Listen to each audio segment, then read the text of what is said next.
Do, do, do, do, do.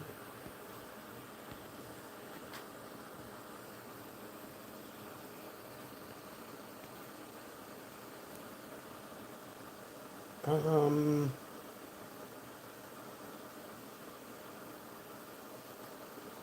Nuts. Um,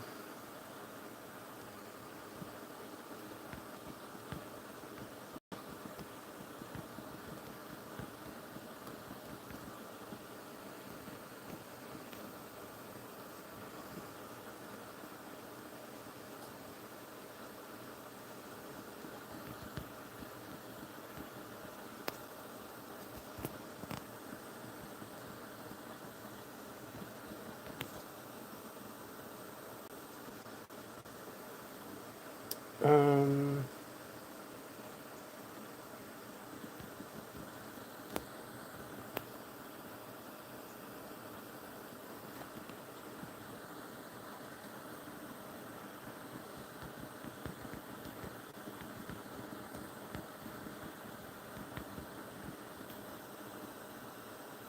oop, let's, there we go. Hey, what up, grass? You're just looking at my big stupid face. Hey, bass fishing, how you doing? Thanks for coming in, guys. I appreciate it. Oh, goodness. Oh, cattywampus. Wabam!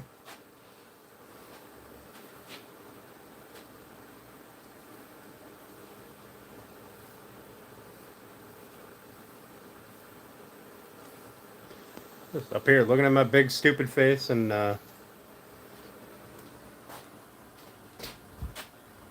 while I'm trying to type up a poll. Everybody's cam is being stretched apparently.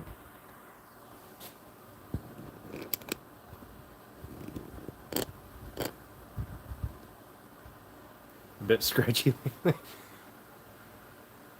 I don't know. I don't know what that means. Like, is it being stretched? Like the image is being stretched, or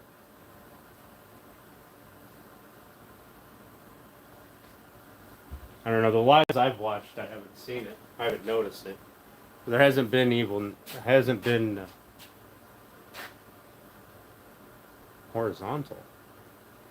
Oh, it's being stretched this way. Huh. Interesting. Well, I'm filming in vertical, so.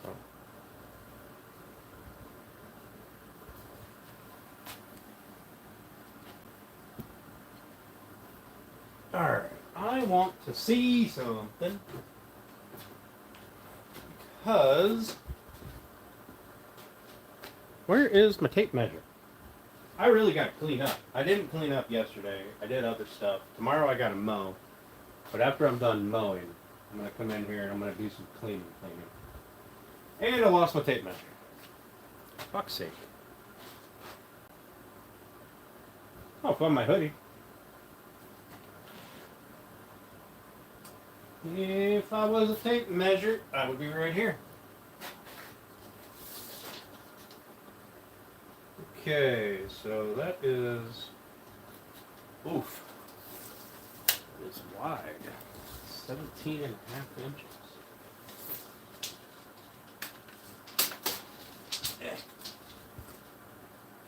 Most of those aren't going to work. I'm going to have to get some more.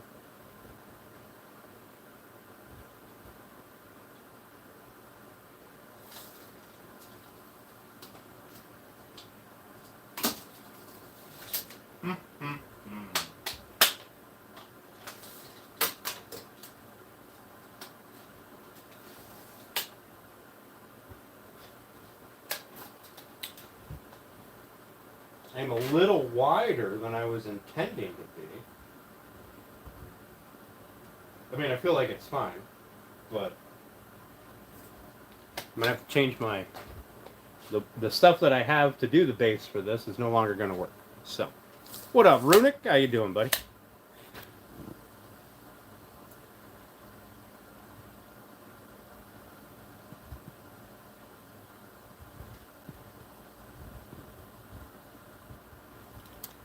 Write a fire joke and he doesn't notice. want to get laid, so we're both disappointed. I mean, fair. Fair.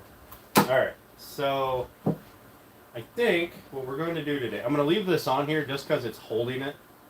I don't have to worry about it racking with it, but I think what we're going to do today is we're going to glue up our black walnut blocks real fast so we can get that taken care of, so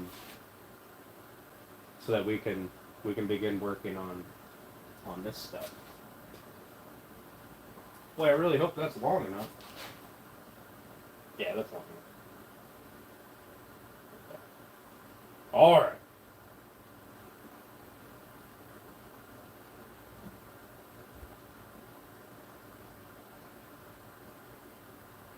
Okay, good deal. What's up, Mason? How you doing? Thanks for popping in. Appreciate it. Alright, so we need to relocate this to some place that is not going to get... Hey, look, right here. How convenient. I have this spot that is specifically here for this. Is that big enough? I think that's big enough. Oh, this thing is heavy. I'm probably gonna deliver this. Let's be honest. We're probably gonna take a road trip. We'll see how much shipping costs. Ugh.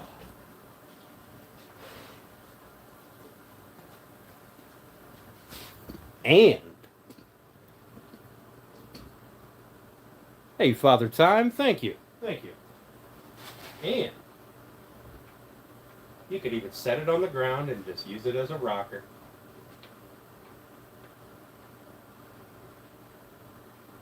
It's a little violent with it rocking, but you could do it manually. Well, that fucking thing is heavy, alright? It's a lot heavier than I thought it would be. What's up, Ricker? How you doing, bud? Thanks, Rando. Thanks. Now, I did look at it before I went live. So, the sides are going to get flush trimmed, right? The end panels, we're going to flush trim them with a router bit. Then we'll just reshape the curves. Not a big deal, okay? That's what I was intending to do in the first place. After I realized that these sides aren't exactly straight, okay?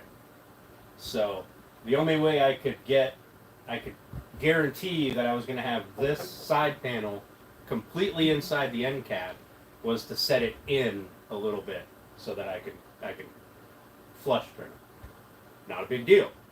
Alright? A little bit of sanding to reshape, perfectly easy. But the gaps here where the side panel meets the end panel, there is a couple of gaps. One of them is worse than the others. And by gap, I'm talking like just a wee gap. Right? Like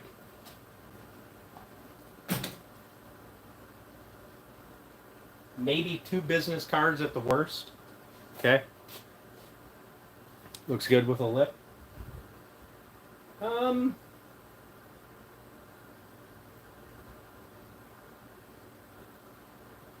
Maybe. We'll see. If it's not even, then maybe I'll just make it even and see what it looks like. And then if I don't like the way it looks, I'll flush trim it. What's up, Big Max? How you doing, buddy? Thanks for coming.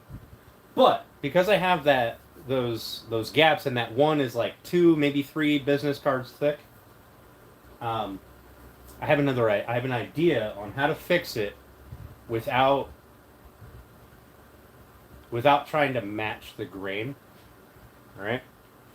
So, if you take a 1/4 inch router bit, right? Or something, you could run it across the saw if you wanted to. Right? And then you take something like black walnut that fits in that slot.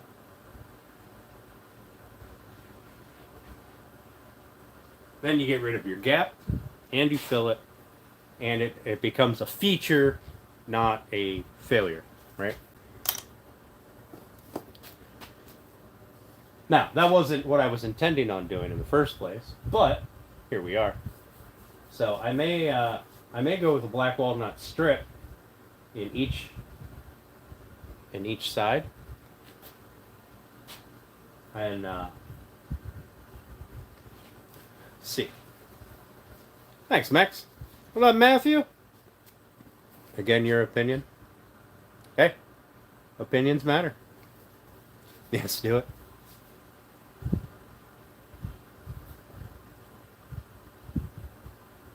But that'll allow me to fill the gaps and give me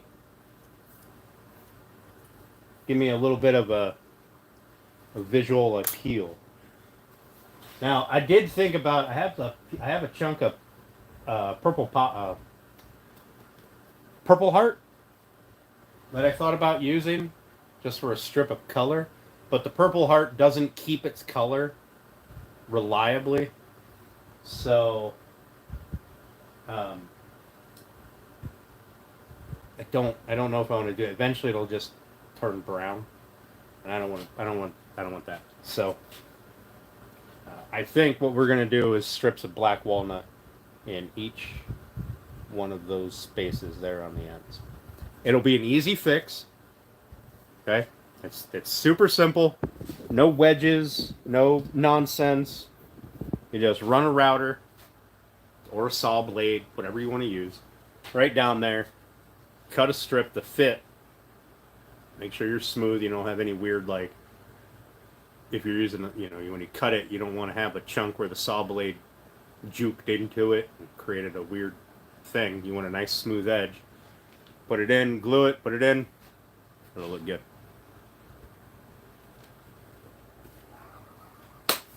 All right, so simple fixes for that. Let's get some black walnut. Look at that.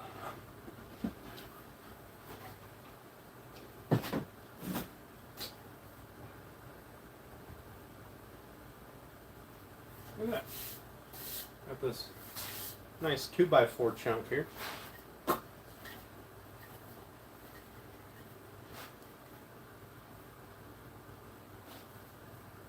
And I think what we're going to do is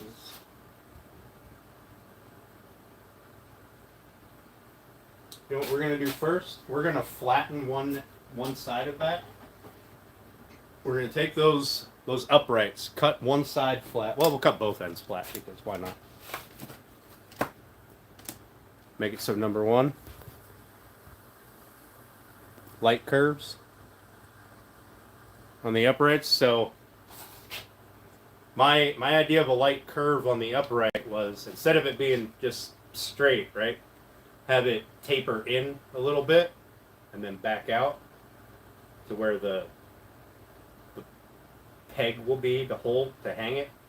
So it'll just be like rounded over at the top, taper in slightly, back out to the base, and then the same with the stretcher. The stretcher will be full width at the ends and then taper in slightly. Yeah, giggity. That's my idea with the light curves. I know the description, the options in there are pretty shit, but I apologize. That's my inability to communicate what I'm thinking.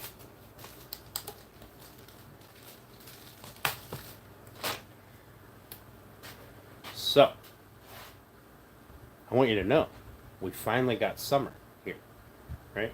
It's like 85 degrees outside. It's going to be 85 tomorrow, and then rain, and back to like 70s. All right. So let's get the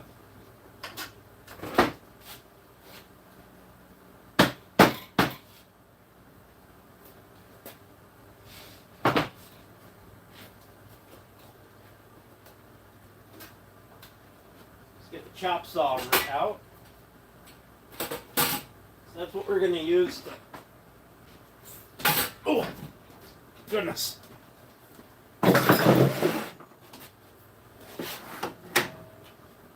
That's what we're going to use to do the legs. I mean, we're just gonna square off one end right now. I want to get the black walnut glued up,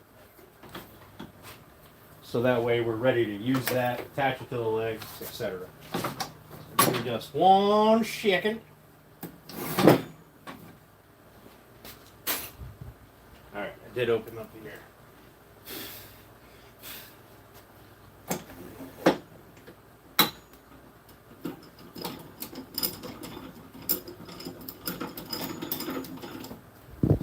We'll probably turn you guys to look at what I'm doing.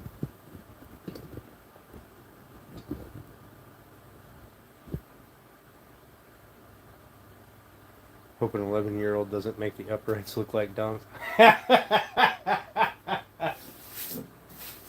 Maybe I'll do a squared off top. We'll leave the top flat, knock the corners off so it's like faceted.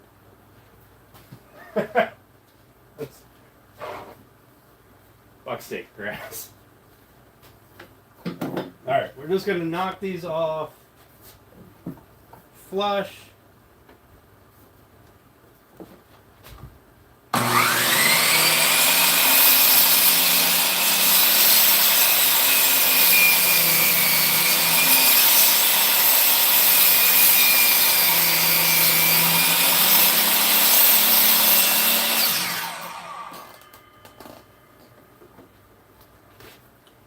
Nice and smooth, all one length. Might as well knock the top down. And then our measurements will be based off of the shortest leg.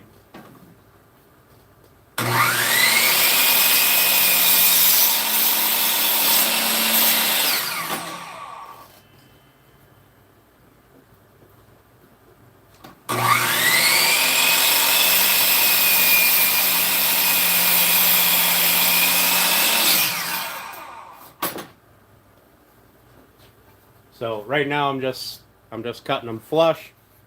We'll worry about final measurements once we get them both there, and we get the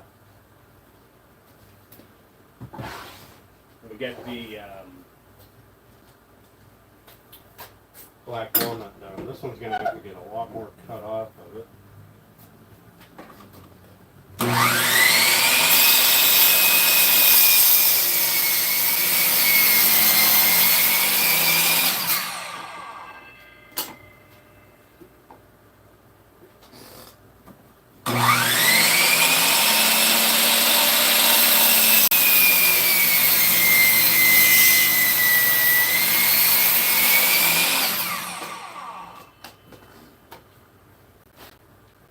Go.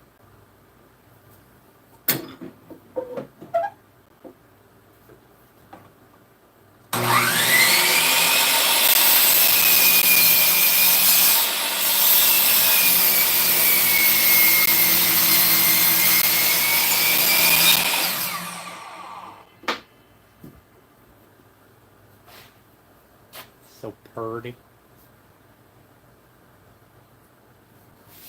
And you know what I might do is I might put a cap on it. So that way, I forgot we did this in the middle, right? So we could get the maple wide enough to match the cherry. So I may put a little bit of a black walnut cap on it, but I don't know if I want to do that because then you're gonna have a black cap on it. I don't know. We'll put something on the top, I think. That way we hide that.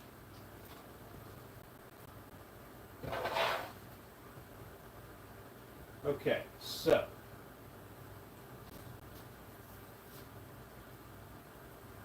while we got this out, we might as well square the feet up.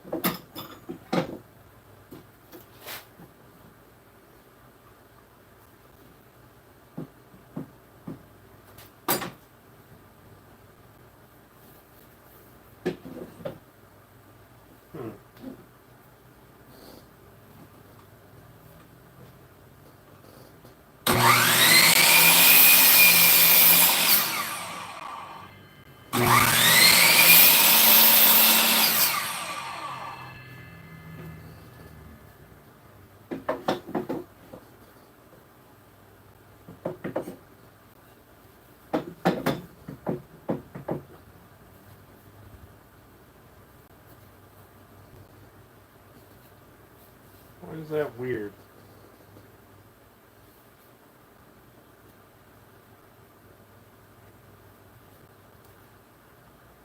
Because it's not square. It's kind of slanted a little bit. That is square. That is square.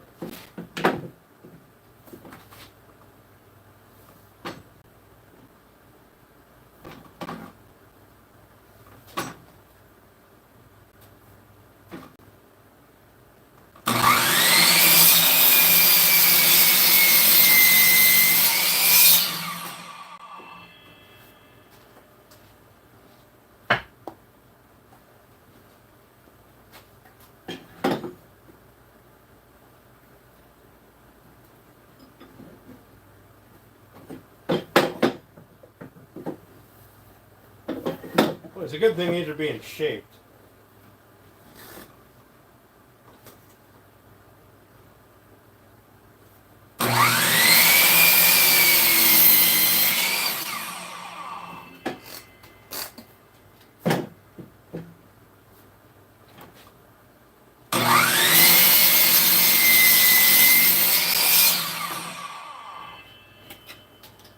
Alright. We have those all squared up. Now, well, the end's cut flush. Anyway. So now, we want some black walnut blocks that are slightly larger than this. Right? Tall-wise. Cap with walnut. What's up, Bear and the Boss? What was that?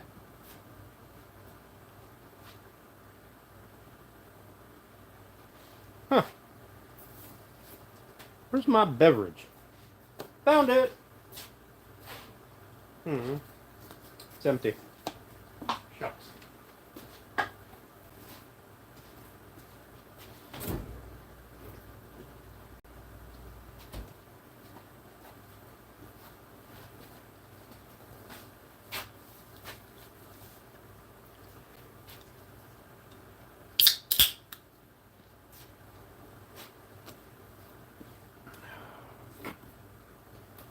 And that's tasty. Okay, so these other dimensions we're working with, right? We're going to be this thick. Okay, so this is going to sit this way. And we're going to have our base down here. So we need our black walnut to match that thickness, because I believe that's the thickness of the feet. Feet are a little bit wider. That's okay. All right. So we're going to go a nudge wider than our upright, so we can shape it in. That'll actually work out beautifully.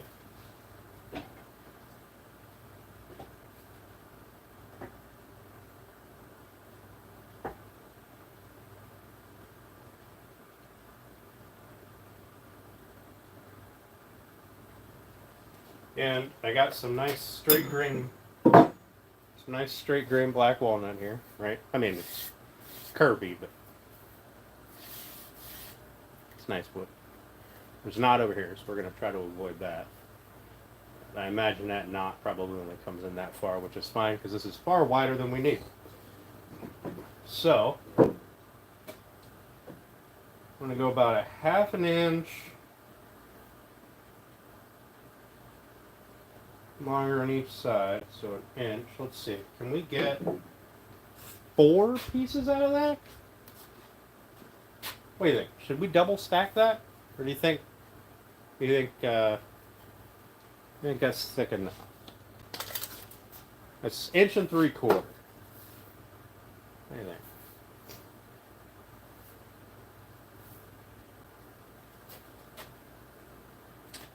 Let's do this.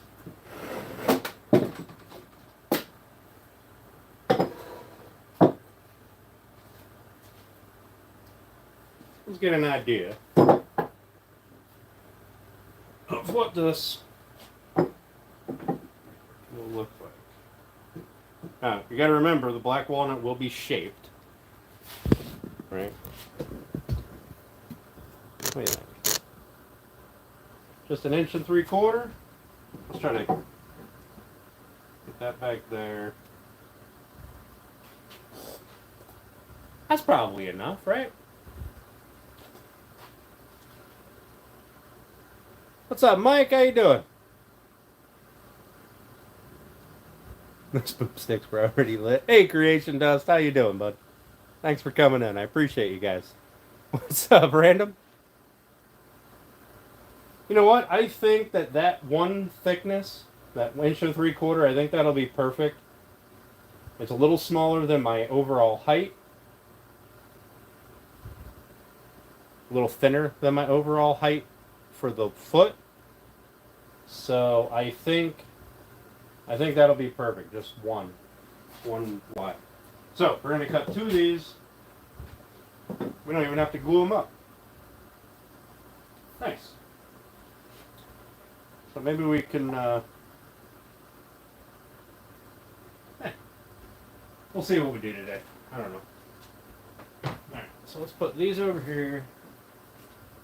Put the leg over here, the foot over there.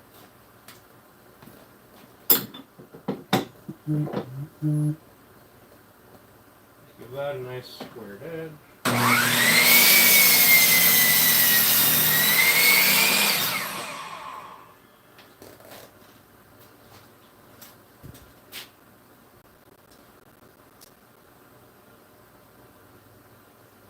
So let's go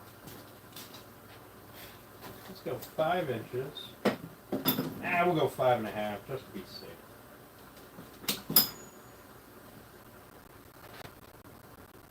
An extra 1/2 inch ain't never killed nobody.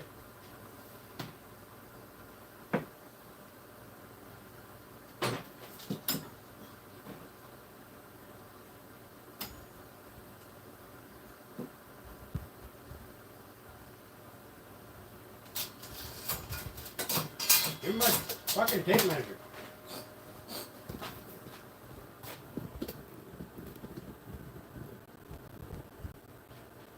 Girthy wood.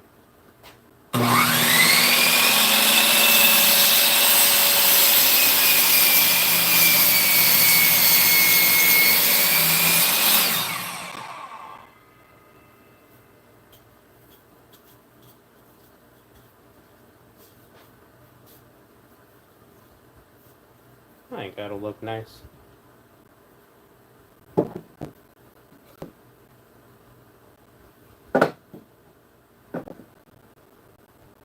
Since we're only going to do one, let's flatten this side off. We'll just avoid that knot altogether.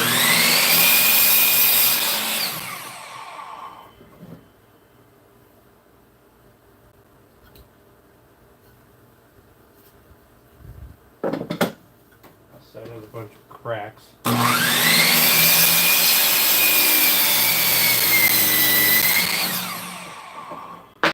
There we go.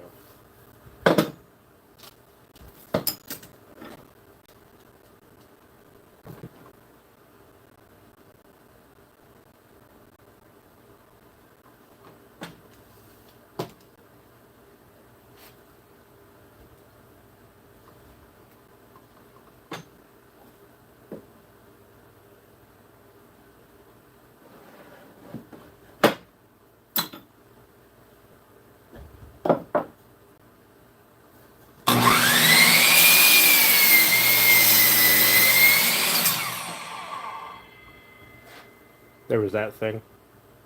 I didn't like it. Stick knife in an extra 1/2 inch. I mean, that's, you got me. You got me.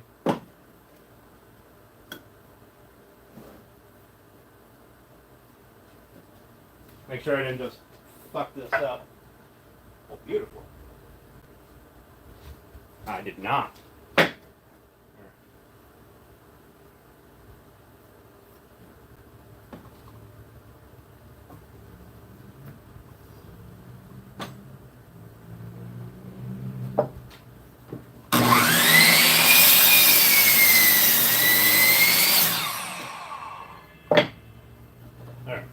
These pieces, we'll throw them up here on the black walnut shelf.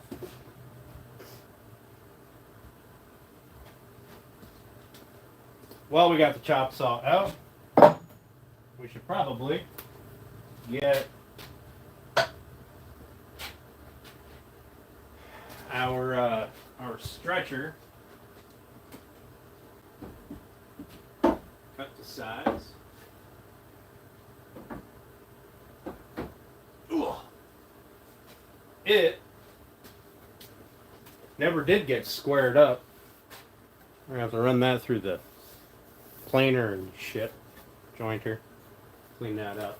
But let's get this thing cut to length, or at least squared up. Square up the end anyway.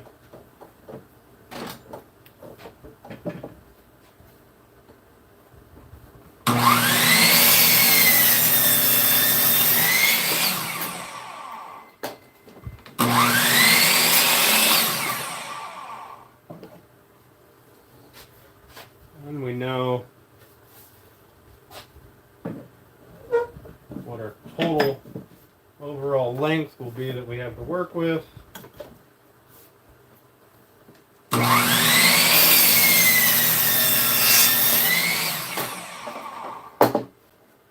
Alright, that's our total overall length we have to work with, and I think that will be, I fucking hope, yeah, that'll be way more than enough.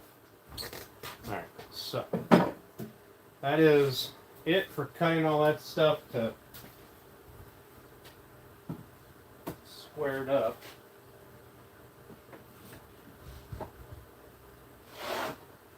Except we really do have to cut this one down to final length. So we'll at least make it match this one. This one is about, oh, I don't know, ½ inch too long. That one is just shy of 33. Oh man, 7/8 too long. Slack ass in here.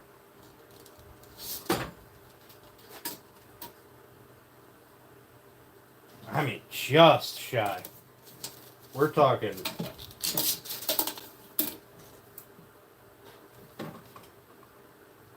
not even a dirty sea hair.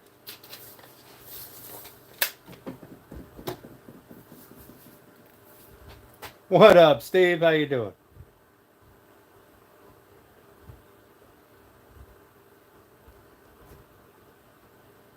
Hi, Saheem. Thanks for popping in, guys. I appreciate it.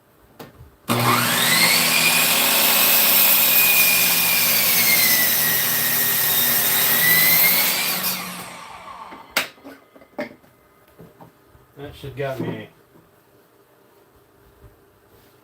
fucking perfect. Hot dog. Alright. There's our uprights. Now, how are we going to taper them a little bit?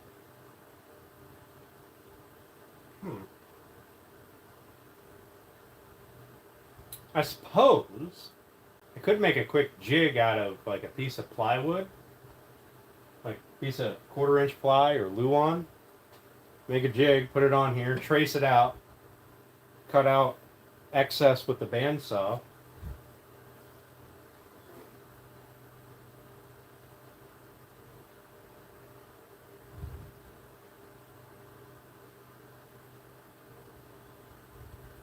And then use that as a jig maybe for the router.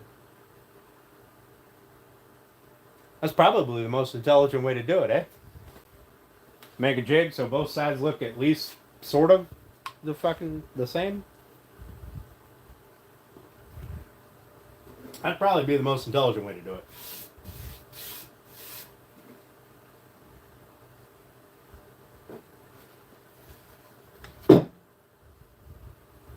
Make sure I didn't just screw myself. Height-wise. Oh, no, plenty of height. Plenty.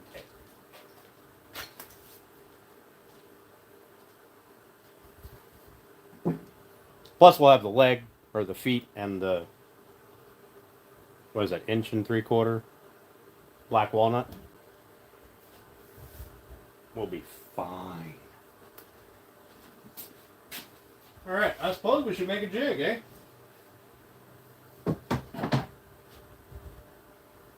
Well, hang on, while I got the bandsaw, or the chop saw out, let's make sure. Oh, man. Would you just look at it? Somewhere I know is flat. Just blind cutting it. Just a nudge. Thanks, Steve. I appreciate that. Hey, Rich Ass Wood. How you doing, buddy? Alright, so we're just going to butt those up, cut them both at the same time. We'll cut them that way. That's fine.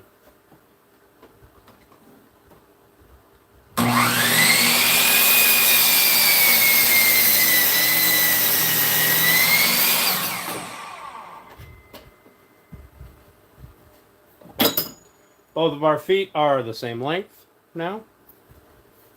So how I'm thinking about shaping this is, okay, so this will be, this will be the center, right? So the black walnut will sit here. The upright will go above it. I'm thinking the feet, that should be plenty wide enough.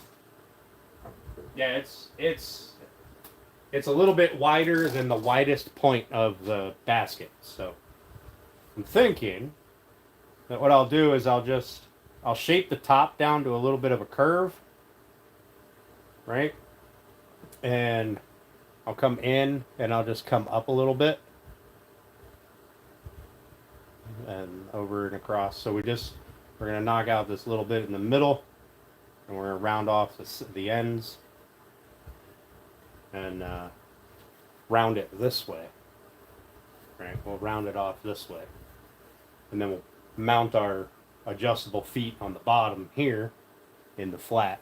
I'll be right into the maple, which will be the strongest wood that's on this entire project, is the maple.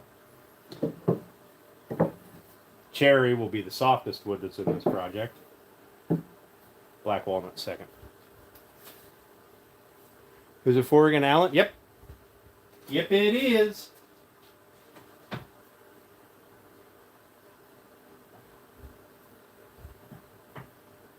Now, had I thought this through a little bit, I would have, so when I glued up those feet, I split a cherry board, right? And then I just flipped them upright and sandwiched a piece of maple in between them. What I should have done was I should have taken each one of those split cherry boards and used one from each piece. So that way I could have both the same grain figure facing out or in, or out and in, right?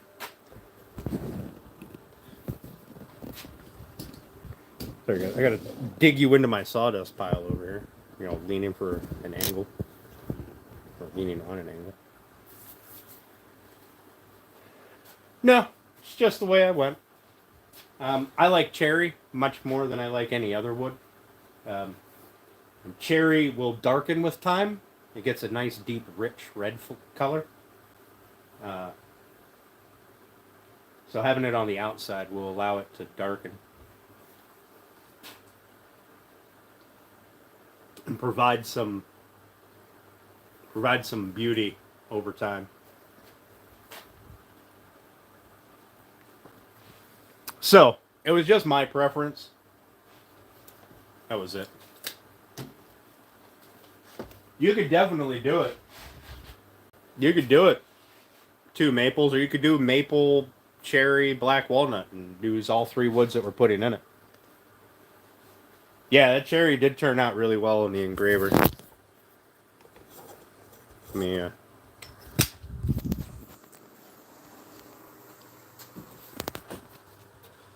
Yeah, that turned out really well.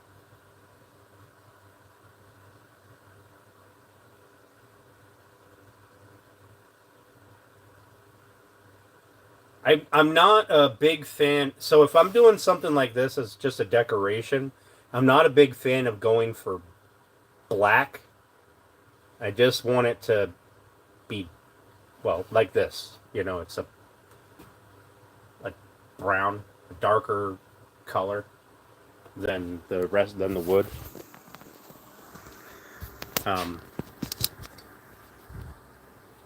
Thanks. I appreciate that.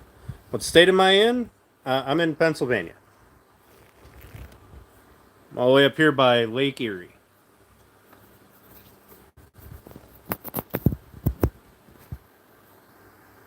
Do it, random. Do it. Ain't nothing wrong with that. So, we should make a jig, huh? We should make a jig. Do I have a piece of scrap around here that's long enough?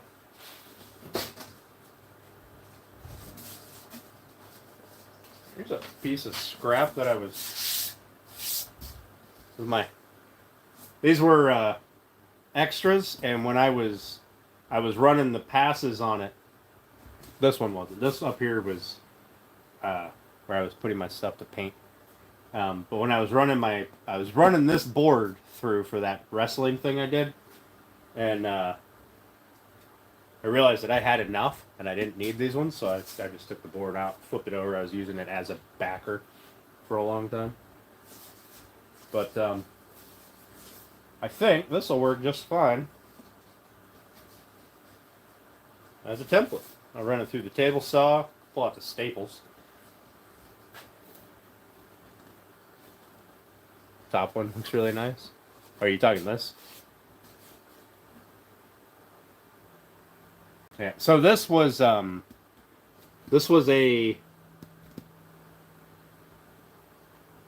I think this was just a 2-layer thing.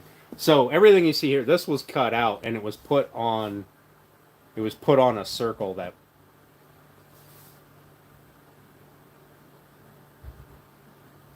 So I made a circle this right for a big blank. I can't remember if the circle was stained. Yeah, I think the circle was stained, so it looked like this. Like this, everything that's gray here was painted white, so it looked like that when it was. I mean, it was 2 of these thick, but check the fence once in a while with a straight edge and square. Cobalt fence got bent. Oh, this one? Yeah. Yeah, I haven't checked it in a while, but that's a good tip. Especially since I move it around so much. And then kick it.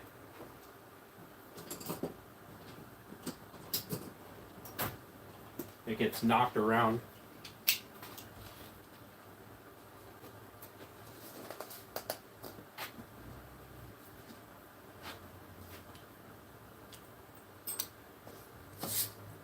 So, once I'm done with this project, I think we will move on to doing the coffee table and end tables. Still don't know what I'm going to do with them yet. We're going to do them. One thing I've noticed about my cobalt is I have to square it this way more often than I have to do anything. And it's probably because I move it a lot. I mean, I use the angle a lot.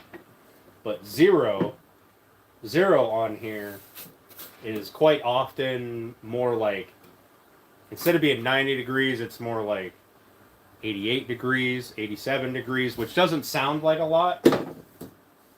But when you're trying to put 2 pieces together and they're both at 88 degrees, you end up with something like that, you know.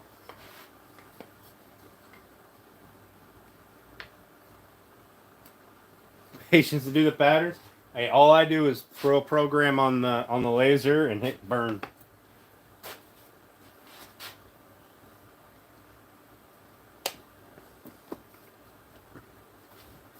All right. So this I probably should do on the. Wait, is this even long enough? Yeah, that's long.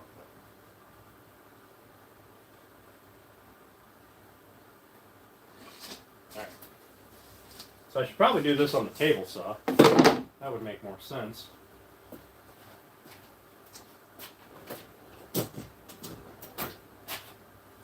So let's unplug that. Slide this back.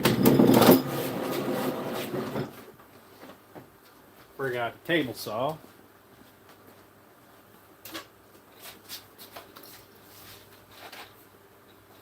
So I'll be honest, I'm not sure if I want to do the coffee table end tables first, or if I want to do... I need to build an assembly table. I mean, stop using those. Well, I mean, let's be honest, I'll still use them for now, but as the shop builds out, those will go away.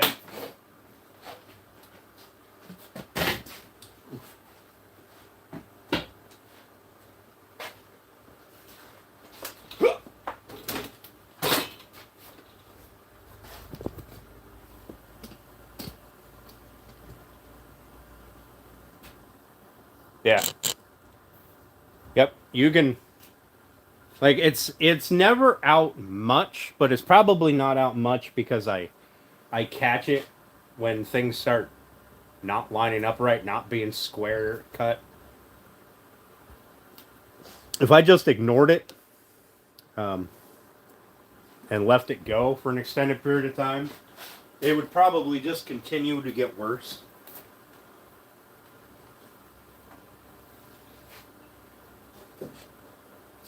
Alright, so we need to cut this. How wide? Where's my tape measure? Here it is.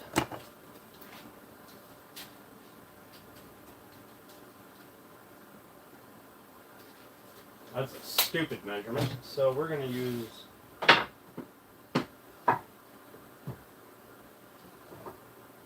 We're going to do this.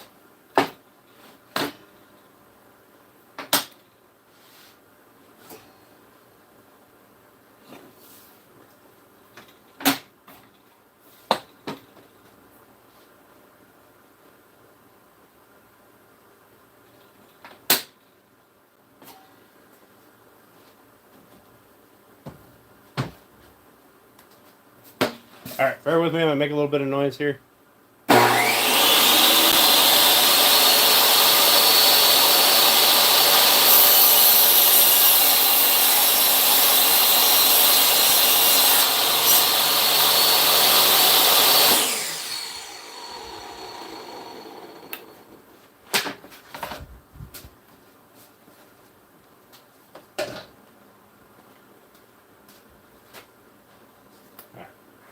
Long.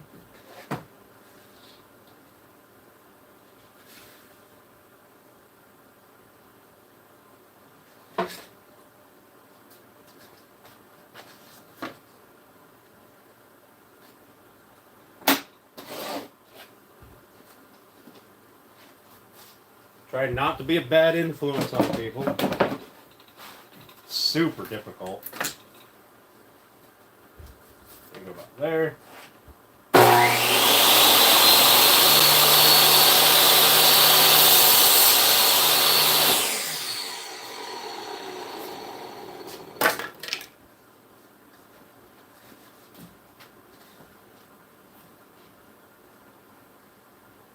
Perfect. Now this we can shape to get our slight curve, and we'll use that as a pattern for those.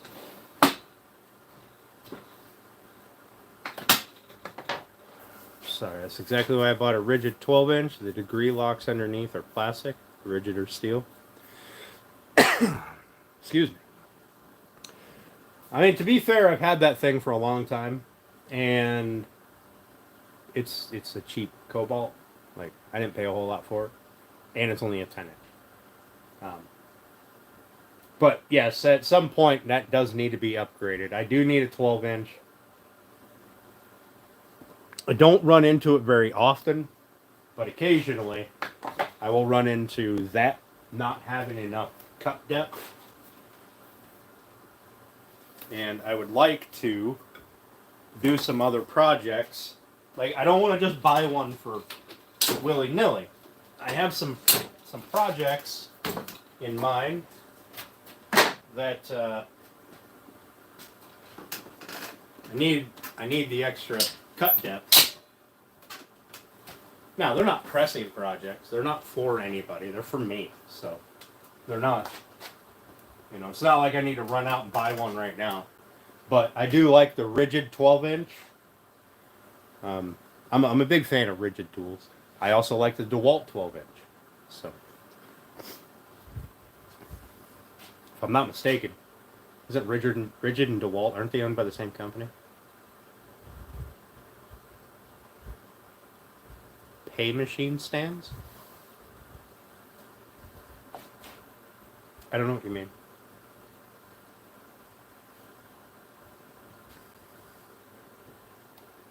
You mean like for like an ATM?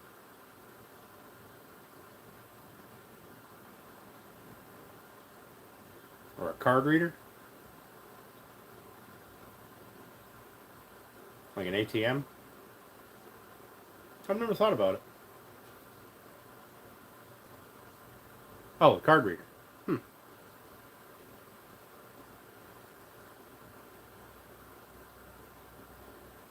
It would probably have to be for like small stores. Are you talking like when you go to the checkout, you got that little thing and you swipe your card in? Or are you talking like the register that the person is standing at, punches a button, cash drawer?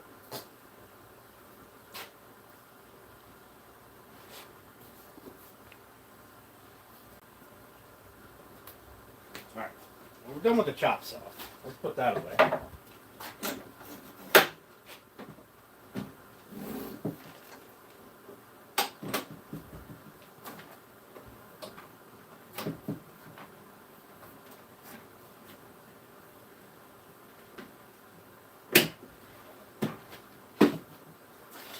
Yeah.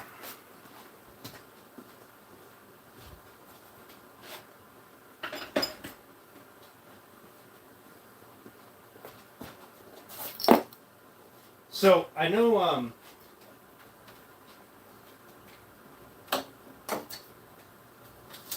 Steve and I were kind of talking about this a little bit earlier, and I've talked with a couple of woodworkers.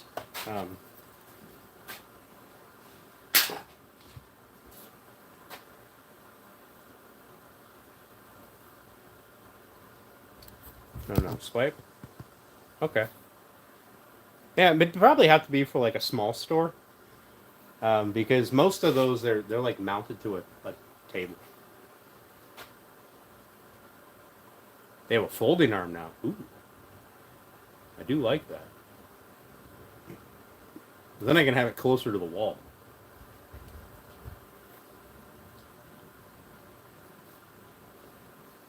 Yeah, grass. I've seen those. I used to have one, not a square. It was a different brand. But I don't use it enough. Yeah, I definitely could see one fitting in like a coffee shop. Yeah, something like that. Somewhere where decor kind of matters a little bit. But I don't do shows anymore. Like I don't. There was a show here locally.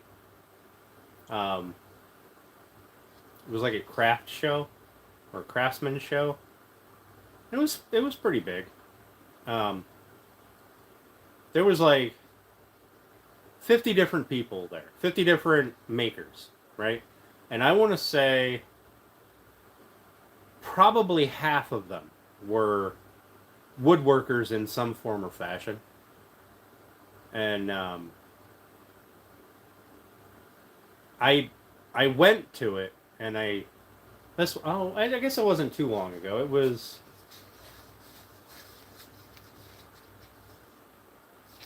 Well, maybe it was a little while ago. It might have been last fall.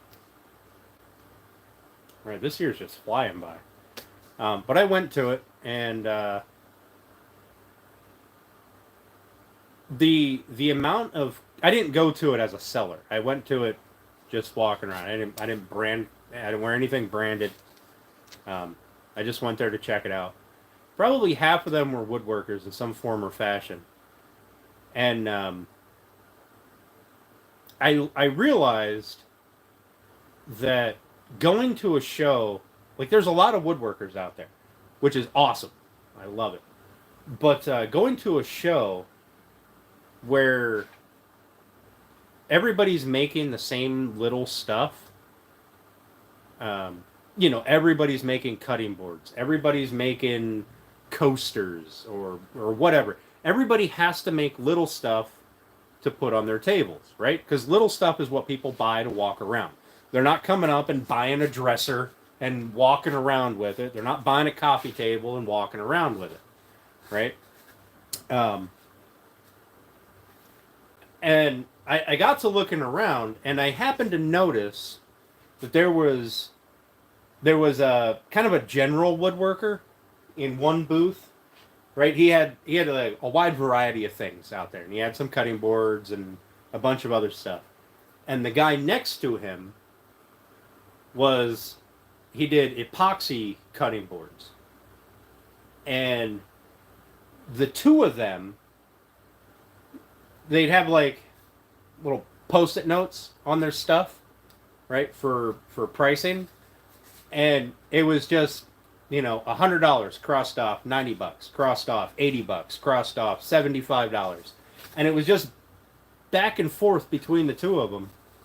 You're just competing with each other. It's a race to the bottom, and I don't really see the point in it. So I don't do shows anymore. So I got rid of the square, or not. I didn't have the square. I had something else, clover or some nonsense. I got rid of it because it wasn't worth having. I only had it 4 shows, but not saying that shows aren't good, but I know there's people that make a ton of money at shows, but in my area, there's so many people that are woodworkers in some form or fashion that a show is just, it's just terrible. It's just terrible pricing. It's not worth it. The last show that I didn't even sell enough to justify being there. And I did a flea market one time. That was a fucking complete waste of time. Don't ever do that shit. That was god awful. You want $75 for that cutting board? How about $20 and a half-eaten chicken sandwich? No? All right. Fuck you then. I'm gonna go over here, buy a busted ratchet or something. It was a big waste of time. But I did sell a lot when I was starting out at shows. Now I sell more word of mouth. But I've built up a customer base, so word of mouth works well. It's not great. I mean, I would love more, but realistically, there's only so much I can do. On a custom chessboard, I need to build a chessboard. Actually, I have an order for one. I want to build one for me, and I wanted to build one just to have to put up as like if somebody wanted to buy it, if I ever decided to put a tent up at the end of the driveway or something on flea market day or yard sale day. How do you handle self-doubt or regret?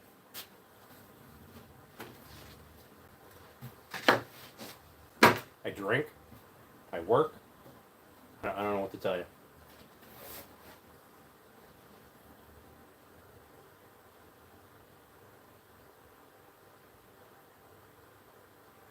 Yep, that's exactly it, Ricker. That's where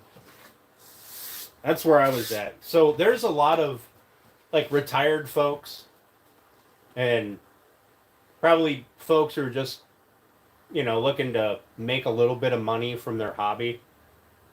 You know, I don't know that I would call them proper businesses, but like Billy Bob down the road, he's got nothing to do. He's 75 years old and he's been retired and he's bored, so he's going to make a bunch of planter boxes. And if he's got $5 into it and he makes $6 out of it, that's profit. We're moving on. Right? I'm not gonna compete with that. There's no need for that.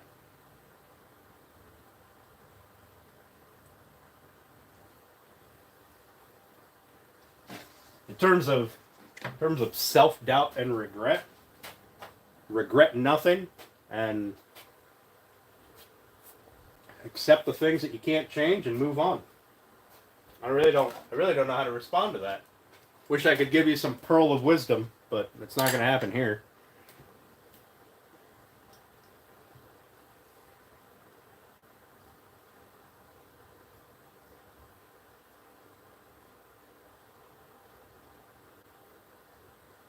Now, self-doubt in woodworking, something that happens constantly.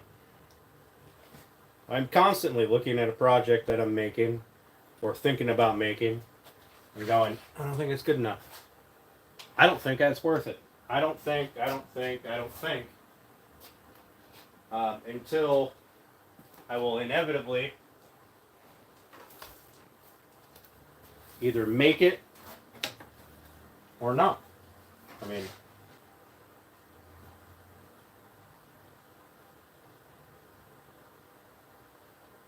I don't want to come in terribly far, so let's start off with something like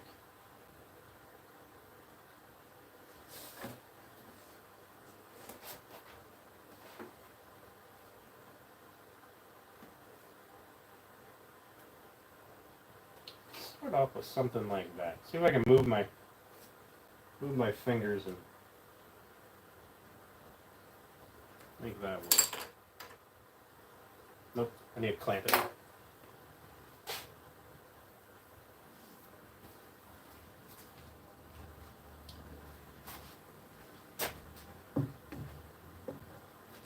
But I think everyone doubts themselves at some point. I think the most advanced woodworker out there has doubts about their product. If it's a viable thing to do for a business. I can tell you that I have doubted doing this as a full-time job a lot. Which is the reason that I am not doing this as a full-time job yet.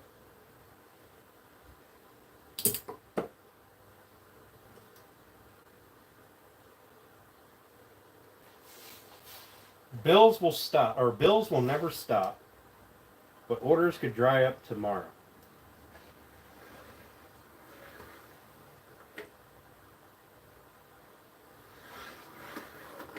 See how that works. Hey, have a good night, Creation Dust. Constantly doubt yourself. Yep. It's just how do you approach it after that? It's either I don't think that's terrible. Can you guys see that little line right there? This comes in a little bit. We'll see if we can duplicate it on the other side.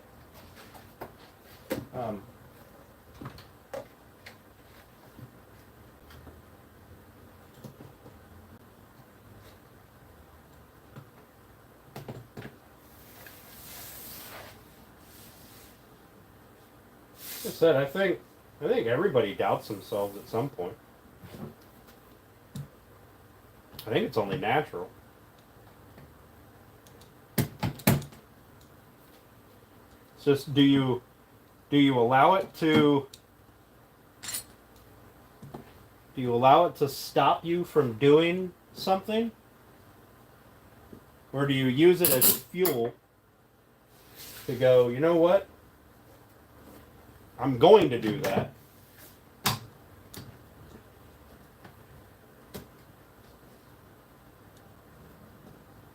whether it takes me 1 try or 100 tries.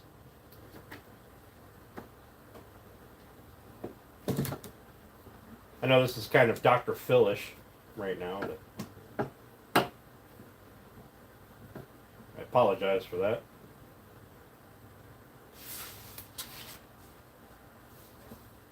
Yep, confidence comes with experience. 100%. This needs to roll back here a little bit more.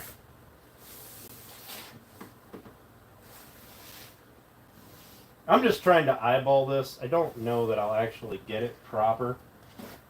We will, holy fuck, that's not even close.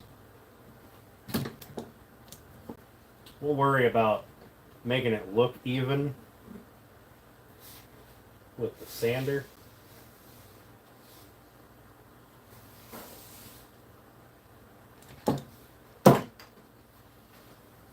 Come on, I just hold this side instead of clamping it.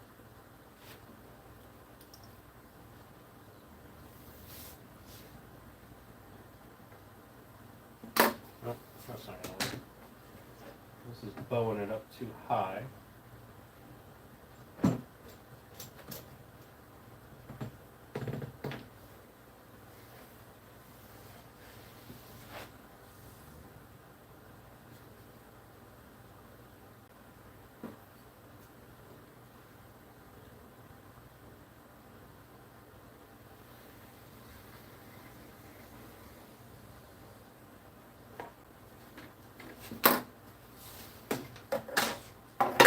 That one's a little deeper, but it gives me an idea to follow. Does affect you even with your videos? Yep.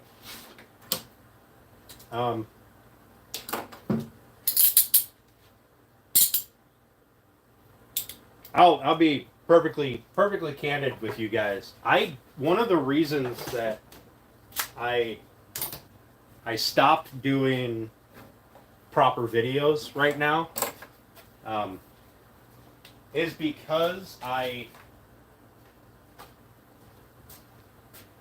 doubt my ability to do them so much. So it takes me so much longer to get something that I think is halfway decent. And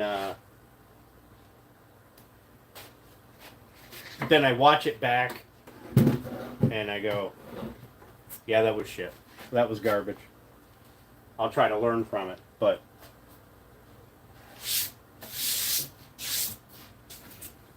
one of the things that I think sucks on a platform like this is, you know, I follow, I don't know, probably 70 different woodworkers and stuff. Grow up, Matt. What are you, fucking 3? Jesus Christ. Give your mom back her phone. I follow probably 70 different woodworkers. And, you know, they vary in subscriber rate. You got people that are over 100K. You've got some people that somehow managed to get up close to 1 million. And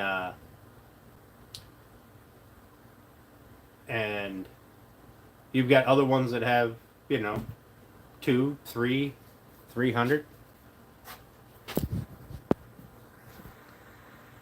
Sure, Mike. Why not? There you go.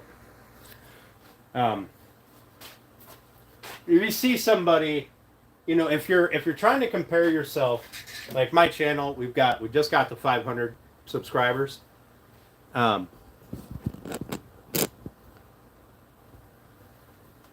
If you're trying to compare your view count on a video on this channel compared to a view count of somebody like Bearded Viking, who's got, I don't even know how many, several 100,000 now, I think.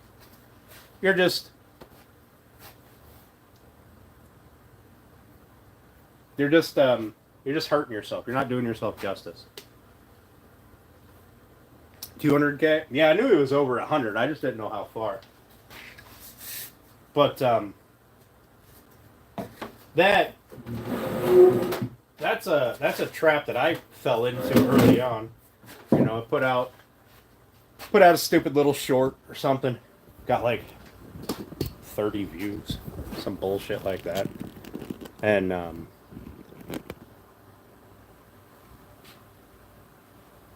then I look at somebody else's short where all they did was run a chisel across a piece of wood, and they're, you know, fucking 500,000 views. Yeah, it gets to be a little disheartening, but after, I mean, that was something that I had to struggle with in the very beginning. Comparing yourself to somebody who's definitely not in the same league.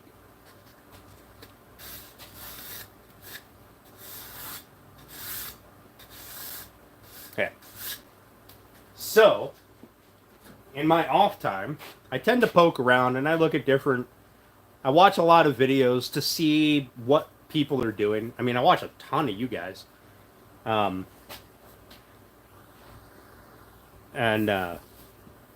Yeah, Ricker, I like the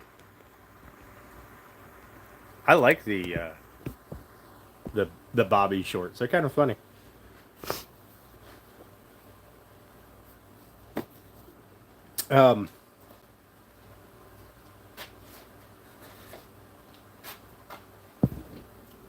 But when I'm watching videos now, I'm usually watching them through a different lens.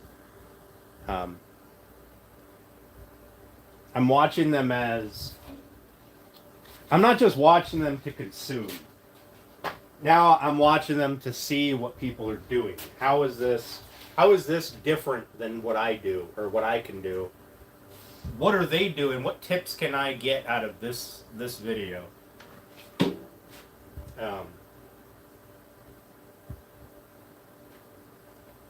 Which is something that I never did before. I'd watch a video, either it was good or it wasn't.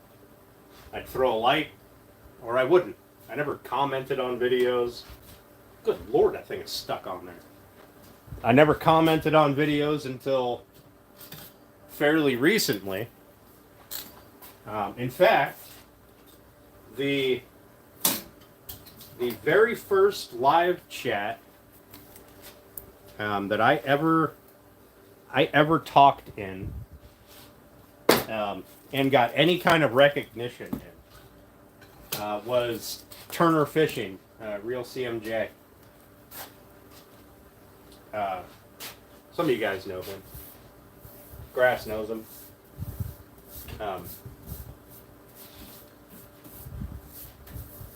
That was the very first live stream that I ever talked in and got some sort of recognition.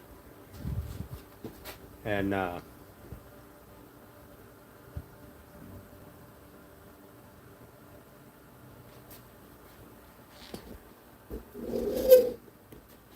that kind of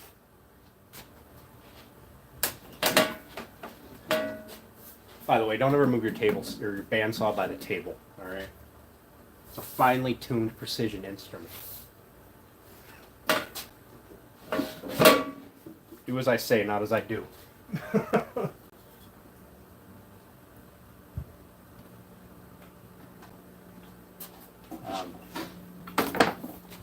Anyway, so at that point, and that wasn't terribly long ago. I think that was probably like a year ago, Grass?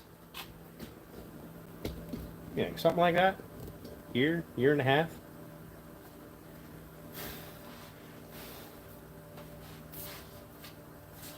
Dead. Yeah, Mark.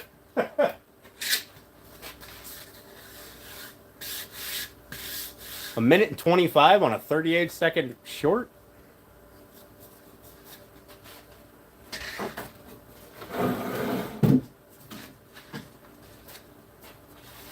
But, I don't know. So that's one of the reasons I don't do videos anymore. I don't have confidence in it. You let it repeat? Yeah, I mean, But there's a lot of times I've done that. I'll put somebody's short on, and it'll just keep playing while I'm doing something, and then I'll realize that it's still going, and I'll swipe to a different one. But anyway, that's one of the reasons I don't do content really right now, other than this, is because I'm not confident in my ability to do it. So, and I don't have the time to struggle with, editing and watching a video. Like if I put out a 20-minute video on building something, I would spend probably 3 hours editing it, and then I would watch it, and then I would spend another 2 hours editing it and watching it and editing it and watching it and editing it and watching it. Like the time that I take to do it, because I'm not confident in it, is not worth it. But what's up, Brian? How you doing?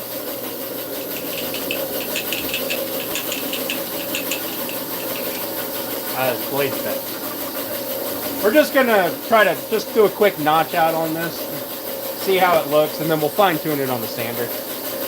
Apple computer? No. Or are you talking to grass?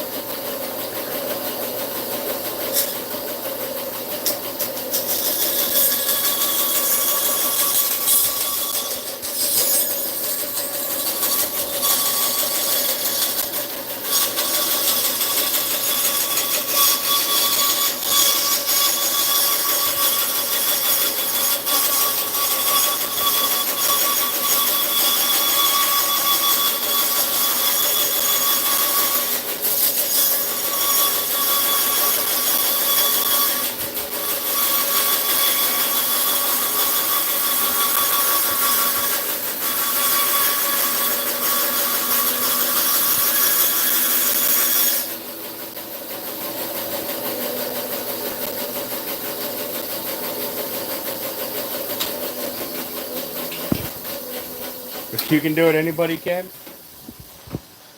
I mean, I've heard that a lot. And it's definitely, it's not, basic editing isn't complicated, let's be honest. It's pretty easy. But taking time to make myself not look like a fool, and to try to provide some value to people. That's what takes a while. What do you think? Isn't that much? It's not a lot, or do you think I should go more?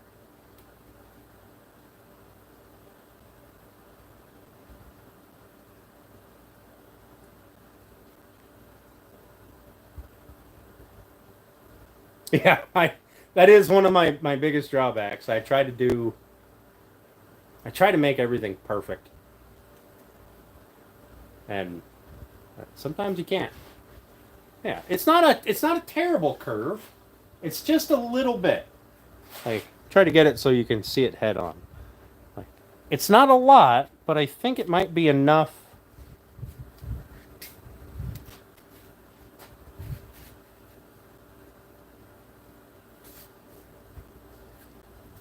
I mean, obviously it needs to be fine-tuned because that is definitely not curved anymore. But I think it'll be enough.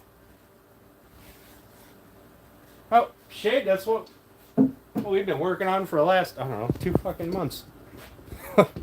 There's the box, the baby holder, the baby basket.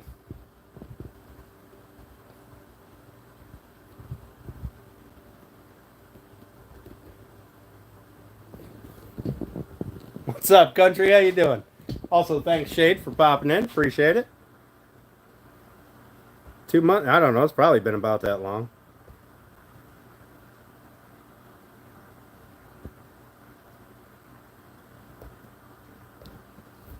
Baby's already 13. Yeah. Well, I made this commitment to only do it on live streams. Mm-hmm. So anytime I get free time to work on it, I go, fuck, I'm not going to go live for 20 minutes and do this one thing. I'll just wait. And here we are.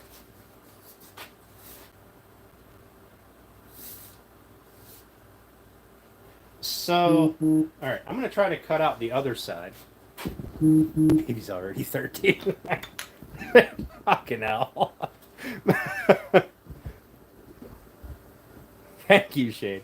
I'm going to try to cut out the other side, or at least get most of it out, because we're going to run it across the sander and the other sander, whatever the hell you call that thing. The one from Harbor Freight. Or when. And try to fine tune it a bit, make it look a little better. I mean, I can't complain about it, Mike. It makes chat more interesting.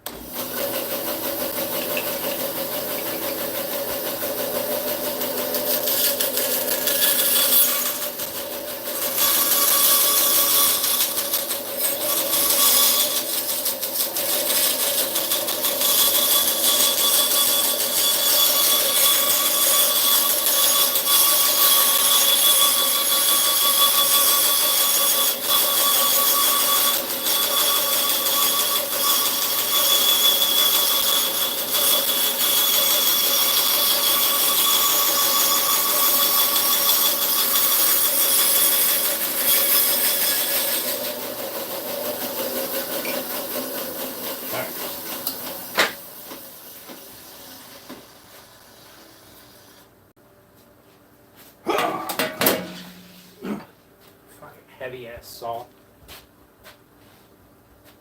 Right, what are we doing?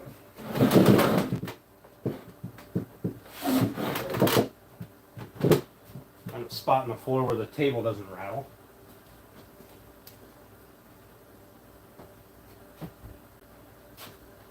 Dig out this sander over here.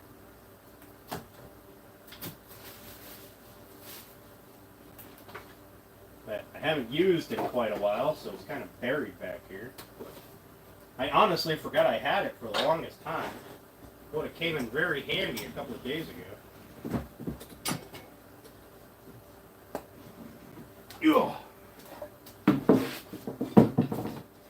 Grits on this.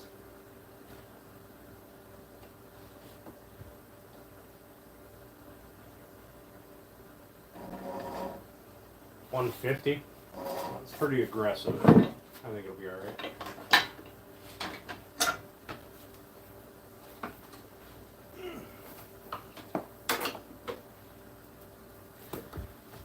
Anyway, so need a three-legged table. Yeah, I know.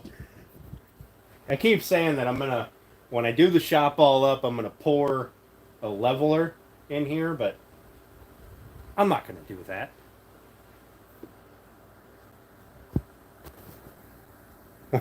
Yeah, Mark, that's about it. It drifts. Can I interest you in a half a table?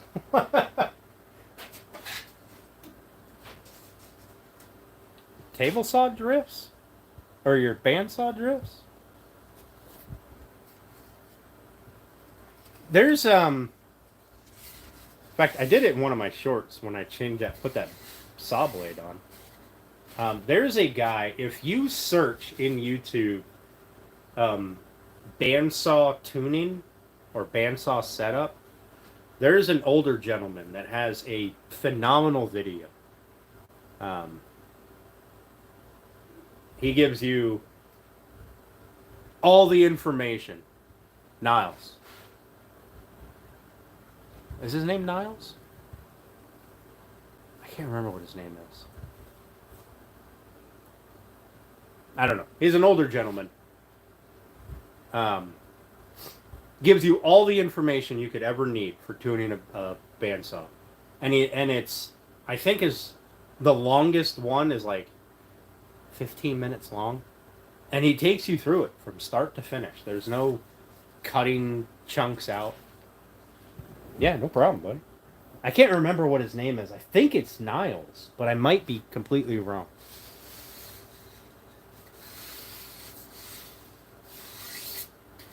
All right, let's see if we can't make this a little more curved looking.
really hard to see the curve.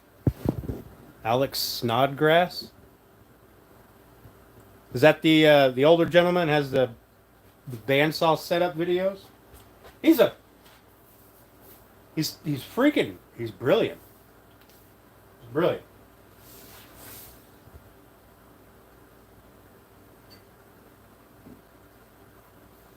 Look at that.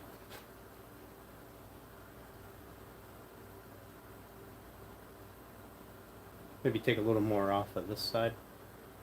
Kind of tapered in a little bit.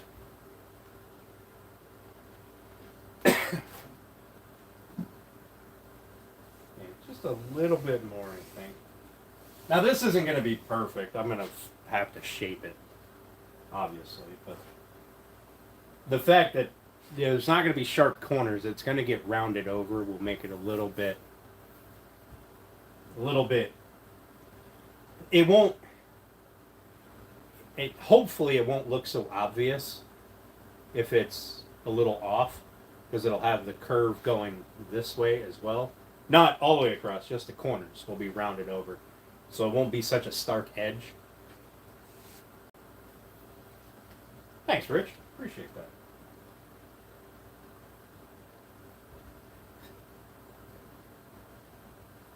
This side needs a little bit more aggressive of a curve at the top and bottom.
Something along these lines.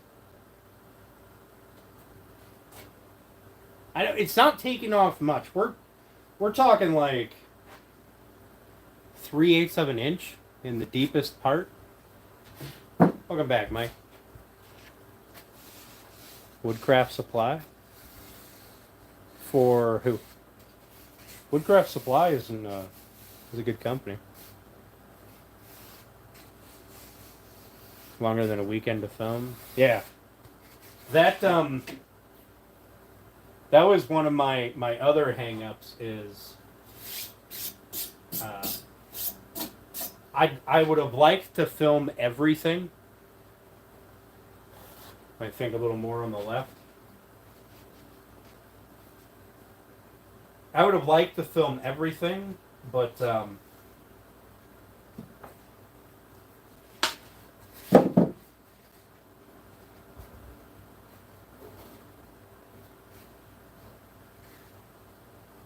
it takes so long to film. Bunch of video on bandsaw blades. Oh, nice.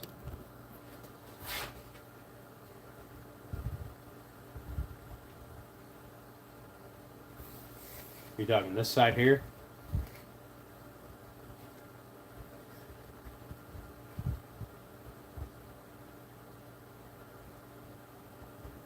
I just need it to be close, but I also right side top. So here, I need it to be close, but I also need it to be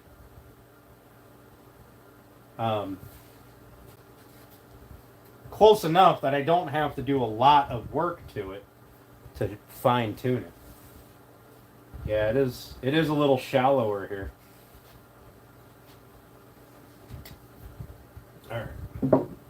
Let's work on this a little bit.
Nope.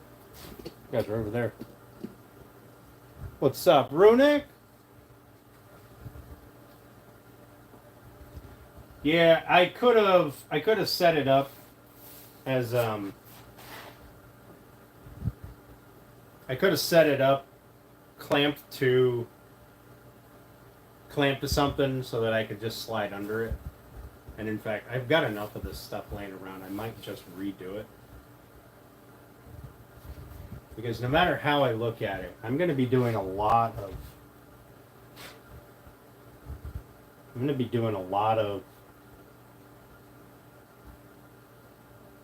sanding on the leg.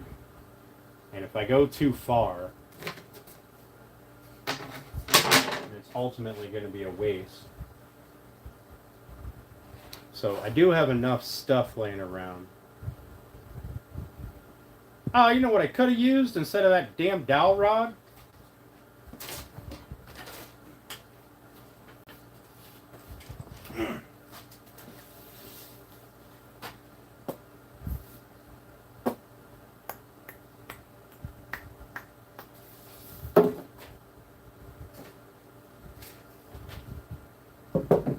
Let us do this.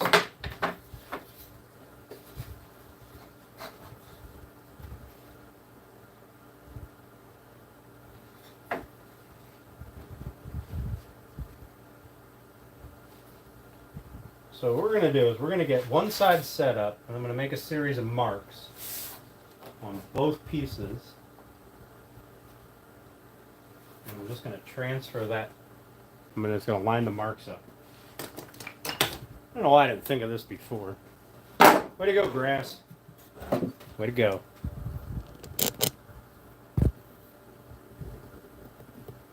Put 2 nails in, flex the yardstick. Yeah. I don't have any yardsticks out here. But I'm going to, what I'm going to do is I'm just going to clamp this. We'll make a series of marks.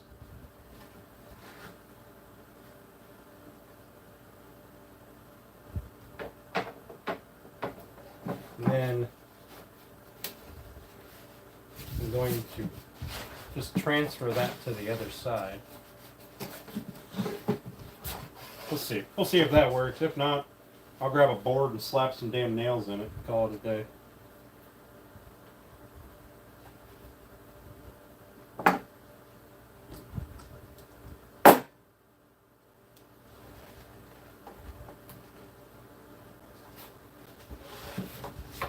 I used to have a bench set up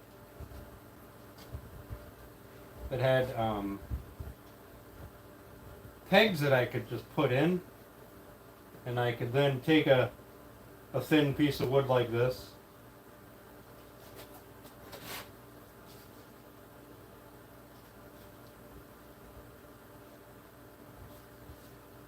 I could then take a thin piece of wood like this and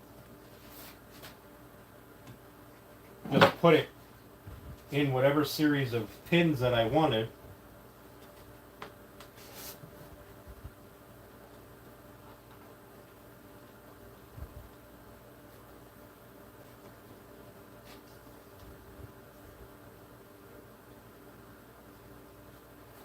And it was super convenient. Alright, so what we're going to do, we're going to make a couple of marks.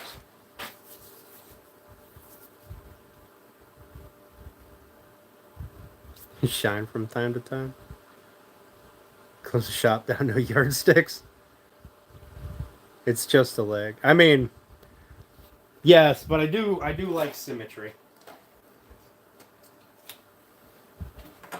So I'm gonna put a mark here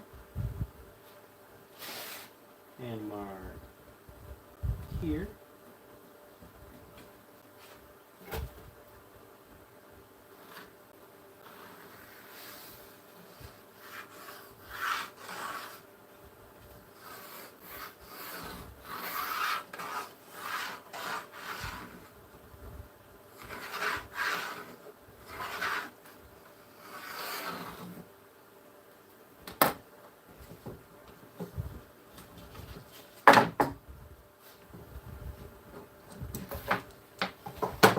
And I'm going to line up these two marks.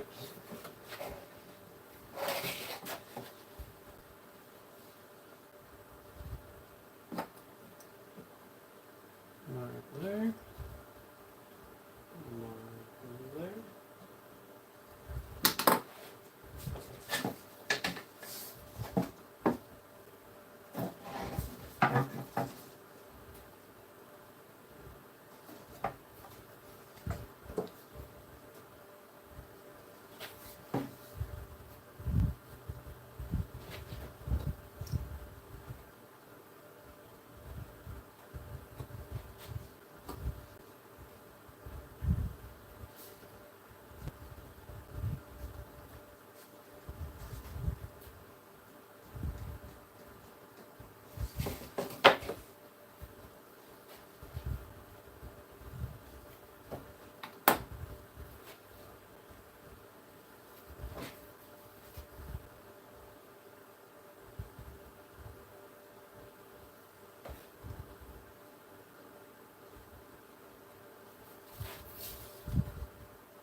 That'll get me super close. Line that line up there. Clamp that.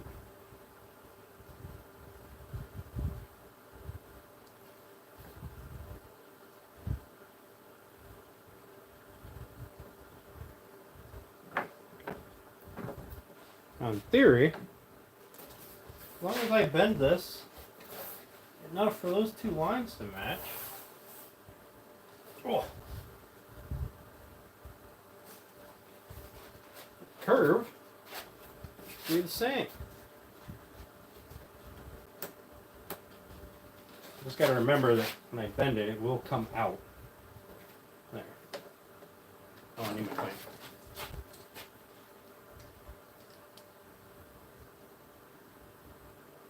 What's up, Colby? Thanks for popping in, buddy. I appreciate it.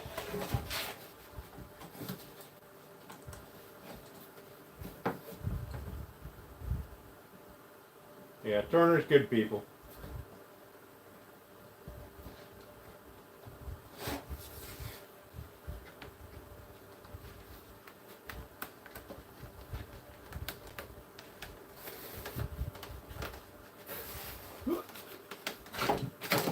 Oh, come on.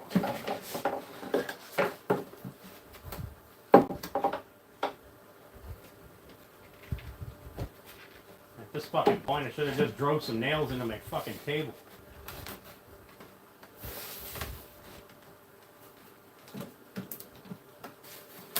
There.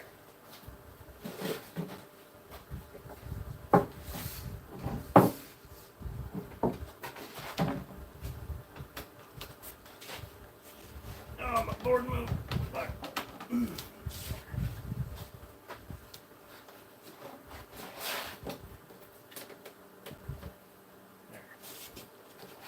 Good grief.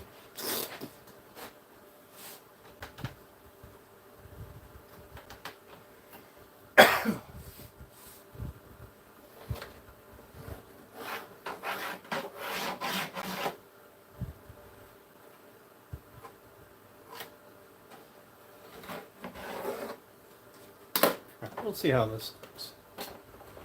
What up, Cleveland? God bless it. I'm running low on beverages. I mean, low on one that I'm drinking at the moment.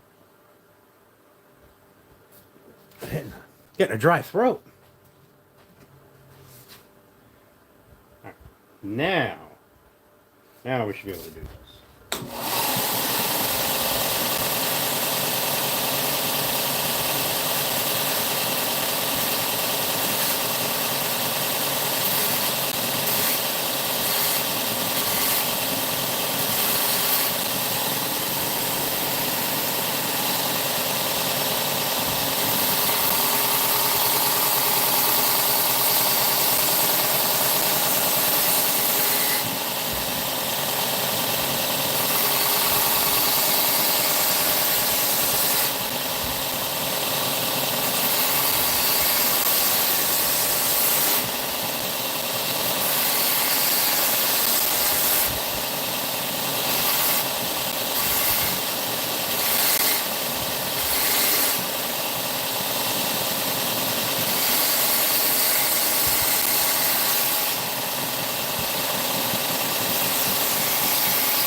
That is much more gooder.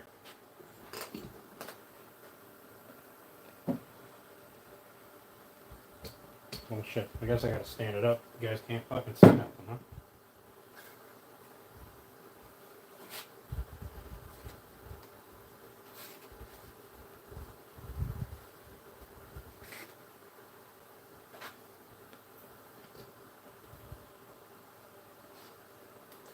There's nothing really. How about this way?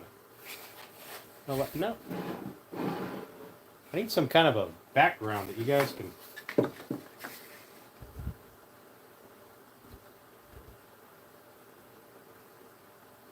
Anyway, looks much more gooder. You watch Crappy Man 2, Father Time? Hell yeah. Yeah, I enjoy hanging out in his chats. Lately I don't talk much. I'm usually there while I'm doing something else. But I'll throw them up on the computer. Miss Hero got to talk to him one day.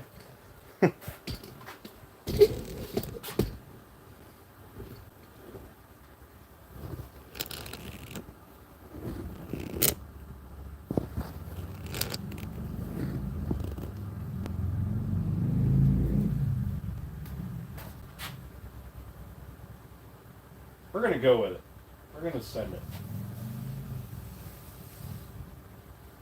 I mean, it'll need a little bit of smoothing with a hand sander, not this fucking thing.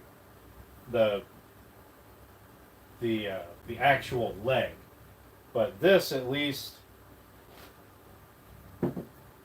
gives me a pattern so that they are both the same.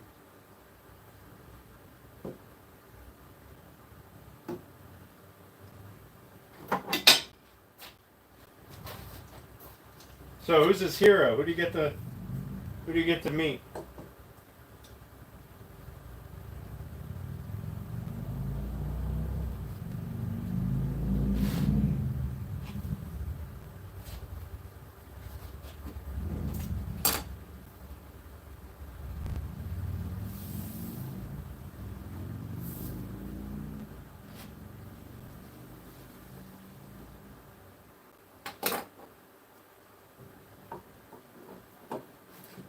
This must be a story I missed. Alright, what do you think? Ignore the jagged lines. It'll obviously get worked down. But we end pretty damn close to the same spot up here. And do they line up down here? Pretty fucking close. Pretty damn close. So we'll end up coming in. Where's the deepest part of the curve? Right about here. So it'll end up being about that wide.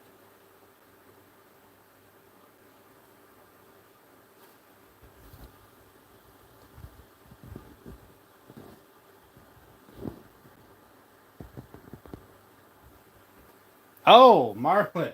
Oh, okay. All right.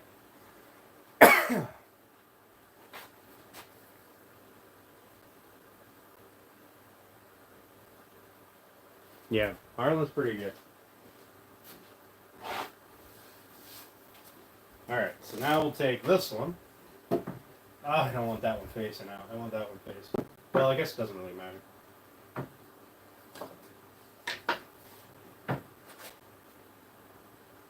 Oh, look at that, it's 8 o'clock.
I didn't even look at the pole. Can you tell this is what I wanted to do anyway?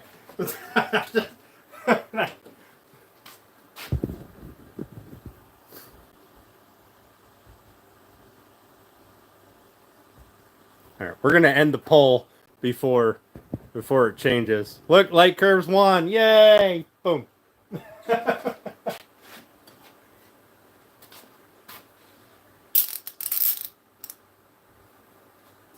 What am I doing? Hey, what's up, Alan? How you doing, buddy?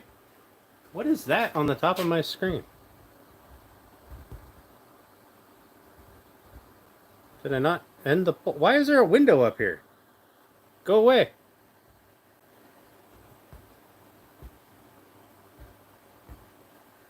I ended it like 3 times. So it took my poll from down here, above chat, or below chat, whatever, and just, now I've got this bar up here. And when I touch it, it just says end poll. I don't know what the fuck that's all about. We're just gonna ignore that again. I don't know how I did that. Apparently I can end the poll multiple times though.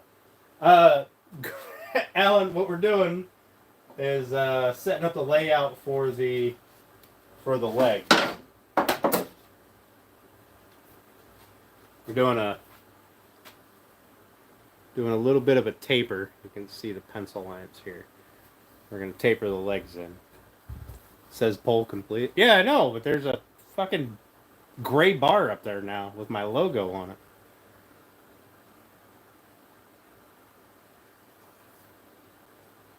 So there's the...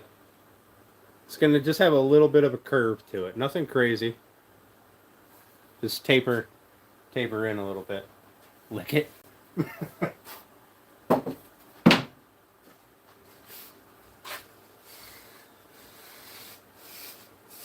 Yeah. Grass made me remember a thing.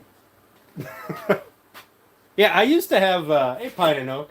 I used to have a table about yay big, and about, what was it, every inch and a half, I had a hole where I could put a dowel pin in, and it was just a grid of holes so that I could lay out a bunch of stuff, right, however I wanted to.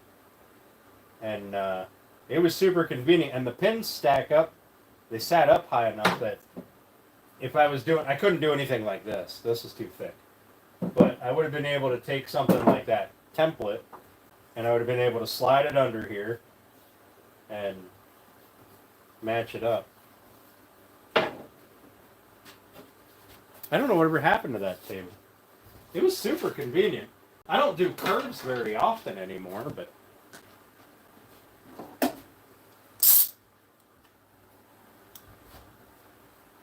yeah, grass is the man. Alright, but we hit 8 o'clock. We didn't do fuck all. We got everything cut down to final length, or yeah, this is going to be final length. And we got our feet cut down. We got our black walnut blocks cut for here.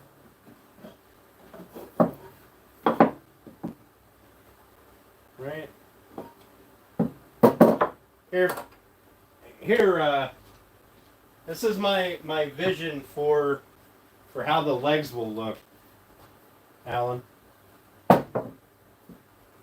Obviously, everything needs shaped still, so deep breaths. The black walnut will get shaped into both pieces.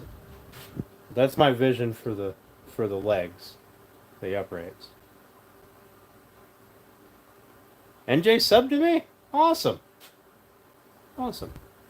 I feel like the black walnut out here, since there's no other black walnut on the uprights or the crossbar at all, will help tie the base in to the panels. And then I don't know what I'm gonna do at the top yet. I'll probably put a cap on it of some sort, but I don't know what yet. And then this is the stretcher, and it'll be going through here, right? It'll come through the center, and we'll have a wedge that'll come down right here, right? It'll just bite into this, so that'll be sitting probably somewhere around there. I mean, not out here. It'll be in the center, but you get the idea. Thanks. Thanks, Lady and Jay. We're near Power Tools. Damn fine work. Appreciate that, guys. I really do.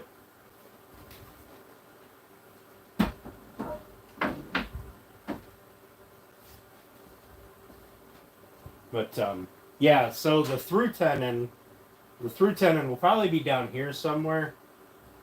I want to keep it low enough that, because this is going to be, the top is going to be locked in with the top of the bassinet, because the pins that I used, right? You guys seen the hole, right? It's a bigger hole, smaller hole on top, right? So I got a slot.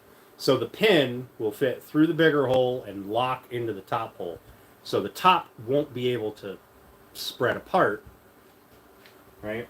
And even if it did spread apart at all, like any little bit of amount, there's no real way for you to stiffen that, right? You'd have to put something across it, and then you get in the way of the baby basket, right? So I want to put it down here. I want to have it low enough that, you know, this isn't going to interfere, right?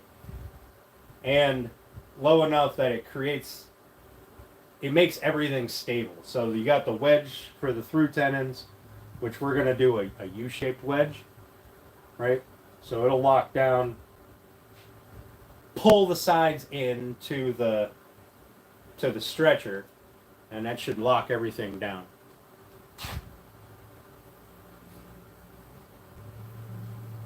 Sleepier than a narcoleptic on sleeping pills? Why, Grass? It's about time you get some rest, though. Aren't you usually up till like 3 in the morning? Sending me reels at 4 o'clock? But, yeah, it'll look something like so. And I think that'll be really cool. I don't know what to do for the top yet. I don't want it to look like a big schlonz, but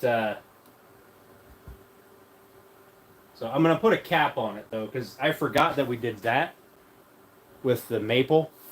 So I don't want that visible at all. So I got to put something up top here.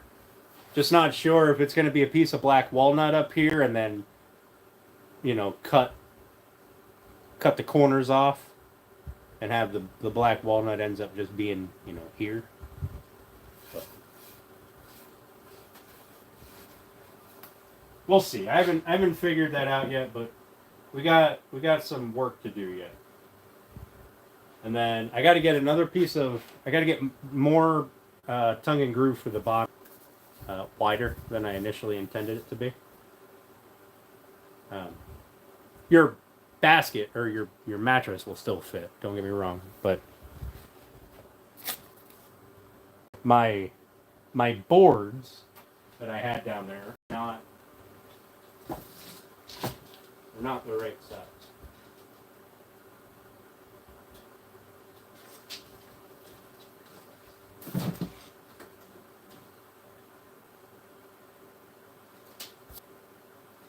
Yeah. We're looking at 17 and a half by 33 and a half.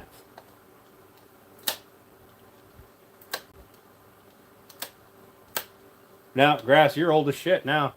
You're a couple more years, you'll be old as rock. A couple more years after that, you'll be as old as sand. Reminds you of Green and Green.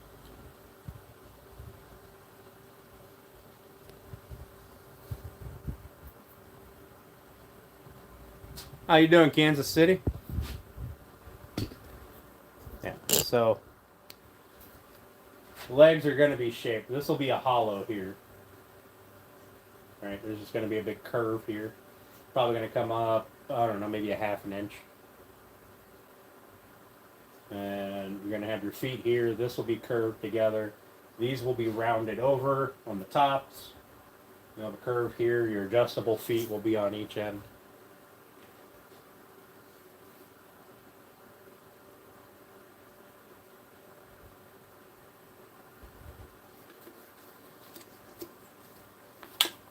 Thank you. Thank you, Mike. Appreciate that.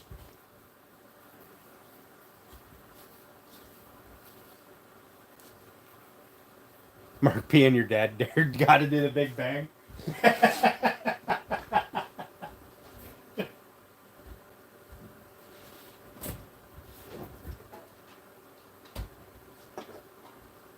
It's hilarious. Pulled it off.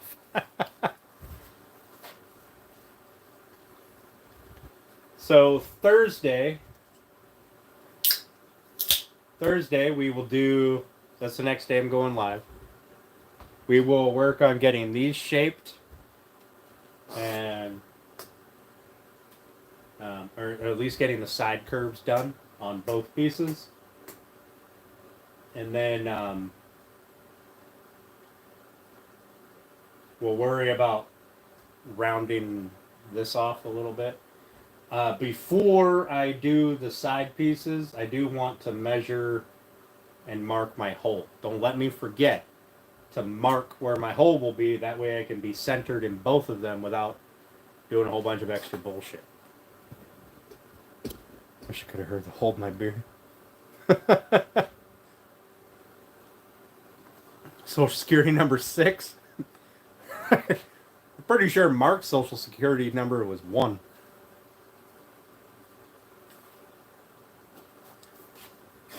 Guys, Thursday, don't let me just start hacking at this.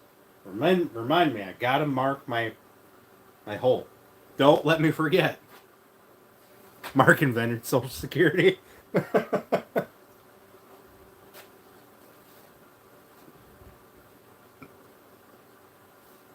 But to do that, I have to have my mark for the top and stuff.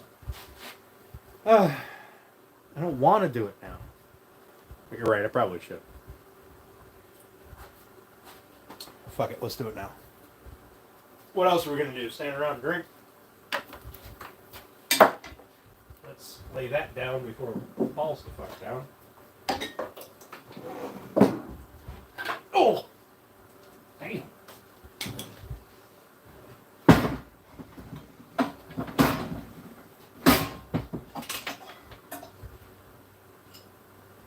Alright. Now I gotta go get the base.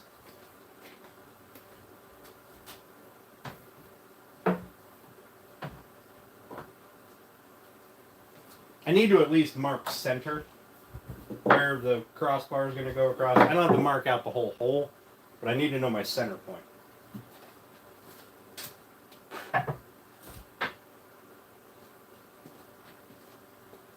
Alright, move this one.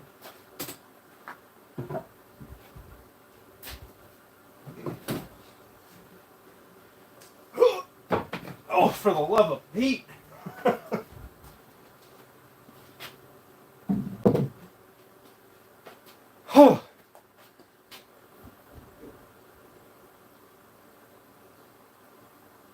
Social Security number is a fraction. Tell the wife 3/4 was actually 5/8. Alright. What I need to do is I want this to be even with the top here.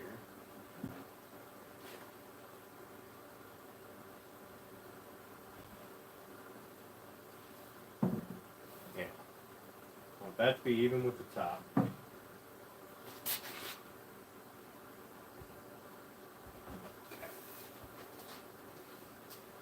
I didn't really need to bring this over here to look at it, but I don't have a place where I can hang it off the side over there.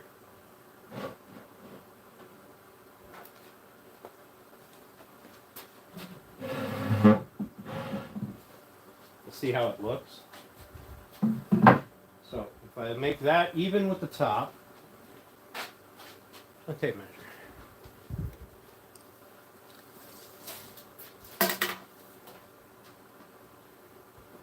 That thing is 26 5/8 tall.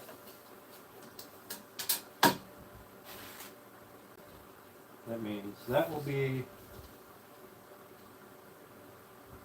that will be how far down the basket comes.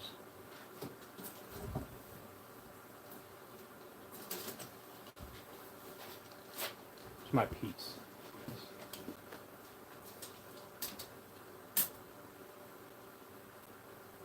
That will be about 2 3/4, or I'm sorry.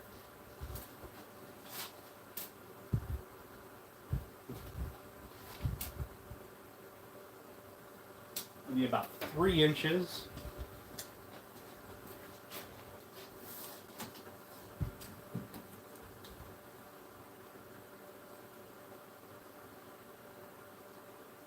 So if I go, yeah.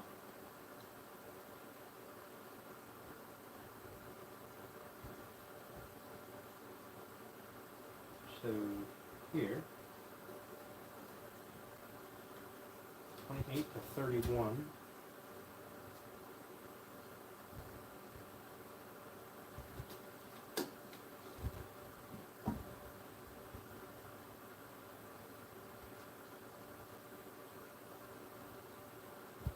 And then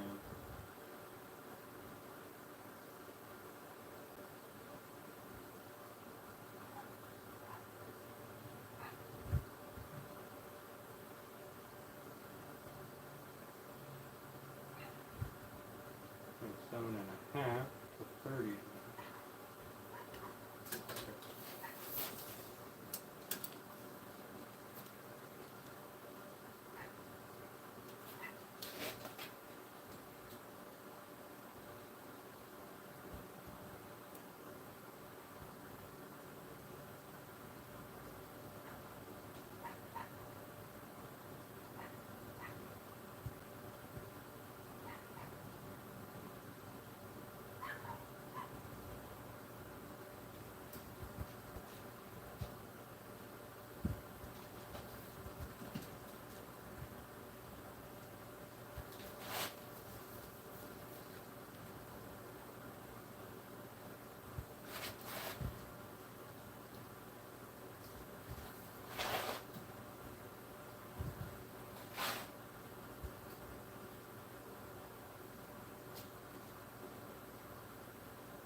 Alright, there's where my hole will be.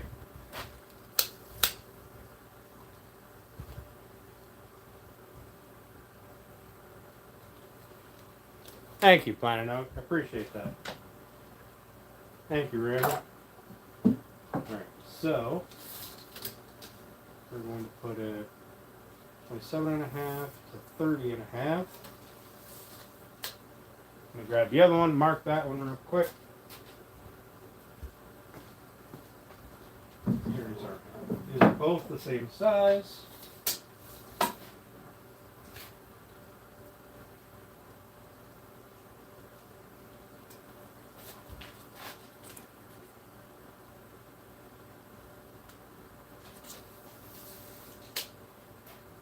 And this is probably not going to be the full size of the hole.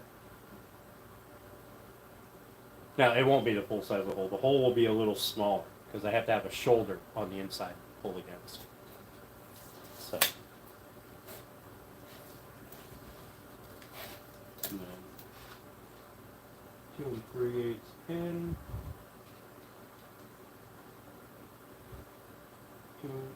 2 3/16 in.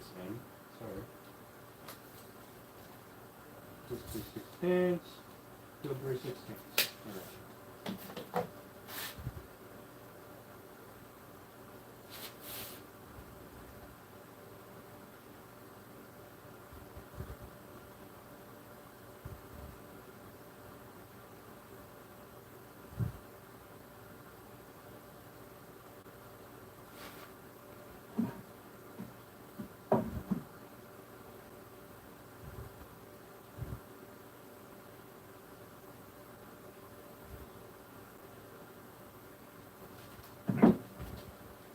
The center of our boards, down close to the base where it's going to be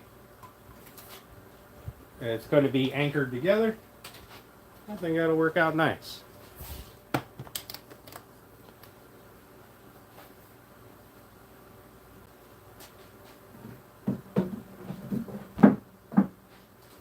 So now we can figure out what our overall height off the floor will be.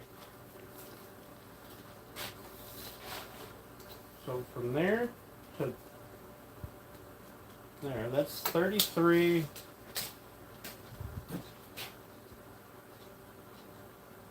Well, it's 1 3/4. That's 34 3/4.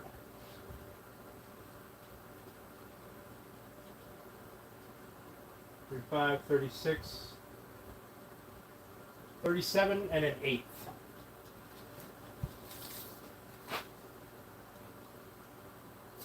Not counting feet. So that puts the top of this, right? Not the baby portion, not the, but this at 37 and 1/8, which is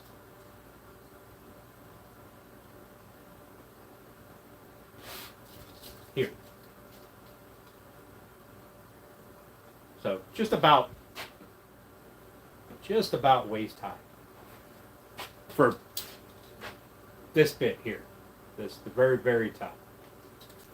And that is what? Oh, I don't know, 10 inches. So I'd put the top of the baby, this part here, right around here. You guys can't see shit. Put it right around here.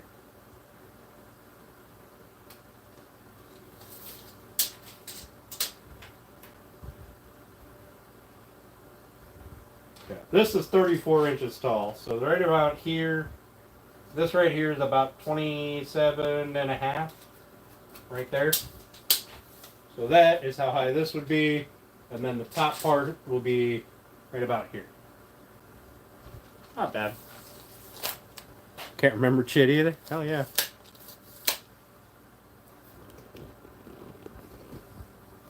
Would you just look at it?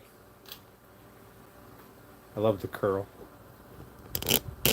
It's not like in your face curl. You have to let the light hit it. Right?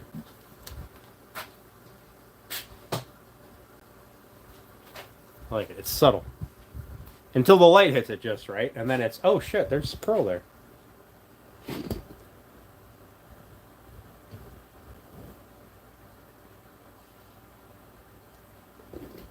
Now we'll see what it looks like with the oil on it, but all right. So Thursday we'll work on getting these cut down. We will not punch the holes yet. Not doing that. We're gonna get the curves done. We're gonna get everything mounted to the legs. Get the feet curves done. Work the block down, the black walnut, and blend everything together. That'll be done with probably a grinder and a flapper disc, right? And then we'll work on getting rid of the sharp edges, rounding it over to meet this. Not too much. I still want a flat face here. I need a flat face to put the wedges. So no, I'm gonna borrow the machine. We're gonna do the tenon holes here. That was the only thing I wasn't going to be able to do on stream, and he said I can borrow the mortise and the mortising. I don't know, whatever the hell that thing is. A little drill press with a mortise bit.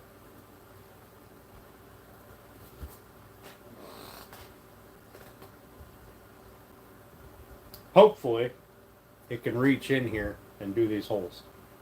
You know, with the depth of the throat. Hopefully it's enough that I can get in here and do this. Otherwise, we'll do it with a Forstner bit and chisel.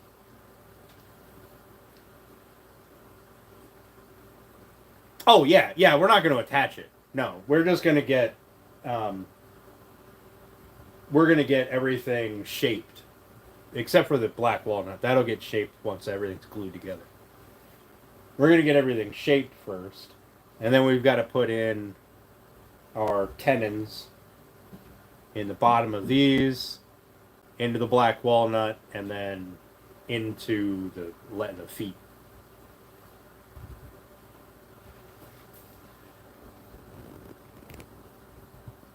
But I really do like how the light shows the curl. God damn, I love cherry wood.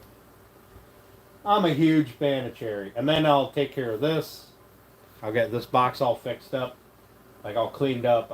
I'll put the black walnut strip in each corner, and we'll get that looking purty. Feet don't fail me now. Yeah.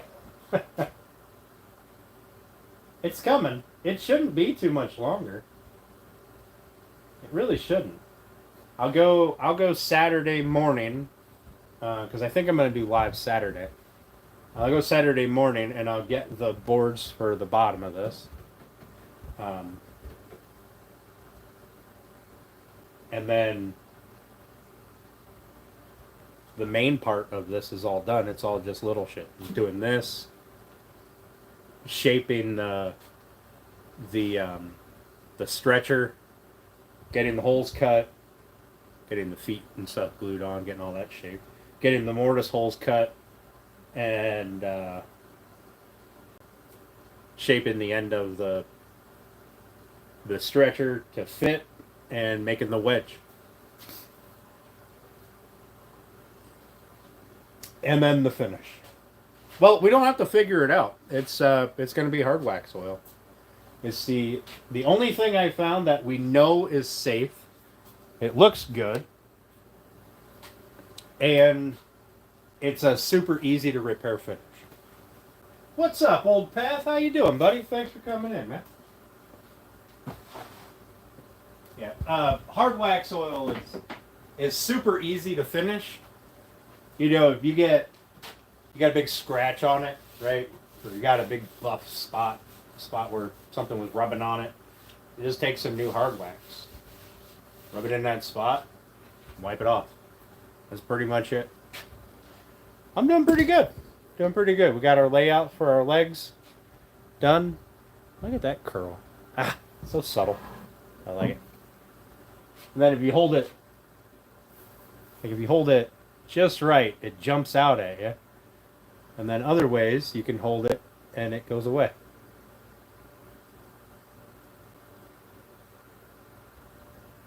I like it. I'm not, so I like curl. I do, but I'm a big fan of, I don't know, I like the subtle, like you don't get to just see it from across the room all the time. I don't know. Yeah, 50 years from now, some fucking moron will paint it white. 100%, but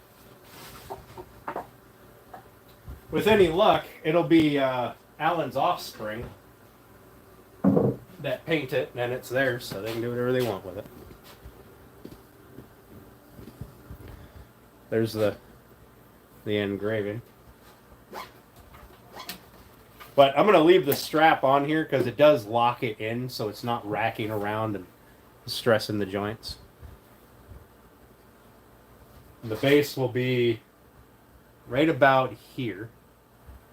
Oh, no. The base will be down here.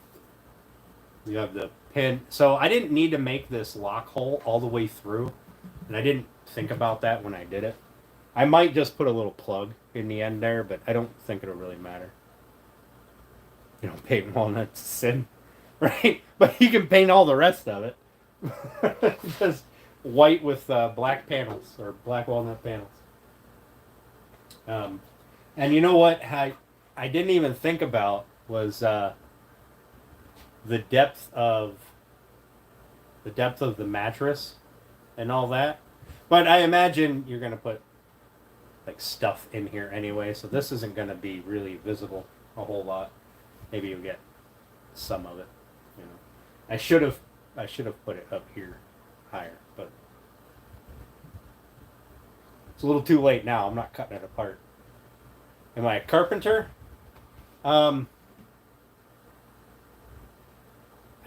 I guess I'm a woodworker. I'm a woodworker and I'm a mechanic. I build this stuff. Like, I don't build houses or anything. I do this. I don't know if this is classified as carpentry.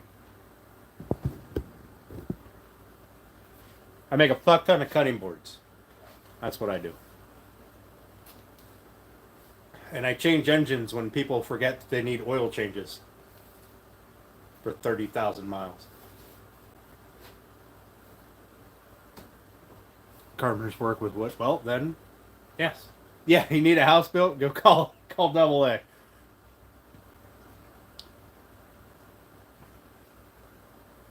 It's wood crafting. Yeah, that's more accurate. I think carpenters are more structure. Believe in God? That's a touchy subject. I don't really know. One day I'll find out.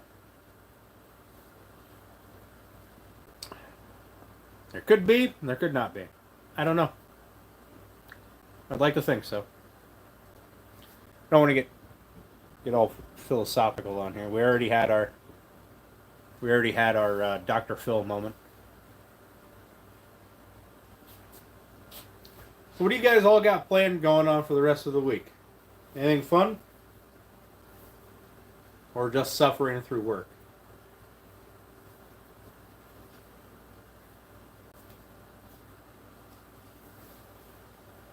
We pay the rental on the excavator. You too, True Angel. Have a good night. Thank you for stopping by. I appreciate it. What's up, Wayne? We're gonna keep the camera on this, and I'm gonna be a talking shoulder. Just brain and muscle. Yeah, that's pretty much it.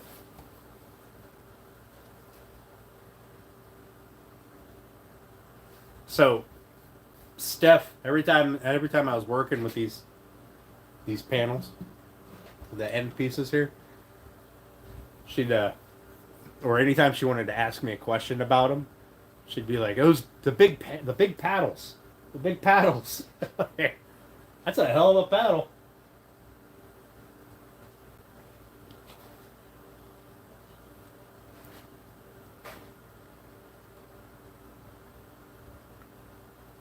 A single lily down the leg? I could do that.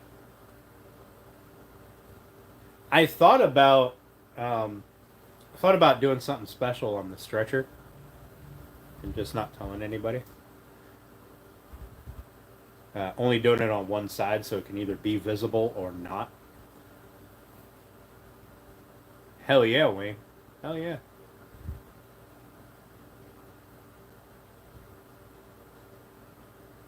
It's like a double paddle. Paddles for Becky. Hi, Bex. How you doing? Yeah, it's a hell of a paddle. Definitely. Ignore this dark spot here. That's glue. That was when I assembled it. I was working this side in, and this side was flopping around. Becky got back. Logo on the stretcher. Now my logo will be underneath here.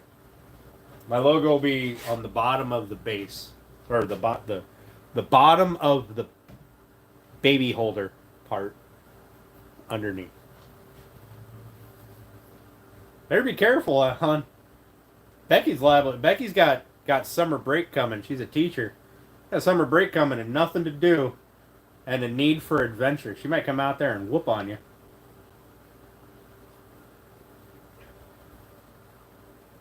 No, I have an idea on the stretcher, and I mean, obviously, before I do it, I'll the song, yeah, sure. Obviously, before I do it, I'll send Alan a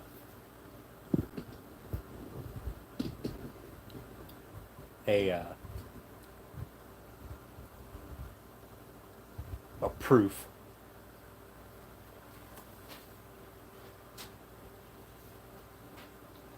I have an idea. I think it'll look really cool.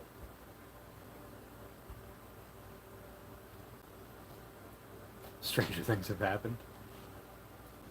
Yeah. It something like that, Mark. Something like that.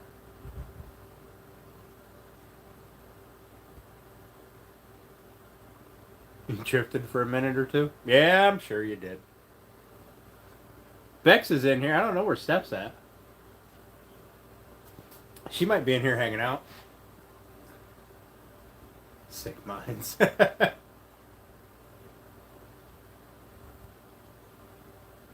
Usually, if she pops in and I'm just a talking shoulder, she has a comment about it. Look, Grass is all excited. Becky's here. She's eating pizza. Oh, you guys got the pool done on a Tuesday? Holy cow, I thought you guys were doing that this weekend. Good for you guys. Are you over there now?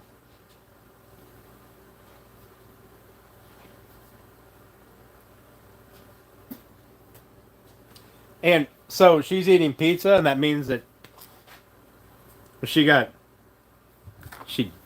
two-handing that thing. I've seen her text. She can do it one-handed. Not well, but she can. If she can find her phone.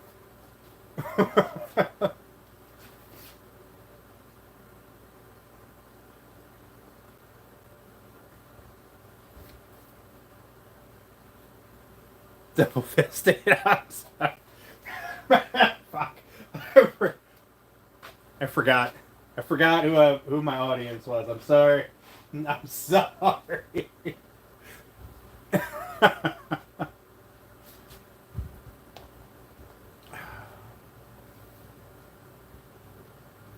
I gotta be honest though, I am super happy with how that looks. I really am. Even with no finish on it, I'm super happy with how it looks. Once I fix this. The little bits of gaps that I have on the corners. Which is not a big deal. Probably elbow deep in grease too. Yeah, fucking 100%.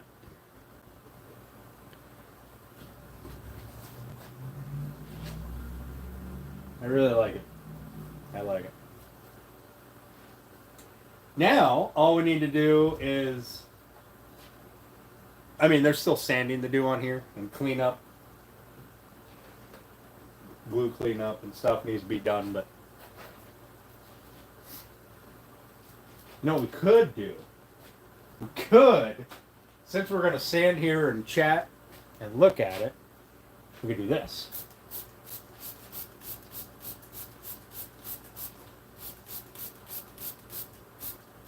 Alright, I gotta turn this fan off. Grind it off right away.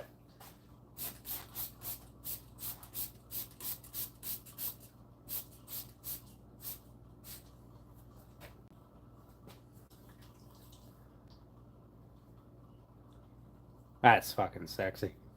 I like it. I like it.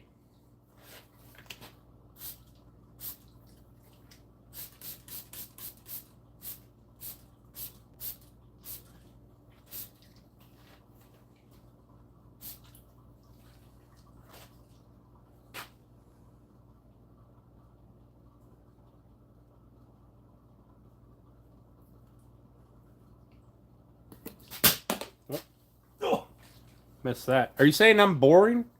Put you to sleep, Grass?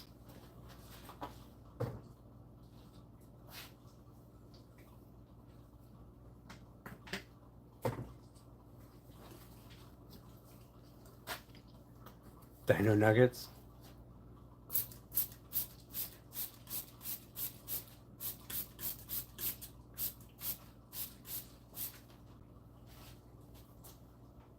Yeah, I think...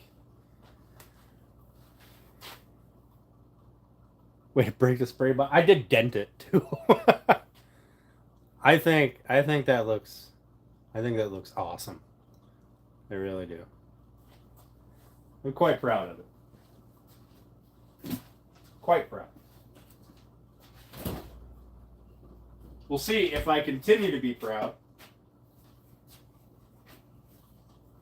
when I'm finished. So I was watching Runik's live stream earlier today while I was at work, and he asked me about this, and he asked me something like if I got this done or what I was going to do tonight. I was like, well, we're going to look at the box, the baby holder portion, and well, it sucks for you, Warrior. What movie did y'all go see?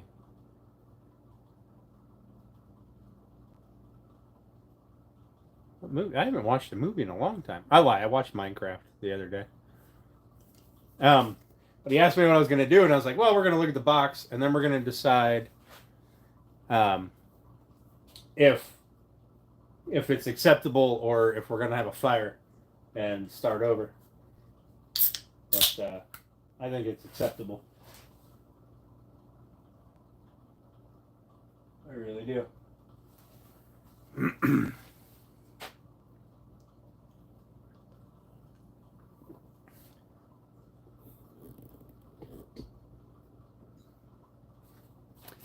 And, Alan, if you're still here, you can take it off of the legs and use it as on the floor as a rocker.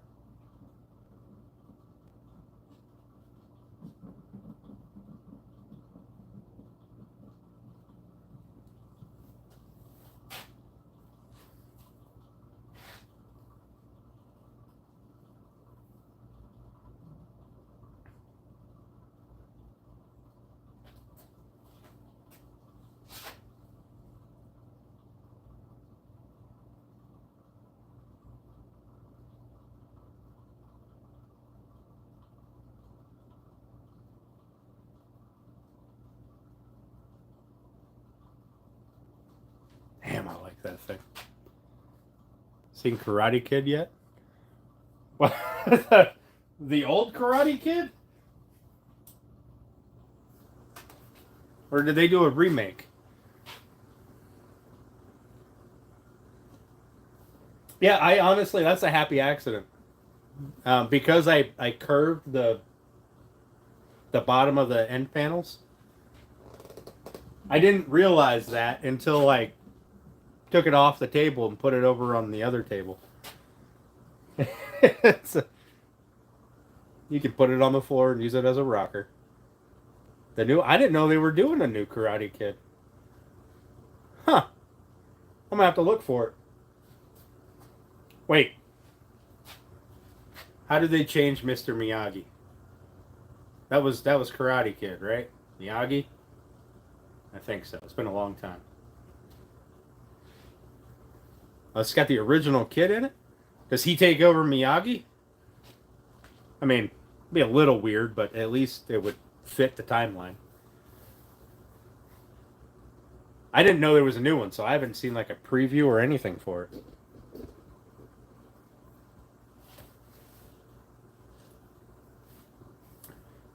Happy little accident.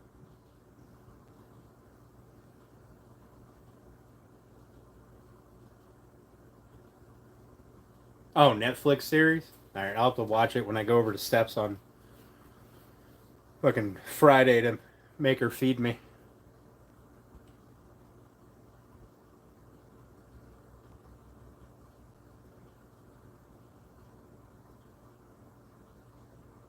Some actors are now the adults and run their own. Awesome. Awesome. Wait, did Mr. Miyagi die for real? Oh. Oh, I mean, that's to be expected. Oh, Jackie Chan's the teacher? All right, that's that's fair.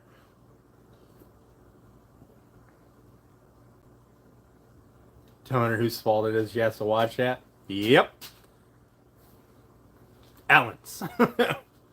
But that's pretty cool. At least she won't go MIA. Right.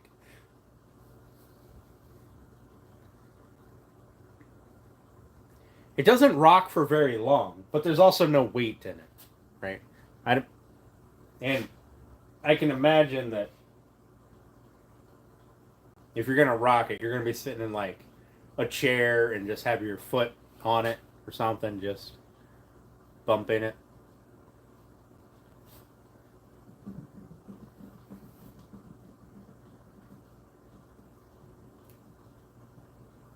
It can get very violently rocking, though. Good lord. Yeah, shake a kid right out of there. Karate Kid Legends, and it's a movie.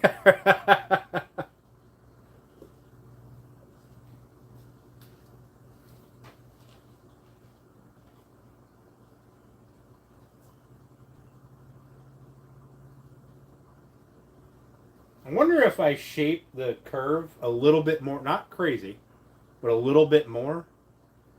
Um, Make it a slightly steeper curve. You know, bring the edges in a little more. I wonder if it would rock more smoothly. I don't know. That wasn't an intentional thing. That was completely a happy little accident. So I don't know. I'm gonna have to look into. I've only ever built one. I think one rocking chair in my entire life. Leave it alone. Well, I do have to do a little bit down here. So I'm wondering if while I'm doing it, if I just shape it a little different.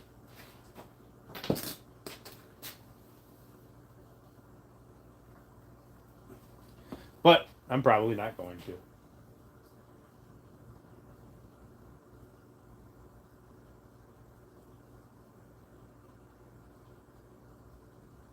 I do like it though. All right, bye.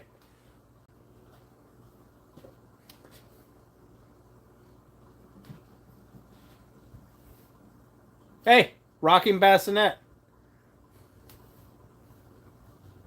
Score.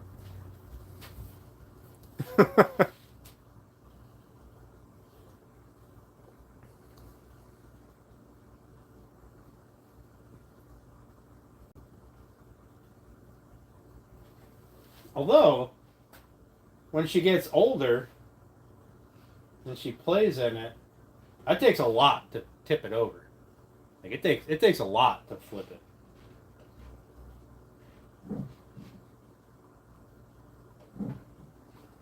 And then when the base is in there, it'll be even heavier. Like it takes a lot.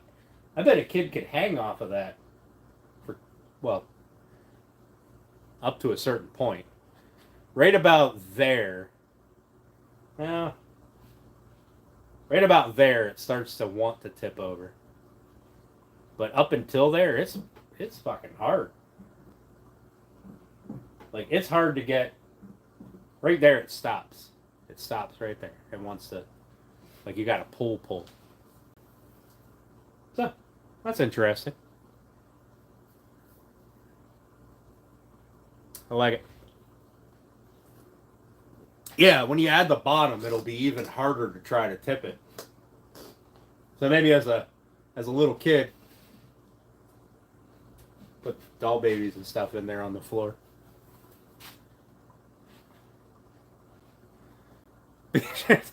No, I will never make another one like this. This is going to be a one of a kind.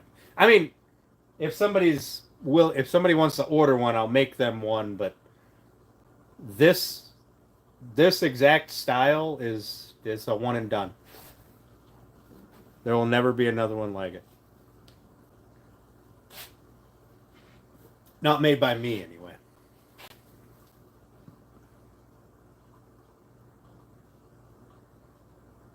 And I got to be honest, if someone was to order one of these, those $2,000-$3,000 price tags you see online, for the Amish built ones, yeah, I get it. I get it. But this was a lot of fun, and I did make it more difficult on myself than it needed to be. Like, initially, the splitting of the panels, that should have never happened. Um, the having this panel recessed, that made life a little more difficult. Getting all the stuff done. Um, things that I did to this, or things that I did along the way, made it more difficult. No, I'm not done. Fuck no, absolutely not.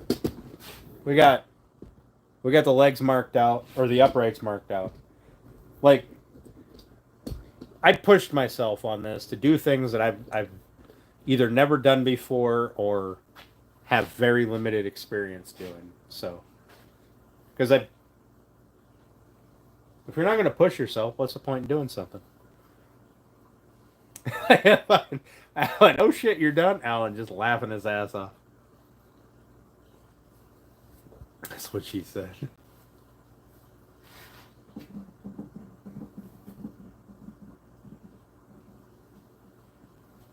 But there will be brass accents. $10. Get fucked. There will be brass accents on the uprights. So where it goes into here and then hangs, there'll be a brass ring. There'll be a brass ring on the end of it. I can't put a brass ring on the inside of the dowel because all I'm going to do is take a dowel and work it down so that it slots here. So there'll be a brass ring on the inside on the end of the dowel. There'll be a brass ring out here between this and the upright.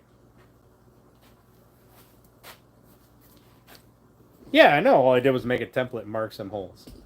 But I'm still excited about this. All right, this is the most progress. Fuck me. This is the most progress I've made on this thing to date. The other bits has just been, all right, we're going to cut this one thing. But and then the lock pins are going to be brass. The pins that are going to slide through the legs into those holes there to stop it from swinging. And they're going to be brass with a black walnut handle knob. And because I don't have a lathe, we're going to make a knob on that right there. It's going to be a very simple knob. You know, it's going to be flare, tapered down, flare. That's it. That's all it's going to be. So we're going to make it on the drill press, and hopefully it works out. I've only done that successfully once in my life. If it doesn't work out, I know people who have lathes, and I will pay them money to make me two.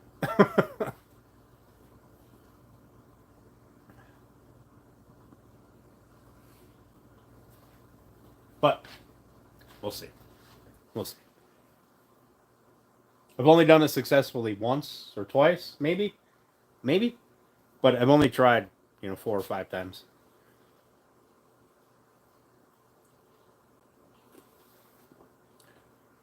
So, welcome back, Steve. Thanks for popping in, buddy. I appreciate it. So, we're going to leave you guys with this. Since we didn't do anything worthwhile today, except for get the uprights cut the size and get stuff marked out, I'll leave you with this.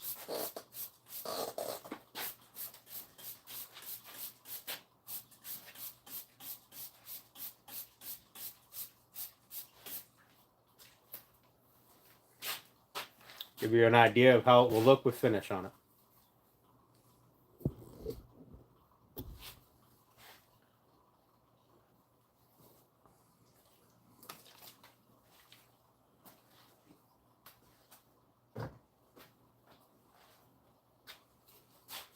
What's up, LJ? How you doing, buddy? Appreciate you, man.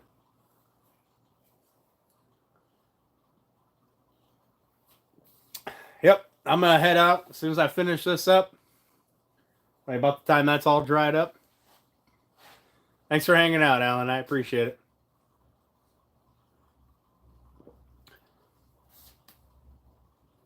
Yeah, I have a fan on, so it's drying fast, and it's like 90 degrees in here.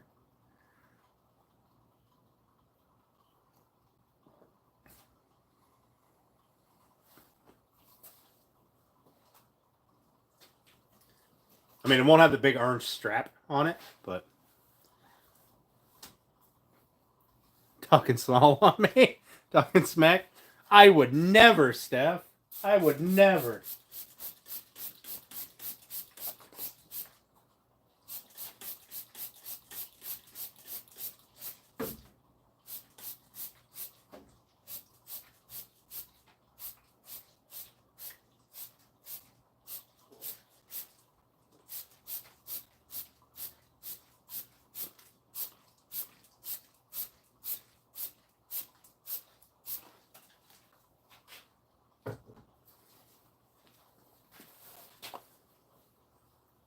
No more food for you.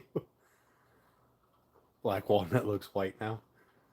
Yeah, once it dries, it the color difference is so drastic. No more food for you. I call bullshit. Steph needs way too much stuff done to not feed me.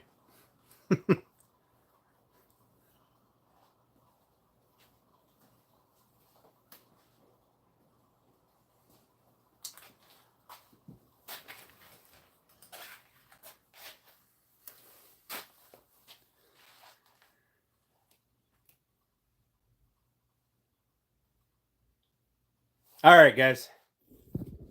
Done with my beer. I'm sure Turner's live, so I'm gonna go hang out with him.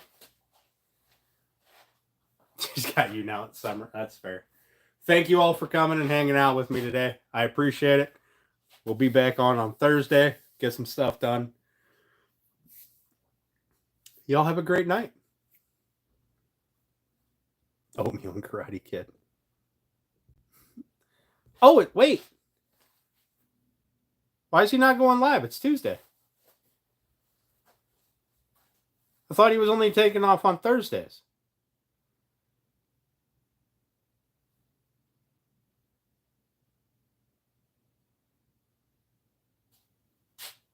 Or was he off on Tuesdays and not Thursdays? Fuck me. Oh, he went to that meet. Oh, that's right. Well, fuck. I guess we could hang out for a few minutes if you guys want. I got to step outside, though, real quick.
I guess I did miss Turner's live yesterday. I mean, I was there for a few minutes, but I wasn't listening. Pee break? Hell yeah. Karate Kid and oatmeal sounds pretty good, yeah. The lore makers meetup. He was live earlier today. Why didn't I get a notification?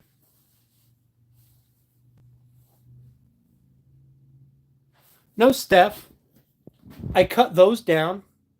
I got all that stuff cut down, and the black walnut chunks, and I got everything marked out. I got the curves marked.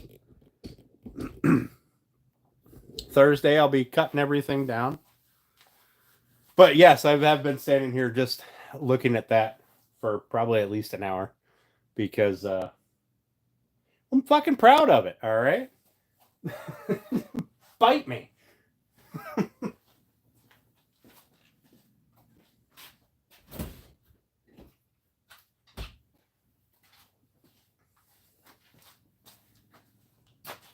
You knew it.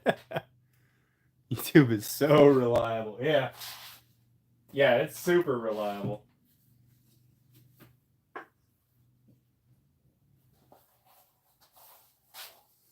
When did he go live today?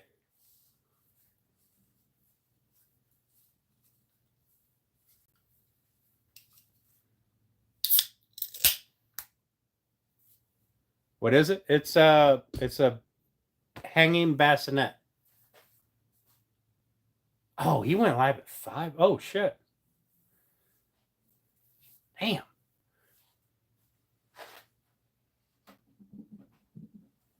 Well, now it smells like alcohol in here. Rubbing alcohol. Careful what you say. I may just bite. I know it. I know it. A bassinet. A bassinet is a thing you put a baby in, like an infant. Like one up.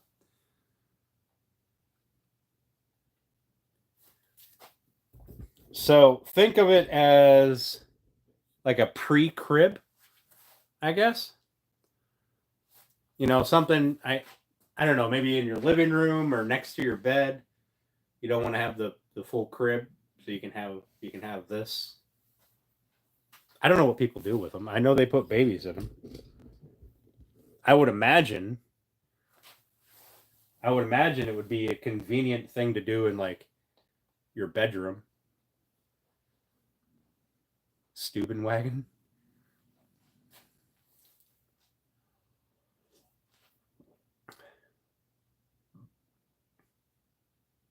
I don't know. Steph. Not a Stubenwagen. Google Translate. What the fuck is a Stubenwagen? I really hope that's Google Translate for there's no such thing in German. All right, that's fair. You put it in like the living room? I guess that makes sense. Yeah. You know, if you're not going to just hold the baby all the time. Kinderbett. Kinderbett?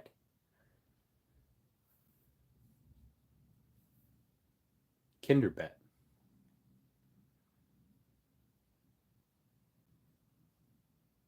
My German's terrible. I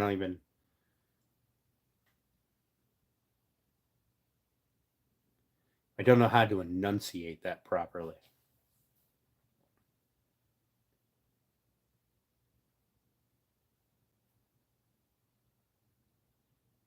Steuben has wheels. So would that be more of like a stroller?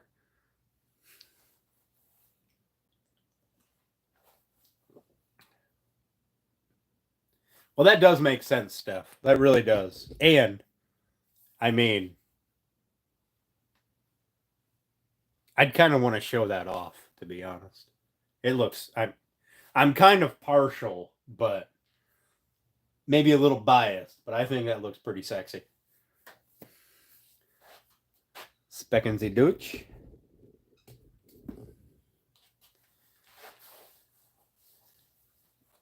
So my family is Pennsylvania Dutch, which is super close. Super close. Not great to German, but knowing that I can't read it, But um, my grandma spoke uh, Pennsylvania Dutch all the time, and I now have a like so I live near a bunch of Amish, right? So when they're talking, um, I get the gist of what they're talking about, just from my grandma.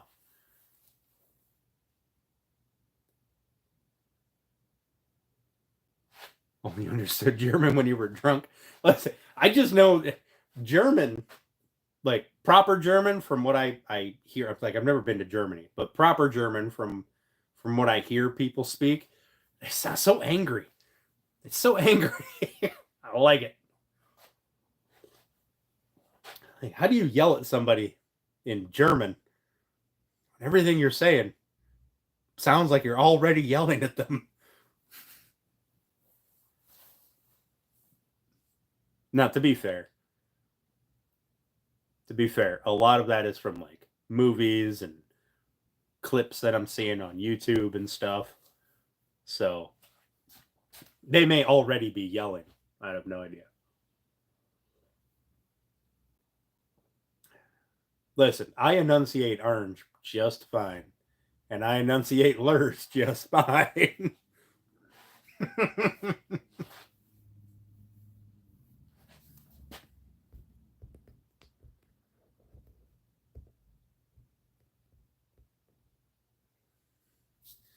Little mustache guy.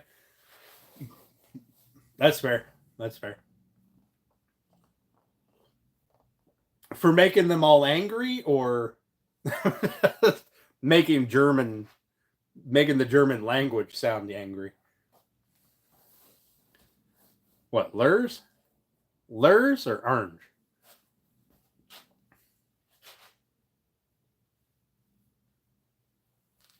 It's definitely not. It's not French. It is not. He was always yelling, so everyone else started yelling. Fair. That's fair. Like the language itself, even if you weren't yelling, I don't have a problem with German at all. Um, if I trace my orange, orange, if I trace my lineage back far enough, um, well, on my grandmother's side, uh, it's German. Um, but I'm not German. I'm American. Makes you giggle every time. But the language itself is very harsh, I guess, when compared to something like French, right? French is very romantic.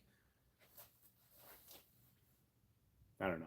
I'm sure other people, when they hear English, they're going, "It's fucking English is a shit language." Then that's probably fair. We're like three languages in a trench coat. It's pretty. It can be pretty awful sometimes. Sometimes.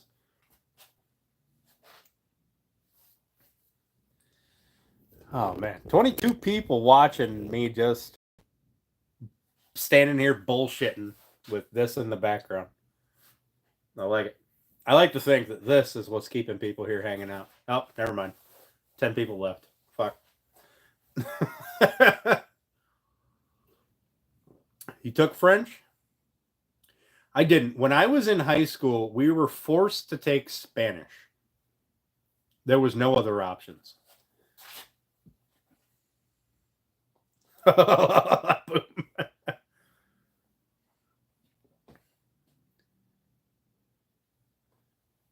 The girl speaking Italian. Yeah. You can speak Spanish when you're drunk. So you can speak Spanish when you're drunk. Mark can, I believe it was Mark. Yep, Mark. He can understand German when he's drunk. I don't fuck if I know what I speak when I'm drunk.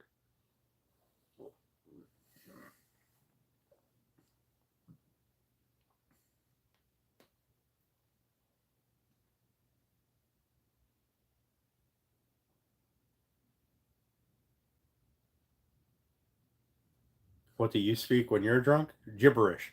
That's what you speak.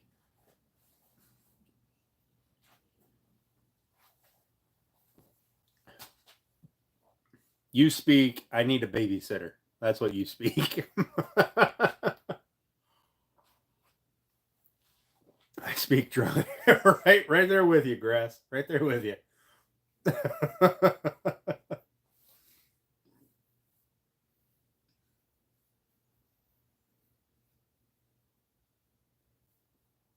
All right.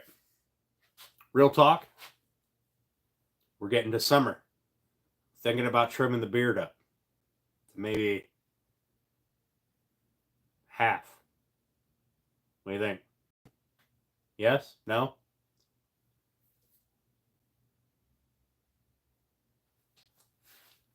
Rude.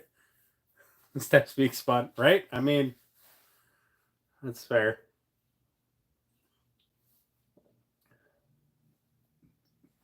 Well said, you. What, for the speaks fun or the half a beard? Am I drunk? No. God, no. What'd I have? 3, 4 beers? Fuck's that. Fuck no. I mean, the last time I did more than just a trim, I was trying to do the mustache, trying to trim out the mustache with the clipper, and I got too close. Like I messed up, and I cut the mustache too deep in one spot, and I ended up having to just take everything down to like a 3-day growth.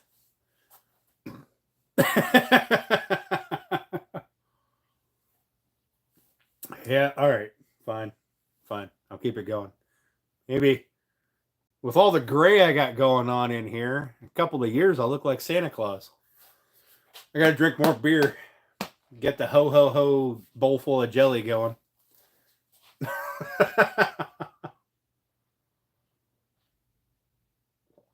I'm American, 100%. America. America. America.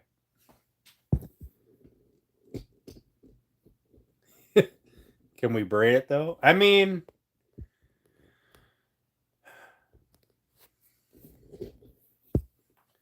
listen, if y'all ever see me drunk, maybe I'll let you braid it. But I don't think it's long enough to braid right now. I keep trimming it off, keeping it about this length.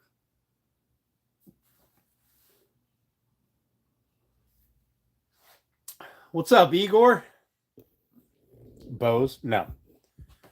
Although, I might be willing to do beads. If you can do small enough braids, we might be able to put a bead on it. Let's get Lillian on it. Good Lord. She's going to rip it all out.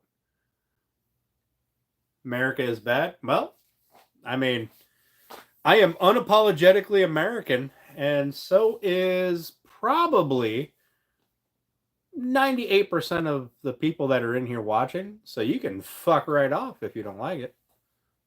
Don't have a problem. Make sure you hit that thumbs up on your way out, though.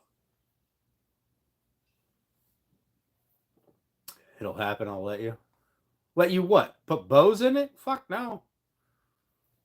That is not a picture I want floating around out there. I might do beads. I could be convinced to do beads.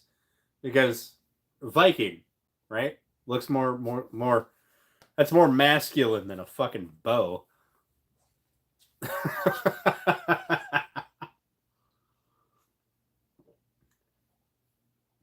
It doesn't go far. What, the picture? I don't give a shit. Steph will post it on her story. Some nerd will fucking screenshot it. I mean, not if you do like pink and purple, I guess, but you can do some white beads. The Vikings put beads in their beards and shit, didn't they? Not in, but on the ends. I don't know. Fuck if I know. Probably made out of bone for all I know. Bones are their enemies. Trucks are bad. Okay.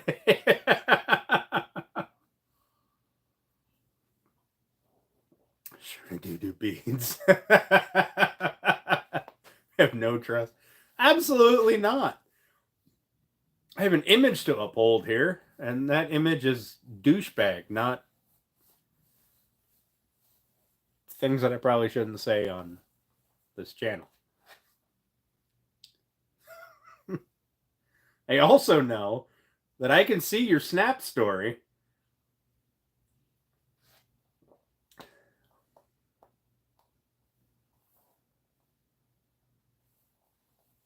Say no, Grass. Say no. Do yourself a favor and say fucking no.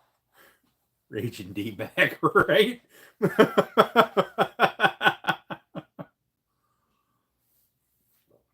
Say you trust her about as far as you can throw her. Is it possible to call me right now? Absolutely not. Absolutely not.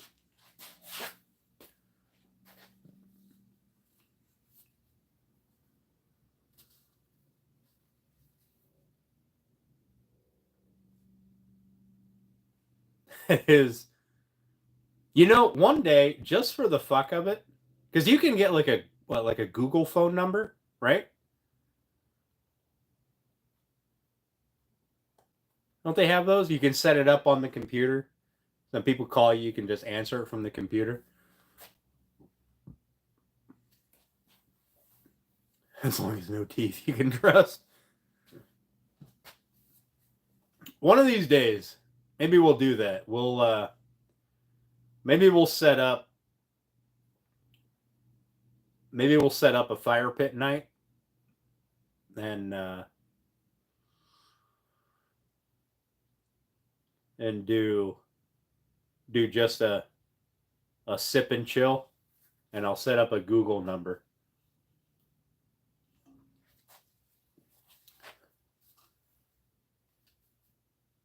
But the first stupid thing, people are getting blocked. 100%. In fact, I should probably do that not on this channel, but on my other channel.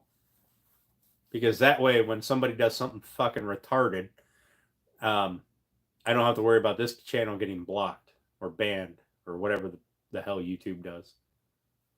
That's probably smarter. But I got to get 50 subscribers on my Dan K channel in order to do live streams. So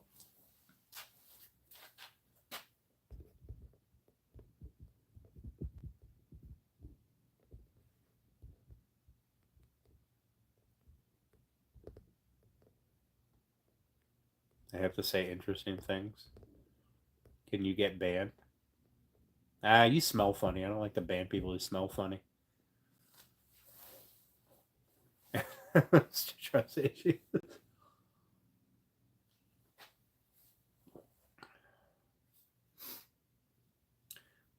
So I put full trust in my mods to ban people,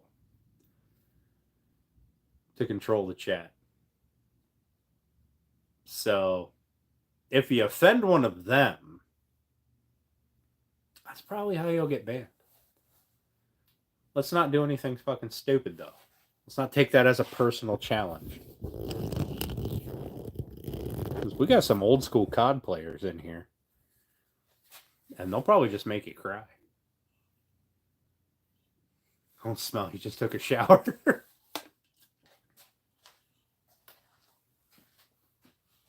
Grass, how much gray you got in your beard? I don't remember you having much gray at all. I've seen pictures of you. Hold my beer. Grass loves you. Oh, I'm sure he does.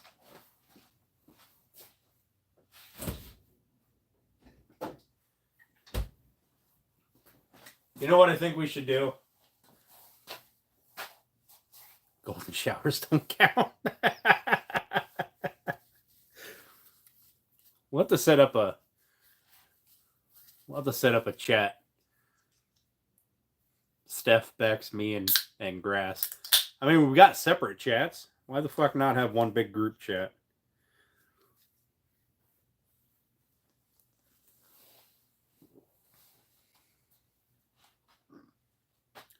Switch to Apple. I like it. Oh! Why did nobody tell me Coors made Apple?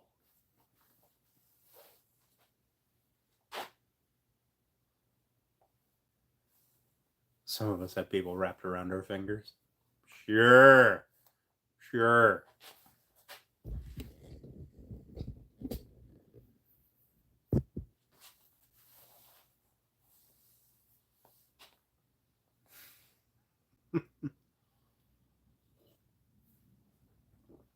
Listen, I only do work for you because you feed me, okay? Rocky Mountain piss water. I've never tried the Coors apple. I've only ever drank the Busch Light apple. I kind of want to try the Coors now. Is it Coors? I think it's Coors. Do I make Smithy sleds?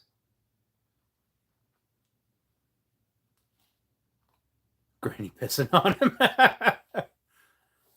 I don't know what a Smithy sled is, so I'm going to say I have never made one.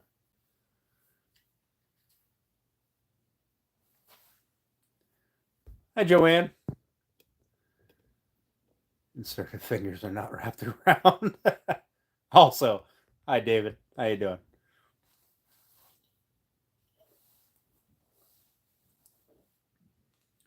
David's Canadian.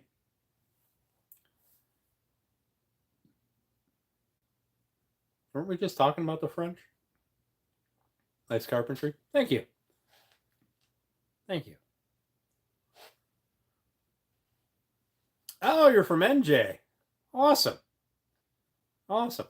You know, I haven't seen NJ go live in, well, it's been a little while. I haven't been able to catch one of his lives. Is he still fishing the same bridge with Jig and Joe?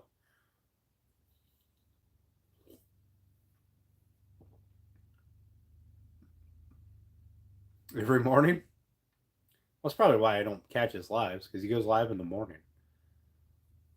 I'm usually slammed in the morning. I start to slow down after lunchtime. Right, Grass?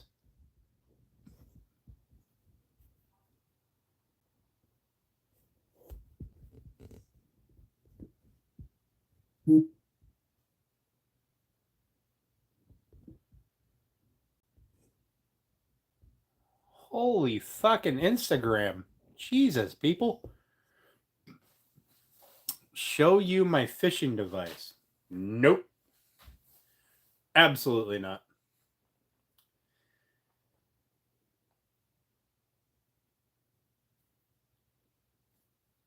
Hey, Texas, how you doing? Thanks for popping in, William. I appreciate it. What do you fuckers go live? Fuck.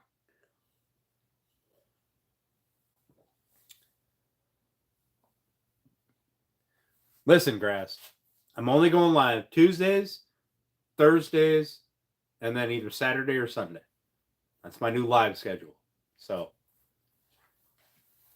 that gives you plenty of time to work around.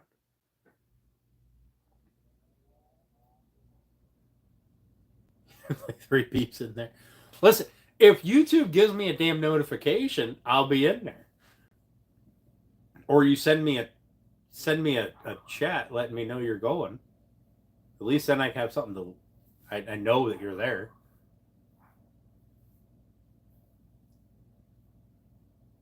Have a drink on you. Perfect. Thanks, William.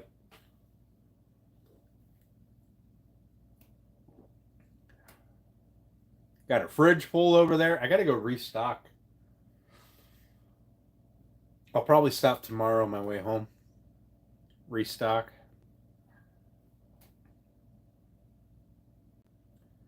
I got to hop on the riding mower tomorrow. I need cold beverages on the mower. Also, magnetic koozies. They stick to the mower. I'm just saying. The smithy sled is used in the winter. You put your ice fishing gear on it, pulls pretty easy off your walker. Pretty easy off your, if you're a walker.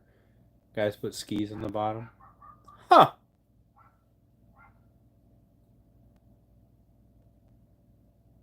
I didn't know that. All right, so I assumed that a smithy sled would be something to do with blacksmithing. Um, but it's an ice fishing sled. Huh. I'll look into that because ice fishing is pretty big around here. Maybe I'll make one. Warren, Ohio? Hell yeah, William. I'm up by Lake Erie in Pennsylvania. Thanks for that though. I'll look into that. And always finish in the back. Always finish in the back.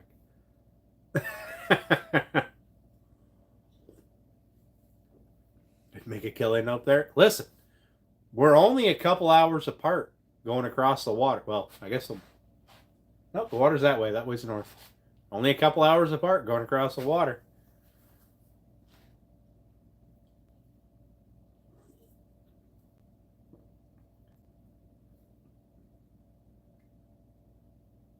I don't do ice fishing. So,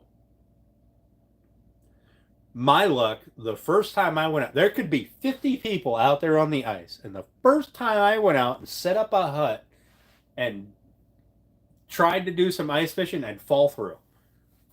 100 fucking %. That is how my luck goes.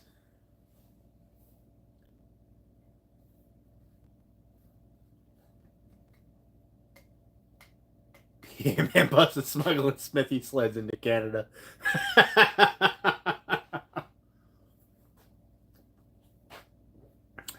No. No, David, you don't know how great my luck is. I would end up underneath Lake Erie. 100%.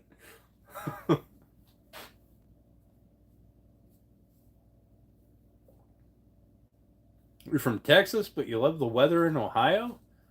Man, I'm looking at moving to Texas. If there wasn't so many damn woodworkers in Texas.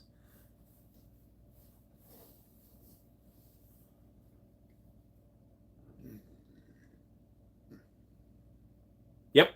Yep, I have. Excuse me. I don't know if you guys can hear that, but the fire sirens are going off. So that means one of two things. Either some idiot crashed their car, or there's a fire.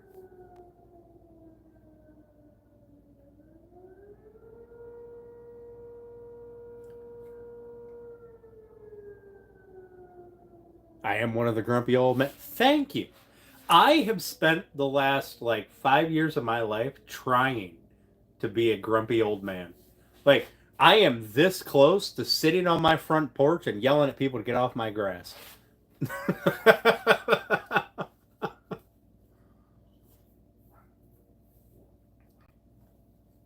I watch people ice fish. Don't get me wrong. I'll watch them ice fish, but I have zero faith in the thickness of the ice. The 21st century. Well, I would imagine that you use the sled to pull all your gear.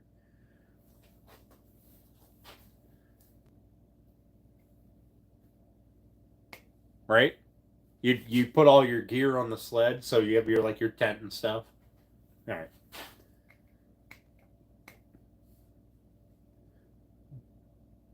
I mean, I guess aside from going to Cabela's or whatever and buying one that pops out of the sled, yeah, 6 inches is safe to walk and fish on. Auger chairs. You not use huts? You just out there fucking raw dogging it in the middle of the ice. I mean, I've seen Letterkenny. I don't remember seeing the ice hut there.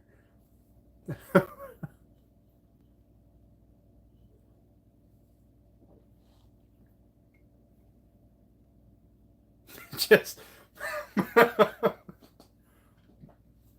if you drink enough, you won't freeze to death, I guess. Me, I'm old. I get cold fast. Depends on wind and temp. I'd be one of those people with the propane heater in there, and my hut would just be sinking. Just sinking through the ice, and I wouldn't know a damn thing about it.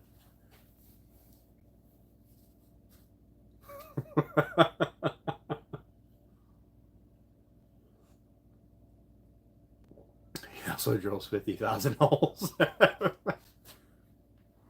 BS what? What? If I went out on the ice, you know damn well that they'd find me up washed ashore somewhere in the spring.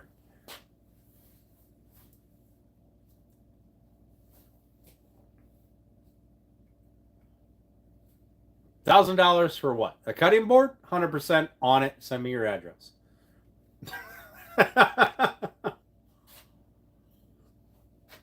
Yeah, Steph, but you're cold when it's like 80 degrees in your house. You're over there with a blanket, shivering. I get cold when it's like 20 degrees outside. And I'm going, you know what? I could be inside where it's warm and not outside where it's not warm. Just don't put the heater on the ice. Well, I mean, you got to warm up the floor, right? That's how you just radiate heat upwards, right? Isn't that how that works?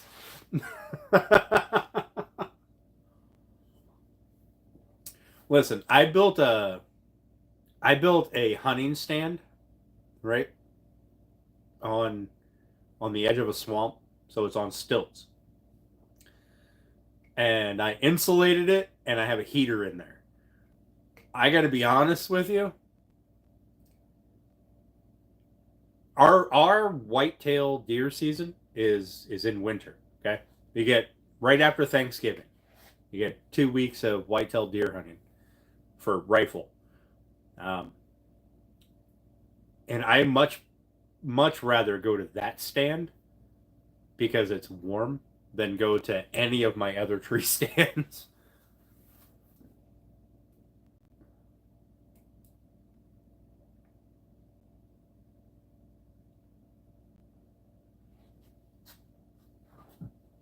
Yeah, that's because I sit on the corner of your couch that has a fucking heat vent under it. I'm getting roasted from the bottom up.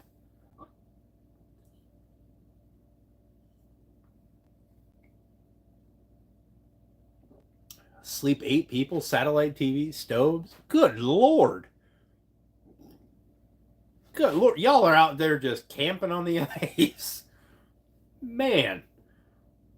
The people I see in the bay up here, they've got like the little plastic huts or fabric huts, like tents. Sit somewhere else then. No, that corner of the couch is mine. I can lay my feet out, I can stretch my legs out, I have a good time. That's my corner. Sitting anywhere else feels weird and I don't like it. Also, when I eat, I got to sit right there on the floor. It's perfect. Pop-ups? Yeah.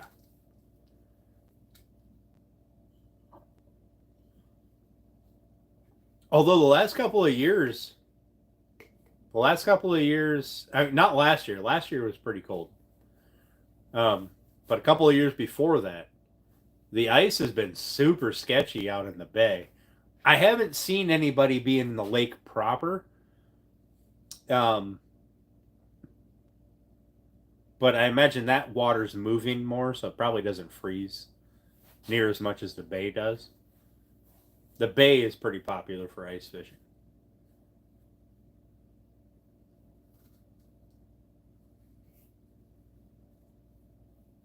I will boot your ass off of my spot, or I'll sit on top of you. My spot.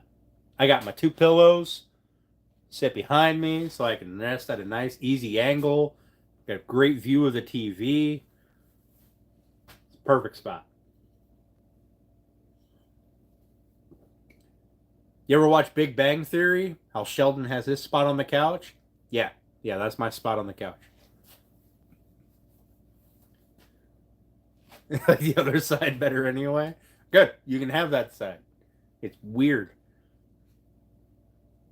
So for the rest of you guys, if you don't know, Steph has a sectional, right? So you have like, I don't know, what amounts to a love seat on this way, and then a couch, and then one of those like weird things that doesn't have a side on it over here, right? So it's kind of shaped like a U. I like to sit in this corner over here where I can put my legs out on the love seat part. Ian, you should probably ask your dad that, because I don't really think I'm willing to do that. I can't really help you. Easy escape. Yeah, well, my seat's by the door where the guy's supposed to sit, so.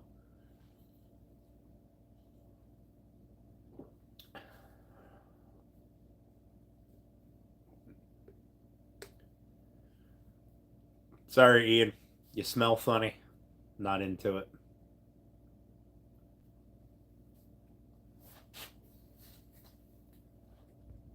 You're just kidding? Well, I fucking hope so. I don't want your dad showing up at my house being all jealous.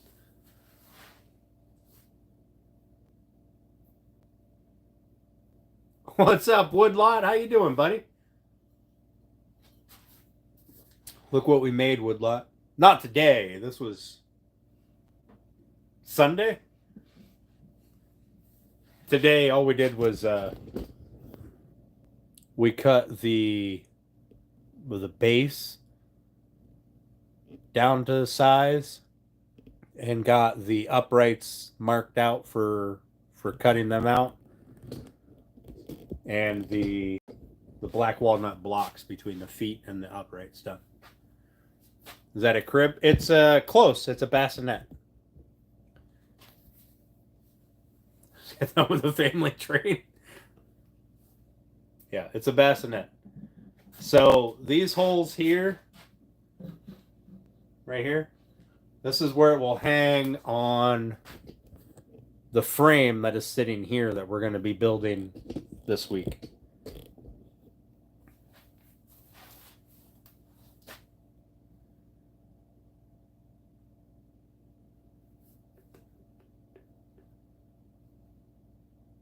Thirty of 88 hours complete. What are you trying to do?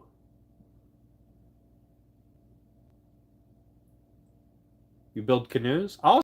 I've only ever built one boat in my life, and I don't think it was that great, but somebody bought it from me, so. I also shot the spray bottle. Yes, I did. All right. I'm proud of my spray bottle dent. Okay. See it? See it? Drop it right there. Yes, it came from Dollar General for $1.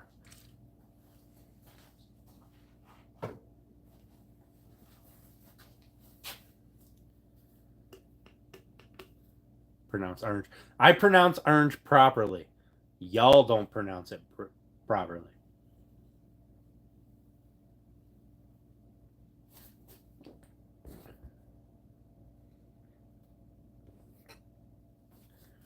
Ribbed for your pleasure. Listen, that was the only spray bottles that they had there that didn't already have stuff in them. Okay? $1.25 at Dollar Tree.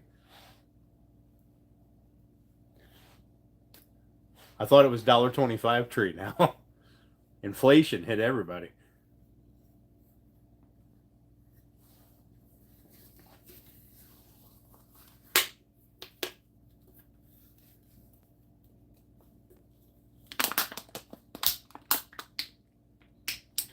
Create funding to either repair or replace your truck without needing a bank loan. Also raising 3 kids in New Jersey. That's that's fair. What's wrong with your or with your truck, bud?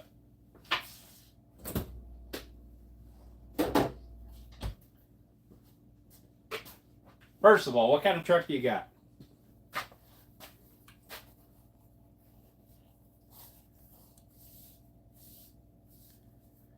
Wait, so you're it's 96 due to inflation? Yeah, it's either the truck or the kids. You can only afford one. The other one is what you got to raise money for. I guess it depends on which you like more, your truck or your kids.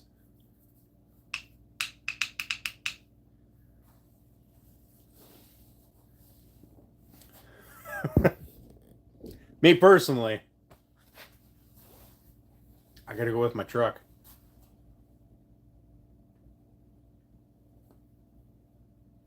Always the truck.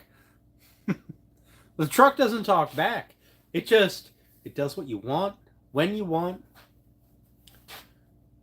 700,000 miles on a Dakota? Damn. Bro, I'm a Chrysler tech and Stellantis tech. Sorry. 700K on a fucking Dakota? Holy cannolis. Around here, that thing would have rotted out long ago. Excuse me. What state do you live in, Woodlot? Are you in New Jersey?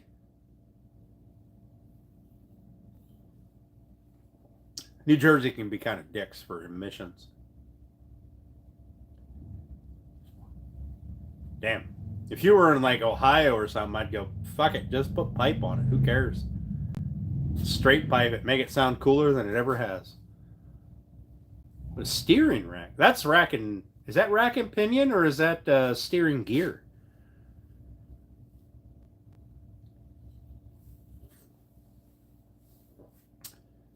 I'll be right back. I think I just heard somebody pull into my driveway. So give me 1 second. I'll be right back.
All right, I'm back. Sorry about that. The guy was up 2 houses up and on the wrong side of the road.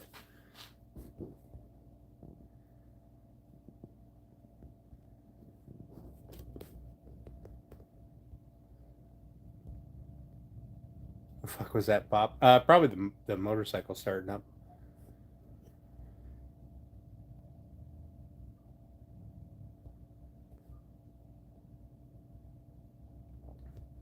Yeah, 96. When did the OBD2 start?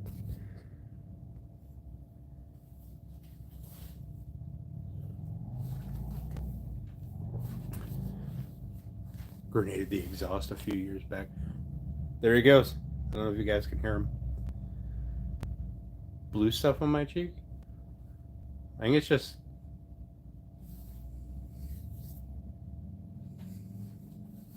light reflection? I don't know what the hell that is. That's weird.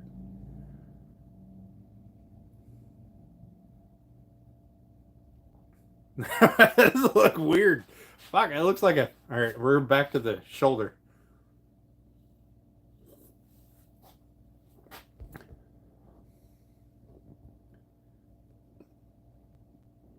Low on bourbon and rum? Why wait? No! Fucking... Got a wood delivery. Listen, if I get a wood delivery at 10 o'clock at night, it better be some high-end lumber. What's up, Daily Motivation? How you doing? Thanks for popping in. Appreciate it. Yeah. So, well, that means I'm not plugging it in. So if it's like Pennsylvania, they're just doing a visual, which means it just has to look like it works.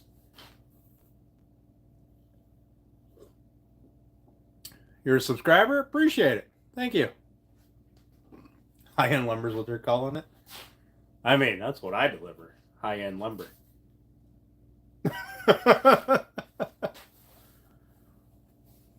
Crackhead that robbed the lumber yard, right? I got a truckload of black walnut. I'll give it to you for $50.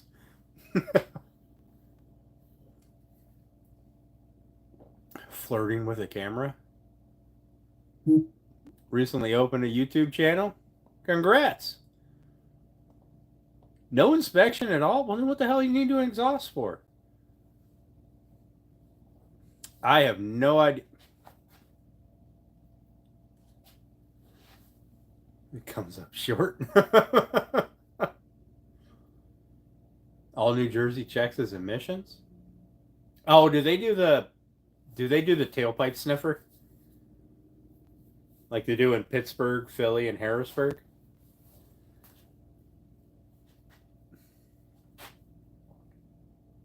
Oh. Well, sweet. If it's only through OBD2, fuck, why you need an exhaust? Can I speak German? No. Nope, absolutely not. But I appreciate you coming in. Some of the guys in chat got a translator. And somebody's probably drunk enough to understand German. I know very little. Very little. Except can speak in the contrary. Plug it into the old computer. Well, fuck. But if they're not plugging it in, because it's OBD1, I mean, listen, I can't argue with you that German beer is good.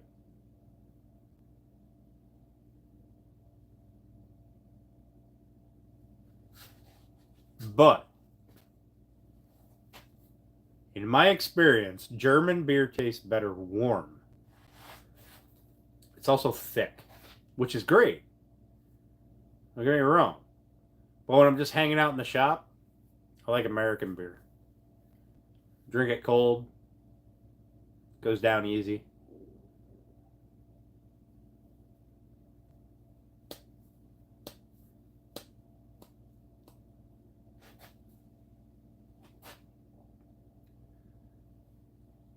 Bitburger pills.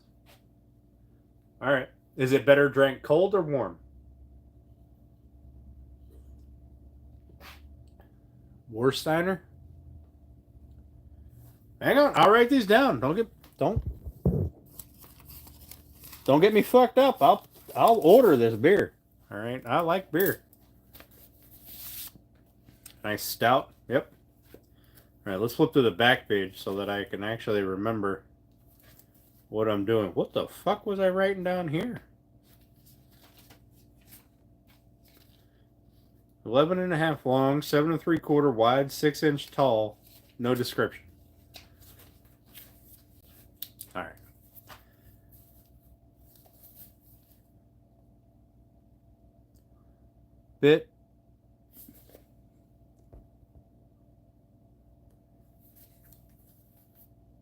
Bitburger Pills and Warsteiner.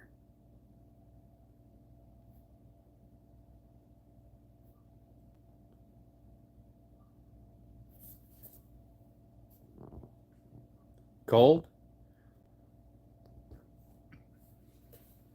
The bad. Hell yeah.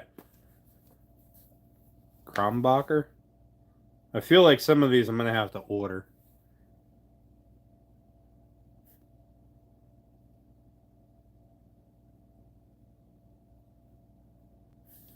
All right, so the Bitburger cold. What about the Warsteiner and the Krombacher? For a girl's friend. 7 3/4 wide? Good Lord. I can't fuck with that.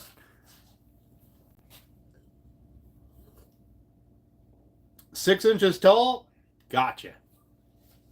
If we go twice. Maybe.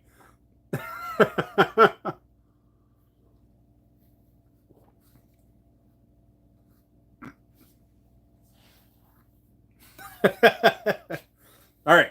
Warsteiner, cold or warm? Cold or room temperature? And the Krombacher, cold or room temperature? The best U.S. beer? I really don't know. U.S. beer varies wildly from piss water to stouts. I couldn't give you a best. Yeah. U.S. beer, in the U.S., we excel at piss water.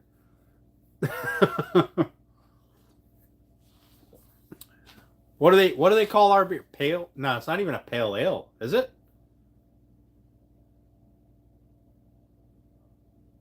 Whatever. If you drink enough of it, you'll get drunk. That's all that matters.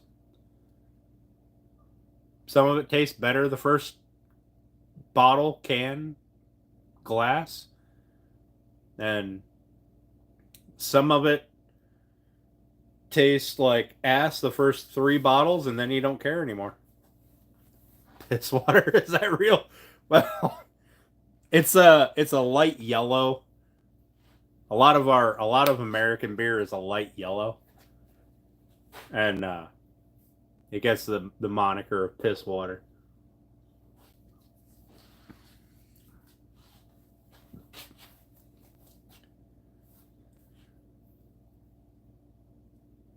Right? Get sober drinking beer. Well, it takes, for me to drink enough beer to get drunk with just beer, just regular beer, not any like small batches or anything crazy like that. I am full before I get drunk. None of it's good. We do got banging wine. We got some pretty good wine. What's up, Eggson? How you doing? Thanks for coming. Michelob? Michelob's not bad. I do like, what is it, the Coors Select? Whatever, it comes in the glass bottles. They're about yay tall. They're kind of chubby. I do not like Rolling Rock. That shit gives me a headache after like one beer. Need Evan Clear, you stupid redneck. Oh God. You hurt me. I don't know one fucking redneck who drinks goddamn Everclear, alright? Rednecks, first of all, proper rednecks drink their shit in a jar. But rednecks around my parts, we drink fucking whiskey like bosses. Like, go fuck yourself with your Everclear.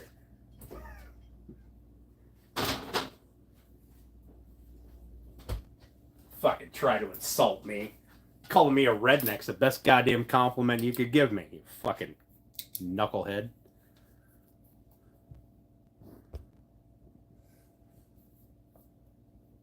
Jägermeister? Hell yeah, we got Jägermeister. Give you a headache after I've had 2 beers? College age twink, right? I don't know anybody who drinks fucking Everclear. Unless you're in college.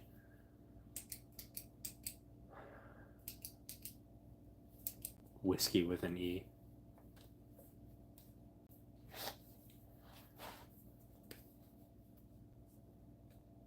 $20 a bottle and box return? God damn, you make money getting drunk. That's my kind of beer. I need a beer that pays me to drink it. Jim Beam, it's good. Better than Jack Daniels. I like Jack Daniels. I'm not a big fan of the regular Jack. Just the regular, what is it, a black label? I like the selects, the single barrels, things like that.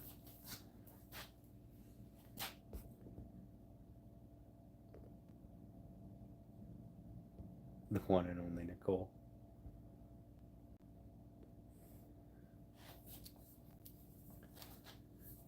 But Christ, when I was younger, we'd go to the bar. Red Bull and Jaeger. That was how you got the night started. Apple pie from a mason jar. That's the way to go, Woodlot. That's the way to go. Number 7 bourbon. That's good. That's good. That's good.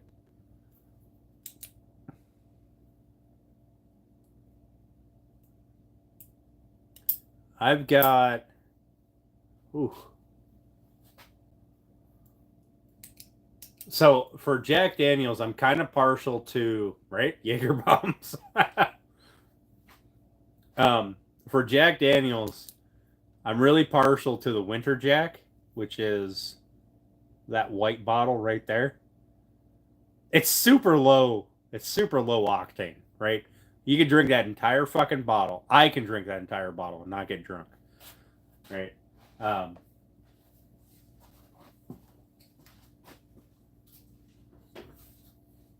And I know that because an entire one of these bottles fits in my my Yeti cup.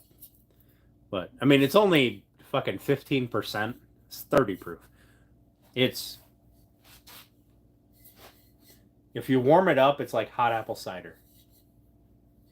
It's great.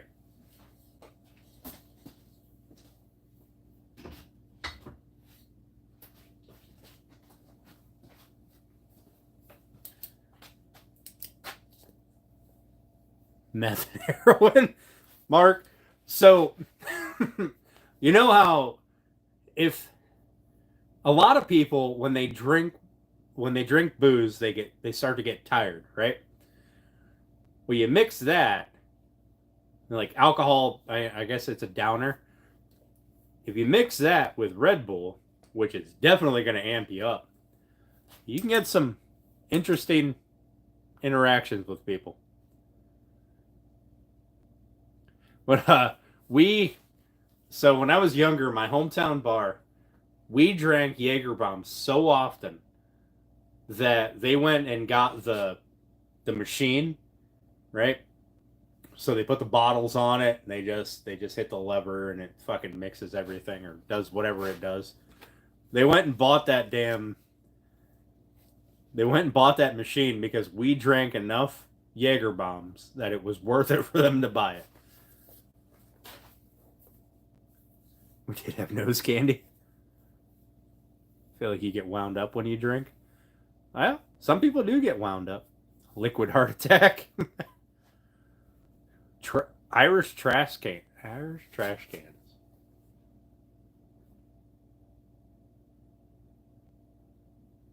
All right, Grass. Send me a list of the shit that I need to get for that. And if I don't have it when you come up to visit, we have our campfire night. We'll get fucking lit out there in the in the yard. Am I in Texas? Nope. I'm in Pennsylvania. Same country, different state.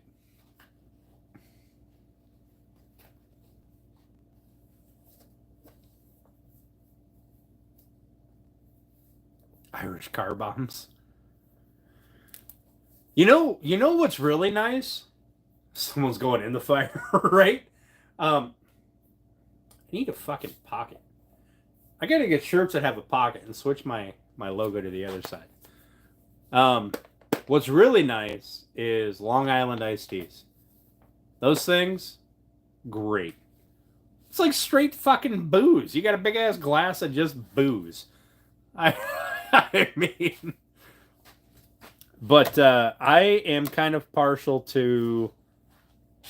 I'm kind of partial to old fashions. That's been my drink of choice lately.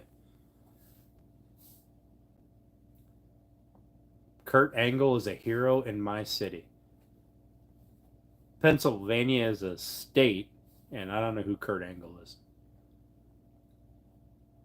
If you want to get fucked, you drink straight melon liquor. All right. So I'm a big vodka drinker.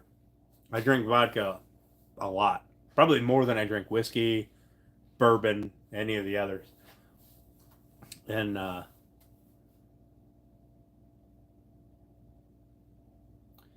I've actually got some Tito's in the house, in the bar, and I've never once cracked that bottle open. My vodka of choice is so. All right, when I started drinking vodka, I started at the bottom shelf, right? The absolute dog water vodka. What the shit the hell do they call that?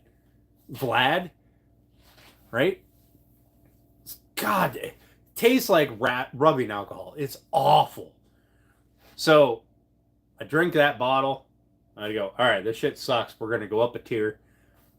And I got to Platinum 7X.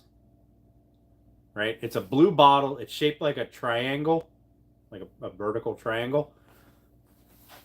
Love it. I love that shit. It disappears. I can put half a glass of vodka, 3 splashes of orange juice, cranberry juice, whatever I want. You can't taste the vodka. You're gonna be honest, you just shit your pants. Congratulations, physics. I hope you enjoy that. I don't know how to fucking respond to that. What's up, Bar Run? How you doing, bud? Thanks for popping in.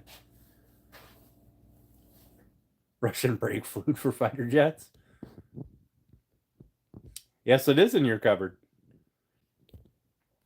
But once I got to that vodka, I went, this shit's great. I don't need to go any further up the chain. This is just all I buy now. But a buddy of mine told me I need to try Tito's, so I got like my local liquor store has these like I don't know, boxes with the little bottles in it. So I bought one of those boxes. Still haven't cracked one open.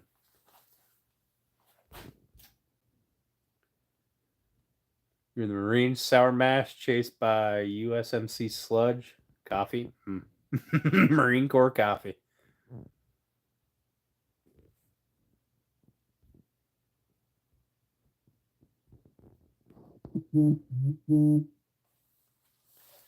I've never had absinthe. Never had absinthe. Didn't they change the recipe? Didn't the U.S. ban it for a long time? They had to change the recipe for some reason. There was something in it that made people too happy or something. Canada hasn't. All right, random. So,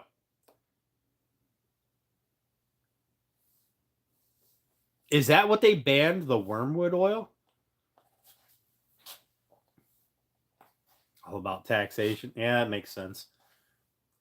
fucking U.S. government's all about taking your dollars.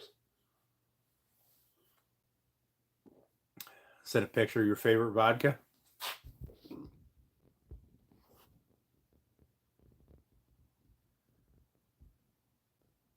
Oh, God. You sent so much stuff. I'll check it later. All right. Well, random. I don't know. I'm not sure, but I'm fairly certain that dogs can't smell booze. So when it's in a bottle, shoot me an email. I'll give you my address.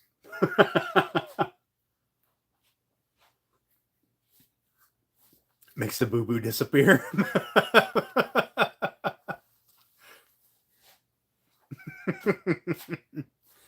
Elegant Woodcraft 2024 at gmail.com.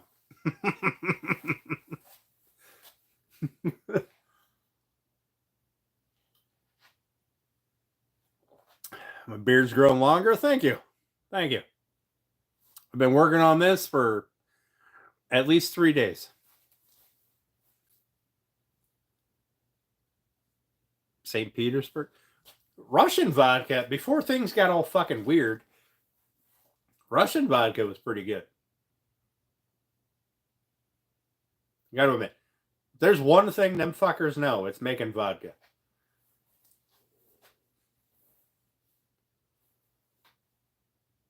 Probably also drinking vodka.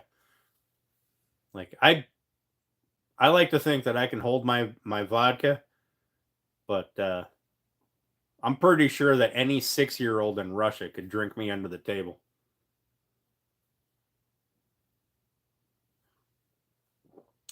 Pink Glasses, the Diamond.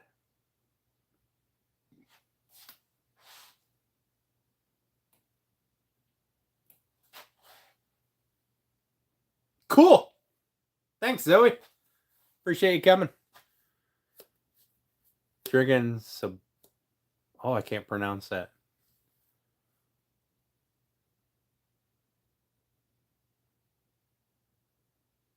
It's a hallucinogenic substance in high doses. All right.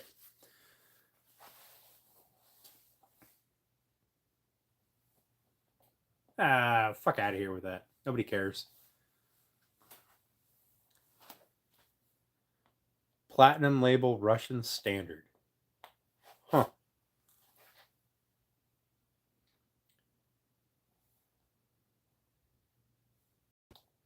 Right? Didn't we just didn't Trump just get rid of Pride Month? Aren't we what the fuck did he change it to? Isn't it? Fuck, what the hell did he change it to? Shit. Excuse me.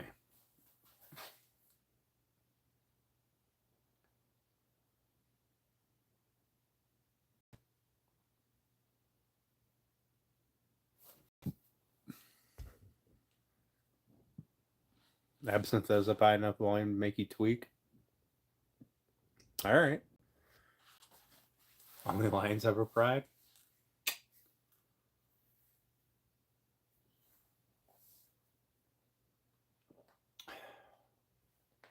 Nobody cares, mermaid. Nobody gives a shit. Fuck who you want. Nobody fucking cares. Go away. I don't need your rainbow bullshit everywhere to fucking show me that you're here. Nobody cares. Nobody hates you. Nobody refuses to accept you. Fuck who you want. Nobody cares.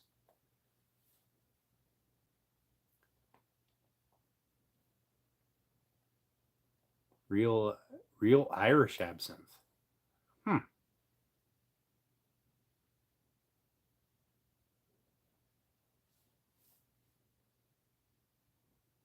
The one bus nailed it, Woodlot. Nailed it. Good job.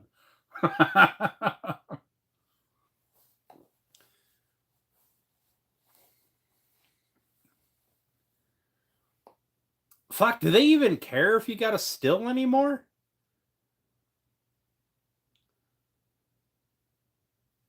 Shit, I know some boys in West Virginia who brew their own. And they are not shy about it. And they come over, when I go down to the cabin, they're coming over to the fire. As soon as I light a fire, I know damn well I'm getting fucking shit-faced from one of them mountain boys. They are bringing over whatever the hell they've been cooking up lately.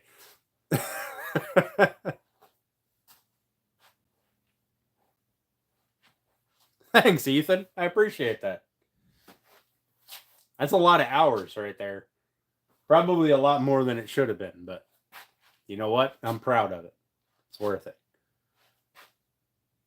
Whole setup of the grandparents' cottage. Nice. Oh, it's legal as long as you don't sell, huh? So, you can gift it, right?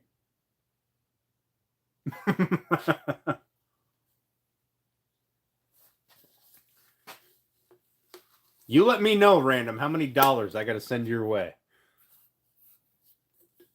The ATF's going to be merged with the DEA. Oh, fucking ATF needs to be... The ATF should be a goddamn convenience store, not a fucking government agency. Got the handle sticking out on that side.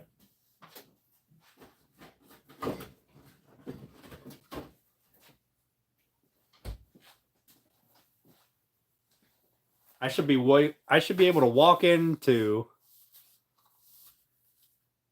Can't have a still? Oh.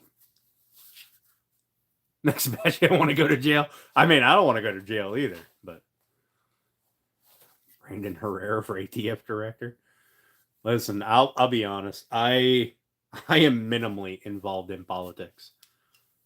It's just too much sadness. But I'll have to look up Brandon Herrera.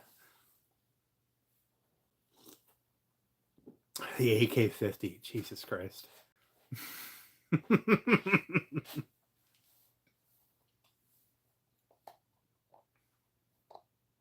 All right, random. So here's what you do. You ship shit to me. I'll pay the customs fees or whatever the fuck bullshit that they decided we have to charge. And you don't put a return address on it. Drop it off in some post office or whatever the fuck you guys got up there in a different town.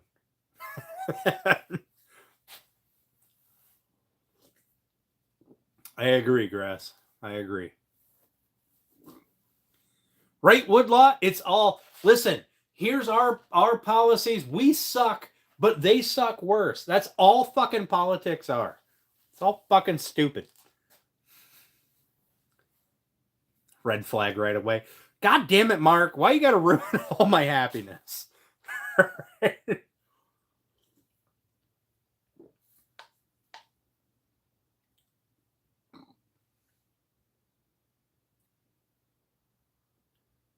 Random. How far away from Lake Erie do you live? Because where's that line? It's got to be somewhere around the middle, right? I can get a boat. I don't know if I'll outrun the Coast Guard, but I can get a fucking boat.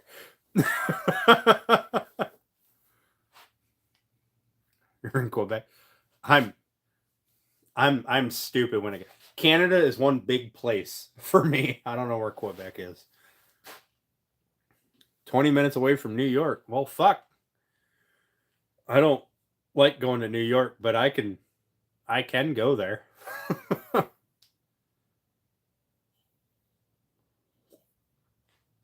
Green Acres, Florida. Hey, AG, how you doing, bud? Thanks for popping in. I appreciate it. The state, not the city. I would hope so. Nobody wants to be 20 minutes away from New York City. Not even the people who live in the city.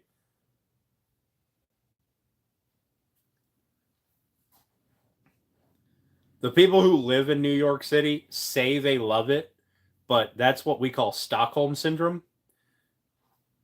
They've been captive there for so fucking long that they don't know that they hate it there.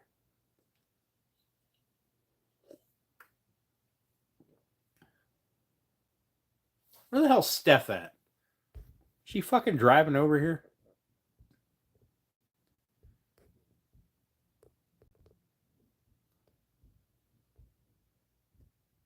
Good Lord, I haven't seen her talk in a long time. It's in your cupboard. The last thing I heard you say, Steph. Where the fuck are you?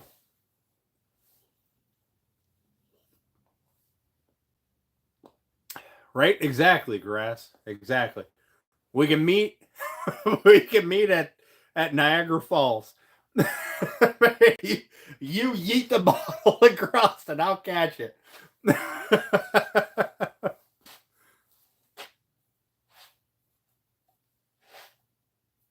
He's scared. I ain't fucking scared.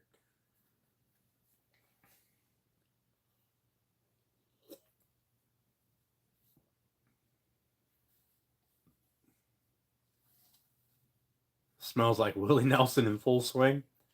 I believe it. I believe it. Like there's shit in New York City I'd love to see just to be able to say that I've seen it, but I fucking refuse to go to that city.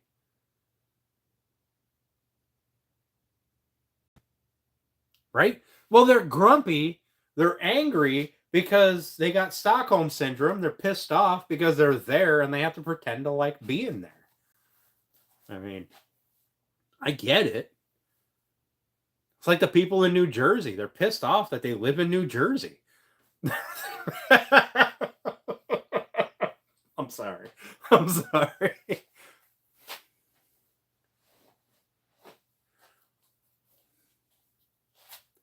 That in Chicago. No, I'm not. I know, Steph, and you've been in like the sketchiest fucking places in New York that anybody could ever be in. The painted clothes in the summer. I mean, I'm sorry.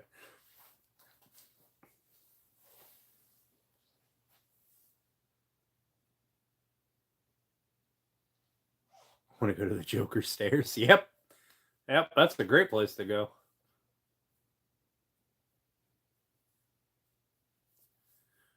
Listen, Steph, I also hate driving through Michigan. I've never even stayed there. I just hated driving through it. That and Illinois. Oh my god. Like when I drove through Illinois, I was on an elevated highway and I still hated being there. I was on like their, I don't know, fucking turnpike or some shit. I had to pay like every exit just to keep going. Missouri, excellent.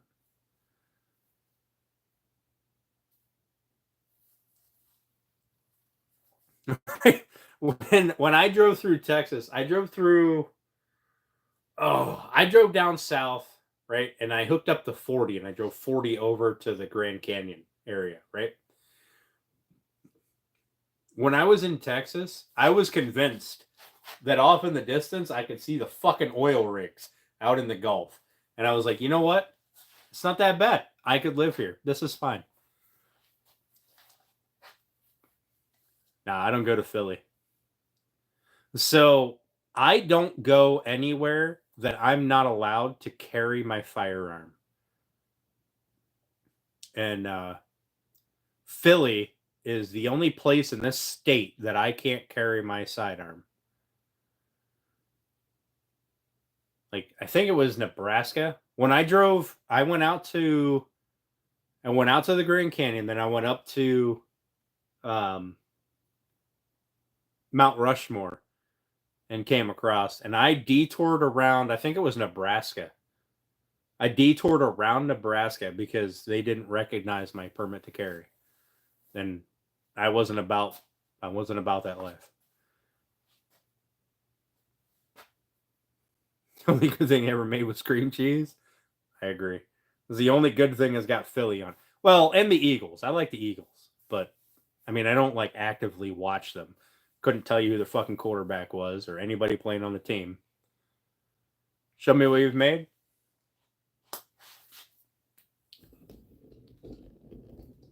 I made that not today.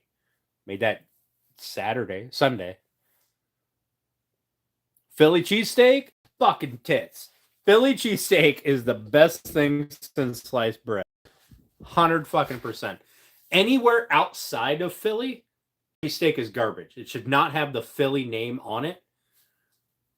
So I used to live down by Hershey, Harrisburg area, right? That's where I'm from. So Philly wasn't that far of a drive.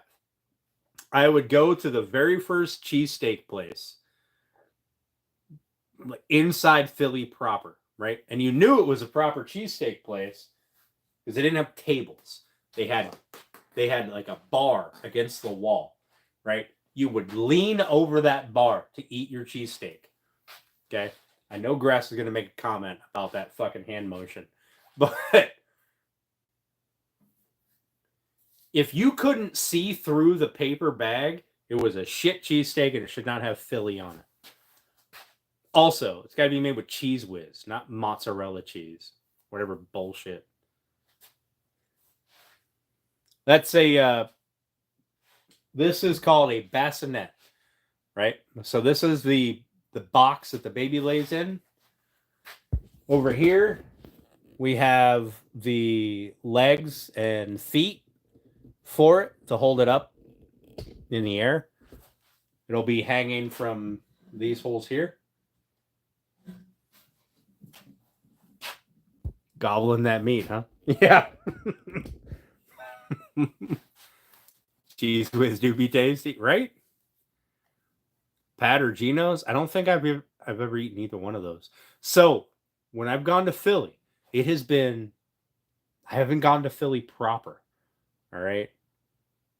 I'm not built for that life. I've gone to like, here's a Philly exit off the highway. I'm going here. I'm hitting a frickin' cheesesteak place, and I'm out. Thank you, Myanek. Mayank. I'll suck.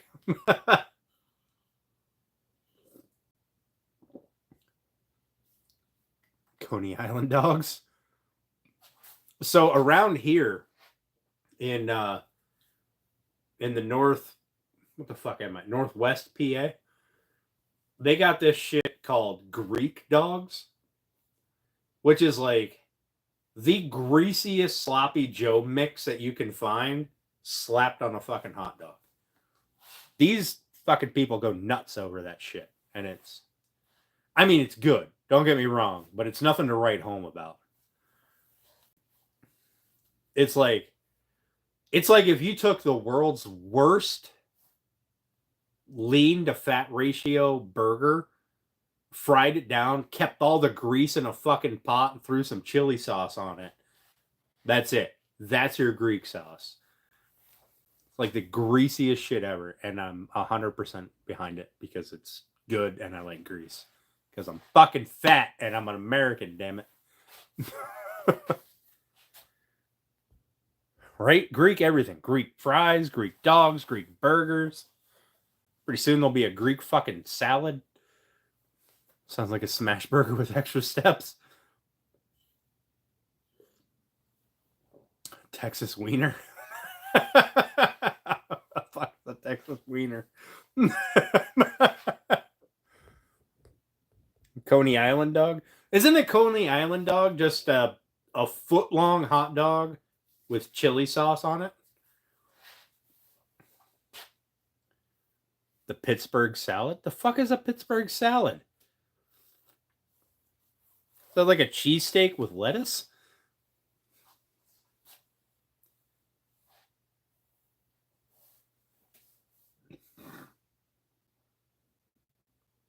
Pretty much.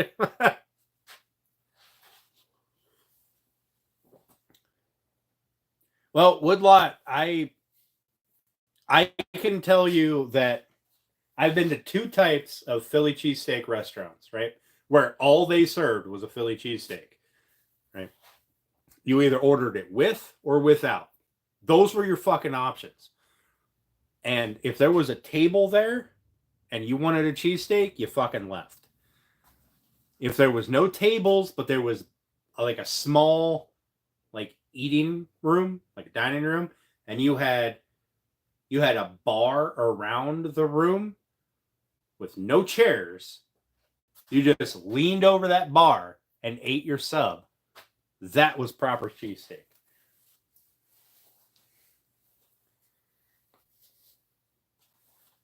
With all the meat and fries on it.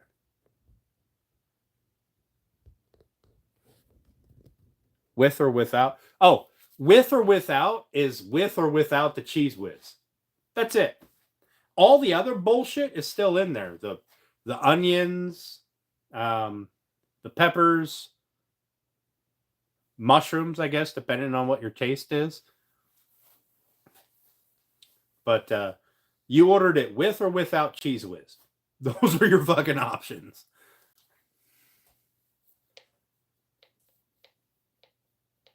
Charlie's cheesesteak was better than Pat and Reno's.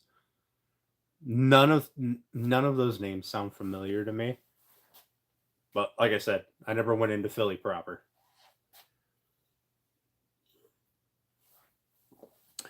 He likes leaning over the bar. Onions, green peppers, mushrooms. Yep. Jalapeno. I don't remember any jalapeno. What about Fat Boy sandwiches? I don't know where Fat Boy sandwich is, but I'm already there. I'll be right back, guys. Pat's invented the cheesesteak.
I hope my neighbors don't look out their windows. You buy some pork? Haven't proper pulled pork in a while. Proper pulled pork.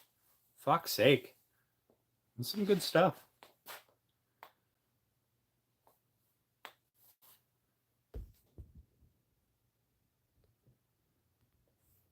Well, no, that's why you got to go to a proper Philly cheesesteak place.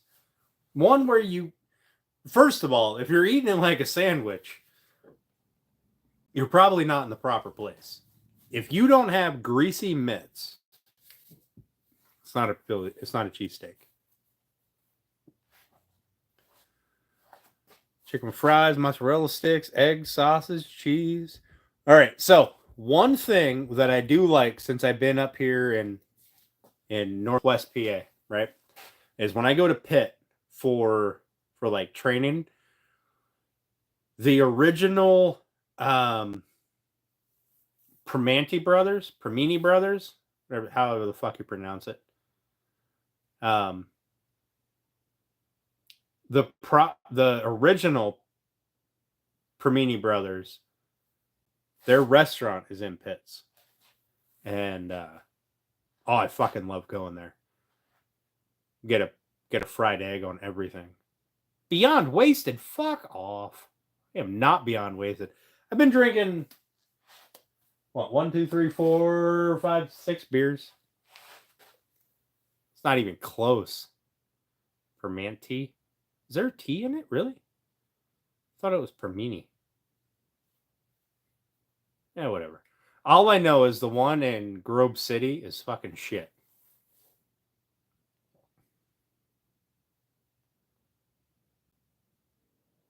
Like more on the table. Listen, those ones, not all of those ones are from tonight. Some of those are from yesterday because my bag's full and I'm lazy. The last time I went to Primanti Brothers. I think I went to the museum.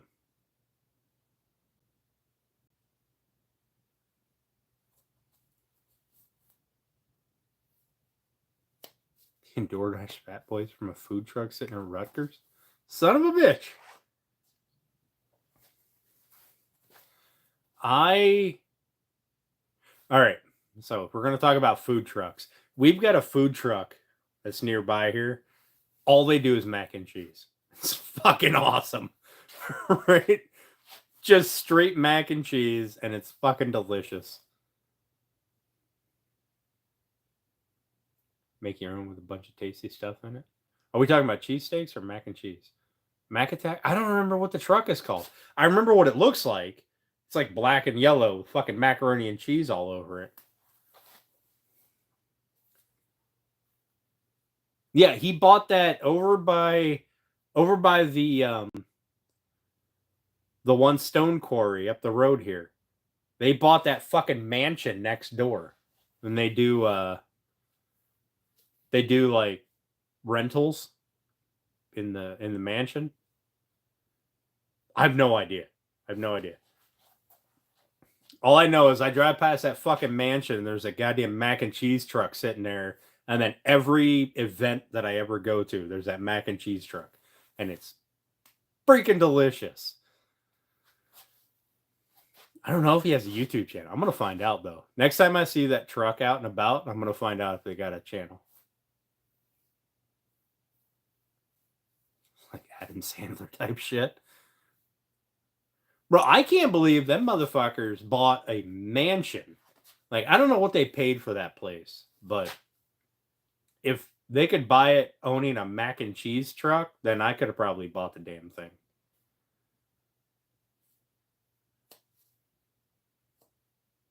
You'll be in Burrow 4th of July. Ugh. Going to Burrow on a holiday? Fuck. I'm already going to be drunk at like 8 a.m. Which is prime mac and cheese time. Oh, the third? That's a whole different story. Right? A, I'm in the wrong line of work. I need to be making fucking mac and cheese on a truck. And B, business must be booming. Now, the place they bought, it did need a ton of work. But they had that work done in like the first year. It was all done. The place is up for fucking rent now. You can do events there. He's got like a bed and breakfast thing going on.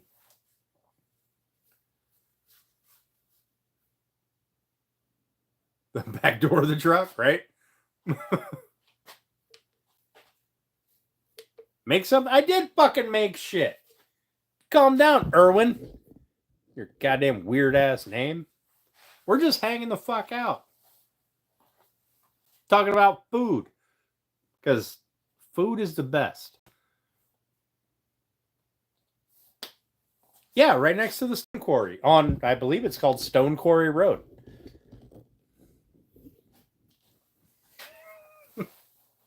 What's up, Erwin? Thanks for coming. I appreciate it.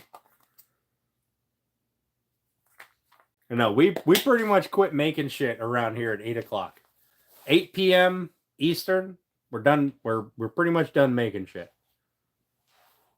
We're just hanging out, shooting a breeze. Talking about food.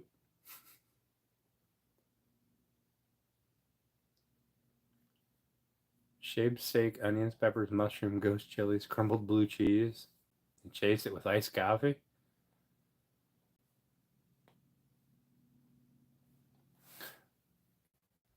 See, you had me right up until the blue cheese. I'm not a blue cheese fan. It's only 7:45. It is 10:45 here, Eastern time.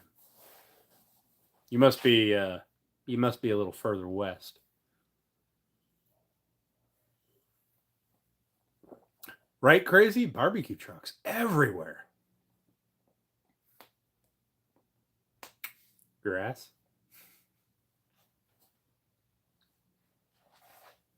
Cali? Yeah. Nobody runs off Cali time. I mean, let's be honest. Not even Cali runs off Cali time.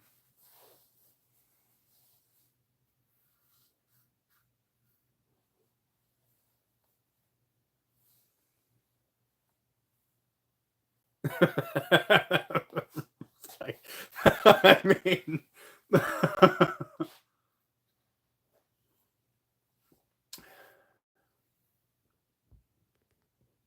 Erwin, you ever had iced coffee? Iced coffee is awesome.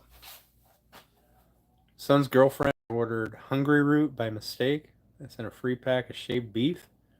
Shit in a shingle? Hell yeah. Oh man, shit in a shingle is the best breakfast ever. Breakfast, lunch, dinner, I don't care. Sausage and gravy, shit in a shingle, it doesn't matter. It's good anytime.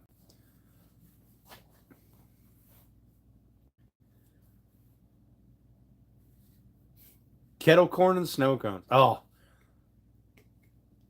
extra sharp white cheddar cheese, like Cabot, whatever. Shit in a shingle, it's cream chip beef on toast. It was what was that? Was that World War II? The World War II staple? World War One. It was a war staple. Two? Chip beef spam. No. Chip beef is different than spam. Um, cream chip beef. All right. Well, chip beef. First of all, it's round, right? And it comes in a jar. And you have to take it out. You have to rinse it because it's super fucking salty. And then you chop it up. It's like super thin slices.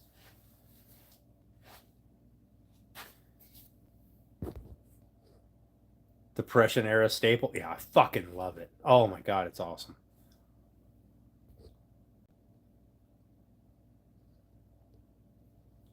You were in Cali? I didn't know that, Steph. Might as well just eat cold coffee grounds. Listen, iced coffee's not bad. Not bad. No, not corned beef. Corned beef's totally different. Corned beef with diced up potatoes, fried in a pan with with a fried egg. Delicious. Also corned beef and potatoes. Just awesome. Oh, that's where you were for like a whole month. Oh.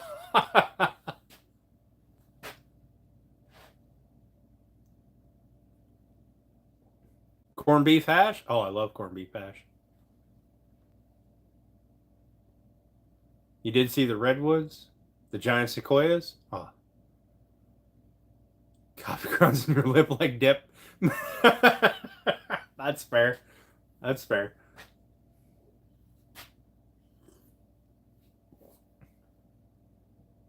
Dried chip beef. Yep. Yeah, it comes in that fucking jar. What do you get? What are the we have two brands of it around here. One's got a red lid, one has a blue lid. One's Hormel, and the other one is fuck, I can't remember the brand. But either one of them, fucking phenomenal. Rinse the shit off first, because it is salty as hell. Hey, have a good one, Erwin. Appreciate you popping in, bud. I do dream of cutting a sequoia. You know the fucking table I can make from a 30-foot wide tree? I can do some serious woodworking from that.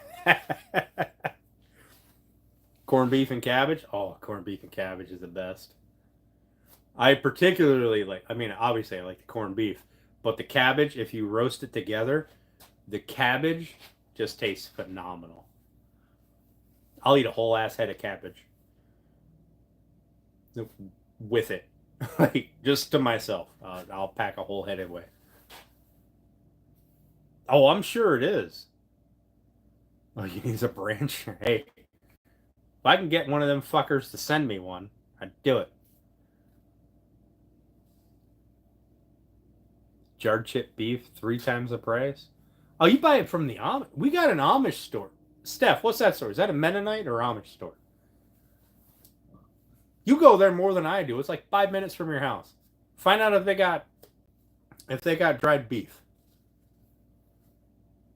Chip beef. Oh, it's soft as shit. Oh. Whatever. I know back in the day, when they would cut them down, when the tree would hit the ground, the odds were really good that the tree would just explode. So they didn't get a whole lot of usable lumber out of it. If they went for the really big ones, the ones that are 30 fucking feet across. All right, Seth, let me know if they've got it, and I will fucking Cash App you money.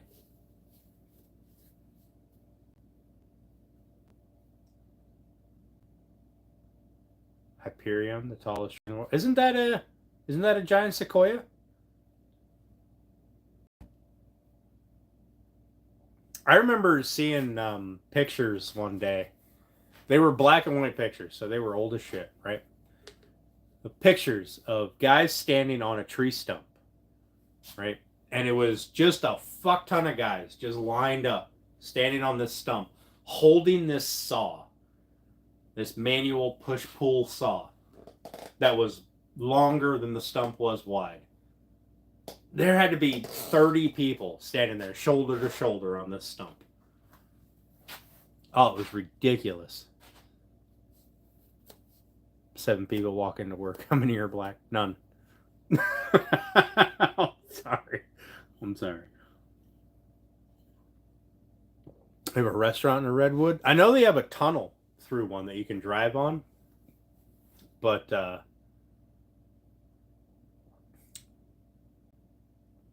I don't think it's made for modern cars. I remember seeing something about a truck. A truck scraped both sides of their truck going through there. A pickup truck. Of course there's a fucking restaurant. Listen, there's one thing Americans know. It's how to provide food at every opportunity. It may not be good food, and it may not be good for you, but god damn it, you can buy it.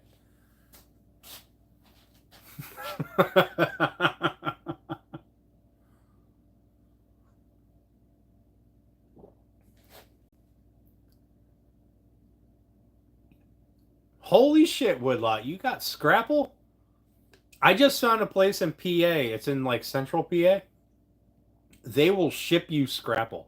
I actually emailed them to see how much I had to order for them to ship it this far. And they sent me a contact for a Scrapple company in Ohio that was closer because they thought it would be it would be more cost effective to ship it to me.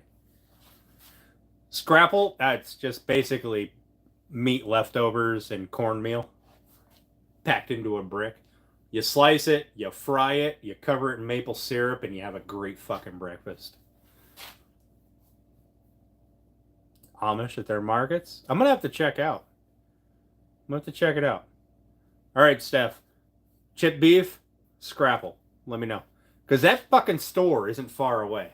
And if they make that shit. So, when I was a kid, before my grandpa died, not the grandpa with the shotgun, but my other side. He, yeah, you fry it in butter. Hell yeah. No. My maple syrup comes from maple trees, all right? I know, because I own the trees. And I let the Amish tap those trees. Don't get it twisted there, random.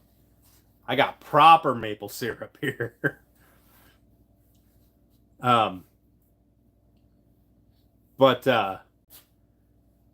So my granddad, right? My granddad, he used to make squirrel scrapple, which was like, I mean, it was scrapple, but it was made with squirrel or rabbit, whatever.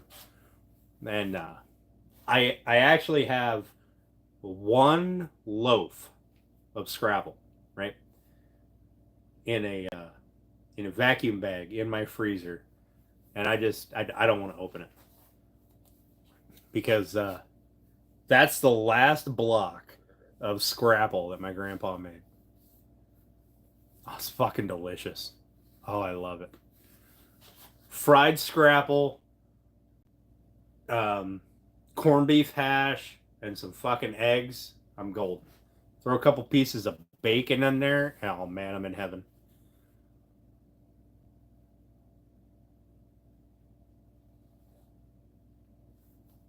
God damn, I'm getting hungry now.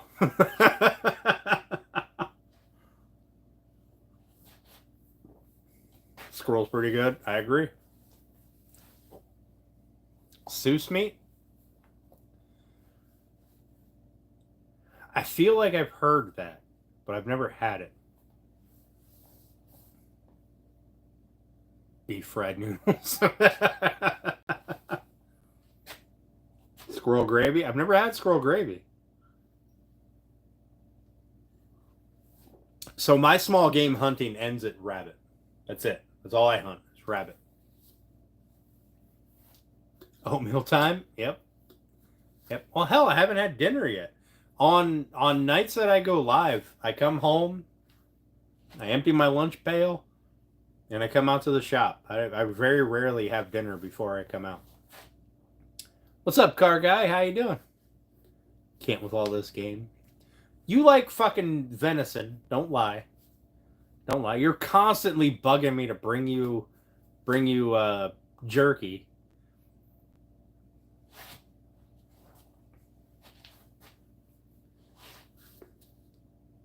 And yeah, it's definitely oatmeal time.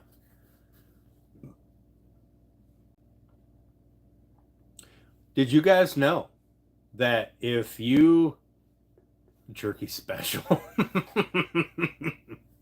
it turns into proper fuck. Never mind. What, venison jerky? Your opinion on Africa. Don't have an opinion. Never been there. Don't care to go. Moving on. Has it been 8 years since I brought you jerky? Did I even get a deer last year?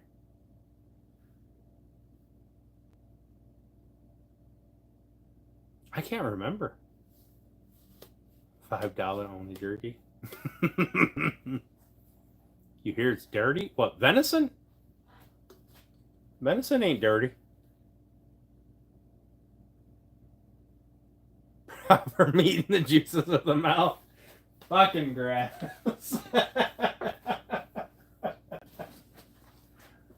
Oh, Lord.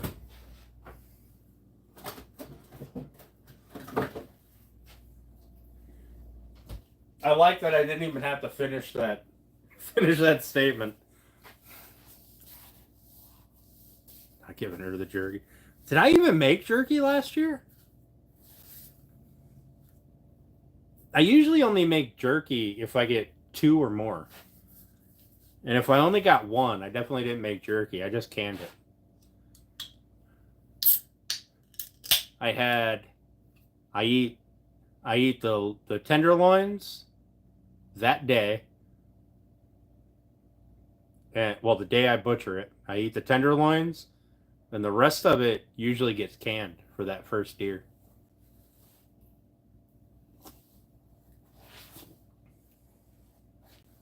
See how he treats me. Did I get 2? I don't remember making jerky last year.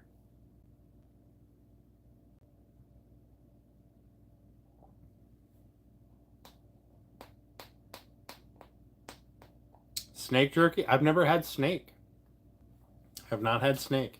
I hear it's really good. I hear it's tasty as shit. But I've never had it. Smoked deer ribs? See, that's one thing I don't do, is I don't do the ribs. Typically, the deer around here, there's just not enough meat on the ribs to matter. I'd have to eat a full rack to even get a little bit. Like, it's usually not worth it. Now, if I take it to get processed, which I did that one year, I dropped a deer off to get processed, and they will strip all the meat off of it. You'll either get, I've got a bunch of venison burger in the freezer still. Like they'll turn, if they can't make a steak or roast out of it, they turn it into burger. Panic attack looking at pictures of snakes. Well, it's not all snakes though, right? Right, Woodlot? It's what? It's just rattlers, right?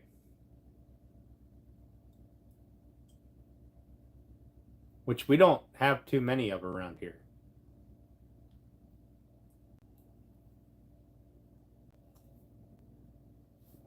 You got a cottonmouth when you were in North Carolina and smoked it? All right.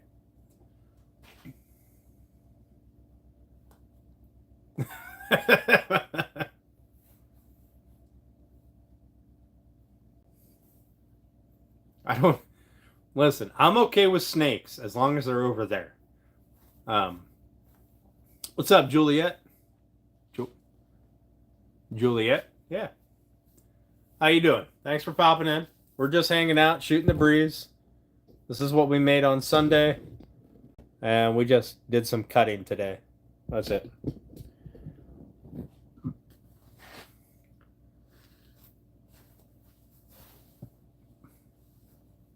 I generally will only kill snakes if they are right here. Like if I go to get wood off the fucking wood pile for the fire and something moves, that's when I have a problem with it. But if it's over there, it can do its own thing all at once. Well, I don't think anybody does anything with garden snakes. What bigger snakes do we have around here? I mean, we've got a couple of rattlers, but I haven't seen them. They are very few and far between. Like it's almost like somebody had a pet and left it out. We do have copperheads. Yeah. We do have copperheads, but I've never seen a really large one. Usually, I mean, like a foot or less. They're super small around here. The ones I've seen, anyway. Garter snakes, we'll get them fuckers up to like 3 feet long. Corn snakes, we'll get them all over the place. Corn snakes will get huge around here.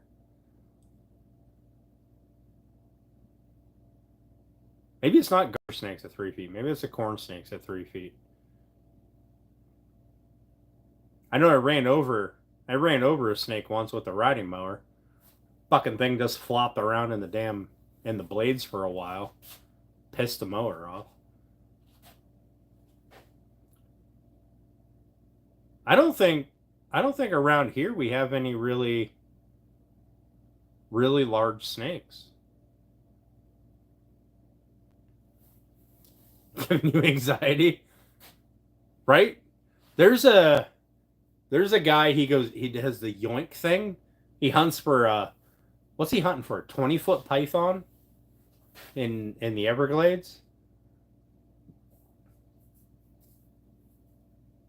I can't remember his name. He has a YouTube channel. Him and his girlfriend. Fucking both of them are crazy. Walking around in the swamps in Florida barefoot. Fucking retarded. You're like, look at this swamp puppy coming up to say hi. Fuck that. I'd be walking on water. I do remember hearing about that, Mark. Yeah.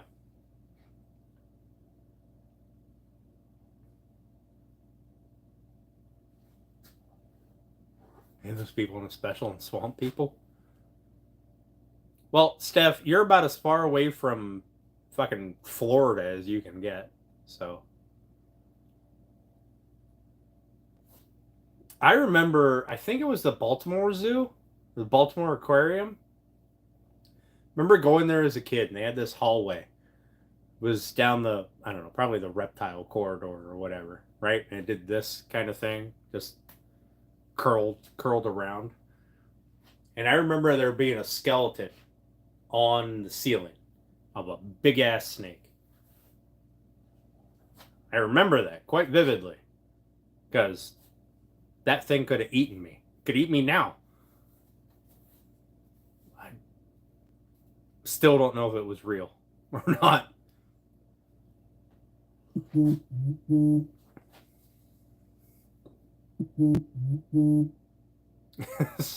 The Steph's getting stressed out. We gotta stop talking about snakes. Let's talk about crocodiles.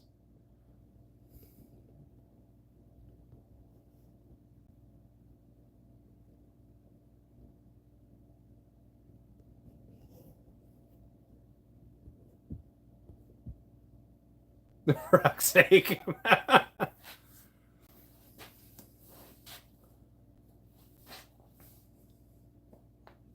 Just like frog and turtle. Listen, the only time I've ever eaten turtle has been throw the whole damn thing in the fire and roast it till the shell falls off. It's the only time I've ever had turtle.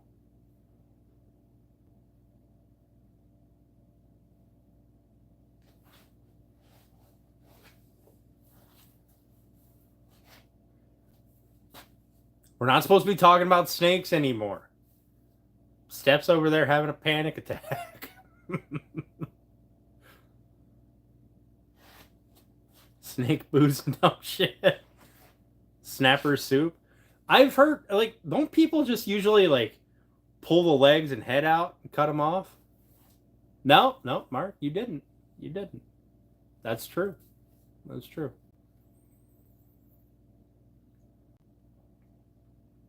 Anyway, don't they just pull the legs out, chop them off, pull the tail and head out, chop it off, throw the rest away? I feel like there's good meat in that shell.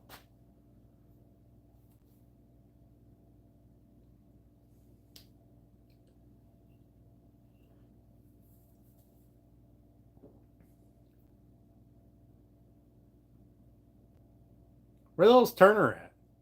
He's supposed to be gonna find out.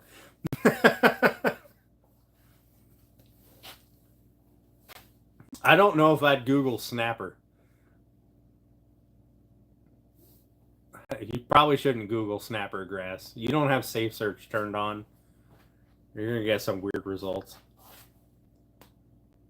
Keeping me clean water, turtle soup, in a little cooler. Or a little coolie. Oh. I don't know, Mark. That's what they told me about catfish too. And I've had catfish with and without putting them in a tub. And I haven't had any issues. Like I can't taste the difference. And I've only ever had turtle, catching it, throwing it on a fire. Like I don't, to my knowledge, I've never had it any other way.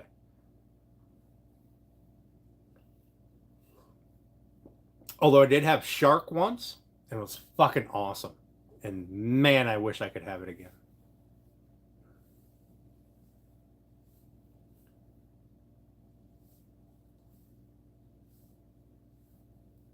Loaded with mud and leeches.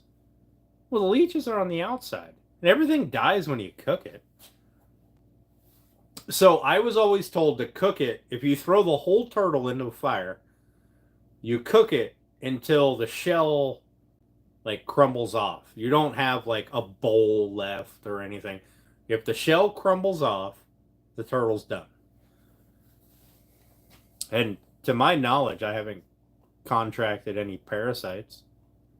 I don't know. Probably got a fucking tapeworm the size of Arkansas by now, but and around here the most common turtle is a common snapper.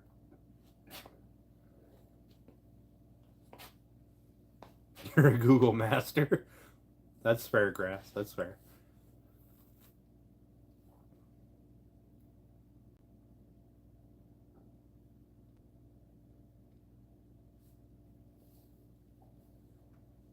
So I remember when I was at camp with my grandparents, right? The whole family went up to camp. I was younger. I was like, I don't know, 15, 16. I remember my grandpa cooked alligator. He cooked up an alligator roast. Don't know where it came from. Don't know what part of the alligator it is. All I know it was alligator. Because that's what he fucking told us it was. And I remember he told everybody it was roast beef for the longest time until everyone was done eating.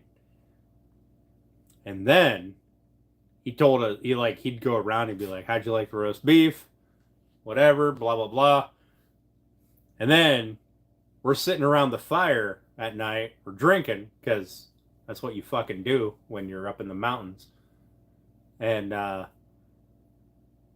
he went, I just want you all to know that was alligator you just had for dinner. Now my conscience is clear. And my mom got fucking ill. She just immediately decided she was violently sick. It was the funniest time ever.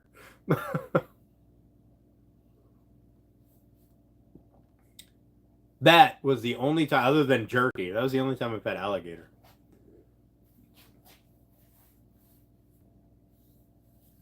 Nature's second speed bump just behind the armadillo. I hear armadillo's good eating too, if you can get to the fucker.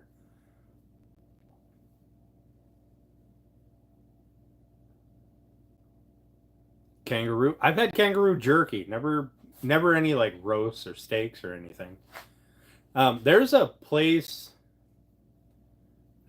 nearby. I can't remember the name of it offhand. There's a place nearby where they have different jerkies. They've got gator, elk, the North American jerkies. They've got kangaroo, and now I forgot what other animals exist in the world. But it's just like a fucking wall of jerky. It's great. I mean, it's expensive as fuck, but it's good. 12 or 13 years since you've had what? Kangaroo? Damn. Gator tail at Papadoo in Houston? They got gators in Texas? And ship that shit in from Louisiana? Excuse me. Goodness. Sounds like something you would do. Yeah. My mom can be super picky with what she eats.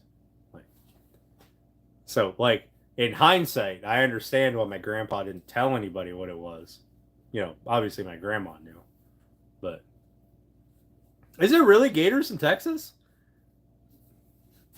Snapper.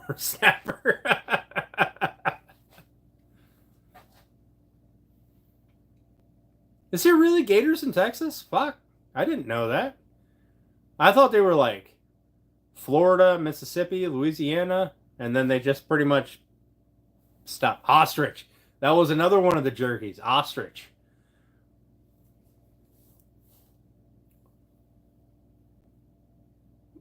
It's 13 years since you had snapper.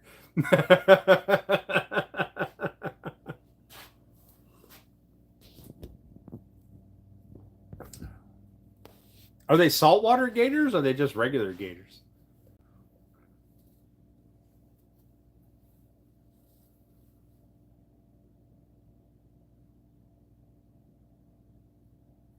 Snake and raccoon stew?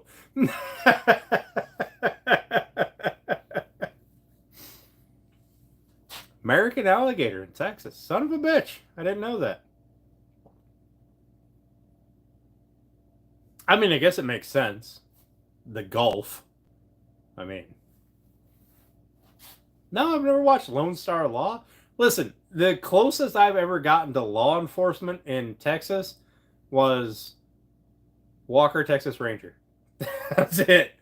When I drove through Texas, I didn't see a single fucking cop. When I was in Oklahoma for like 4 seconds, seen 800 cops. And they had flashing green lights. I remember that because I was like, oh, I wouldn't fucking pull over for that shit. Probably Border Patrol or some nonsense, but whatever. They had people pulled over left and right on the fucking highway. Was it Oklahoma?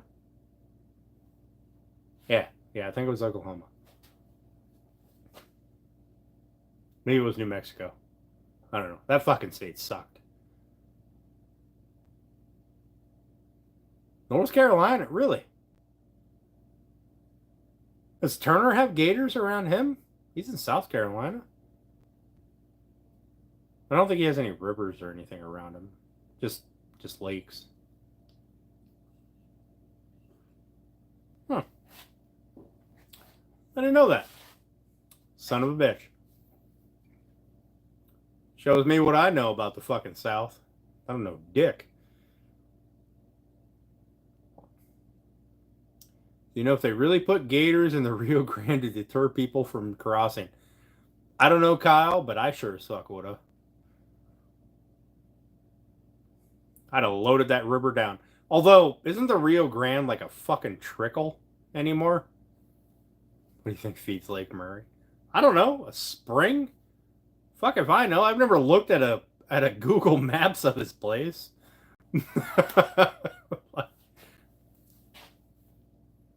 Like wasn't Mexico crying about America not keeping up with its water treaties or whatever?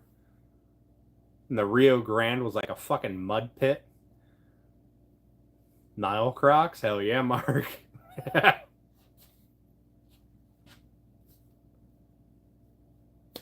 Texas Rangers have 50 state privilege. Really?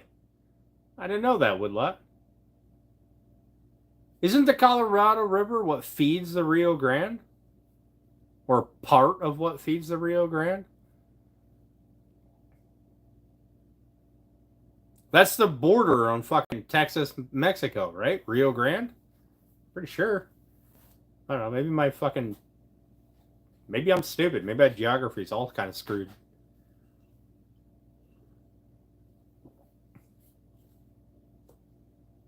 All right. I'm not stupid. Fucking right. I knew it. Texas Rangers are backed by the federal government. Son of a bitch. Never knew that. Well, if I see a Texas Ranger all the way up here, I'll know they're after somebody fucking important. I'm going to go ahead and stay out of their way.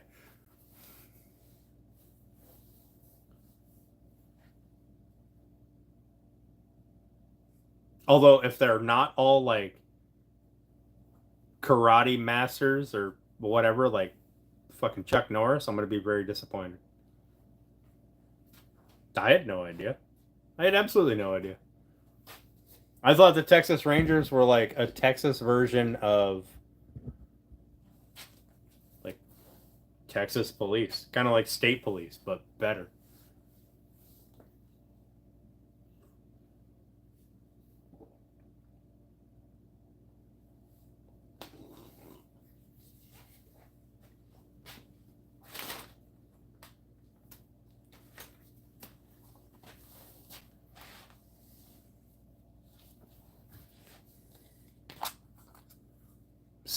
See, now we're getting contradicting information. Grass is a Google expert. I don't know.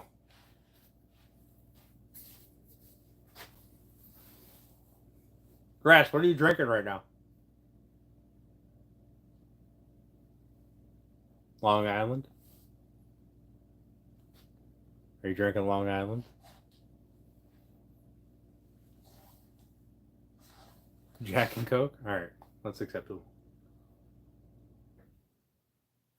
A little bit of caffeine, a little bit of booze.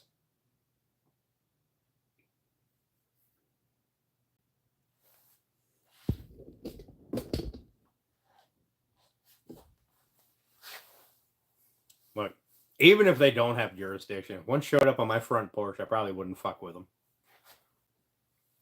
Need a restock for Long Island? I don't even know if I have all the stuff to make Long Islands. Fuck, I'm gonna have to check. I know I gotta make a liquor store run on Saturday or Friday evening because I do work right up the street from the liquor store. I gotta get the stuff to make.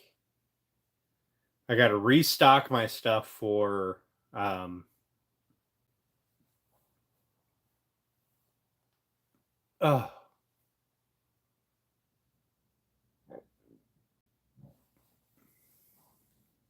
Fuck.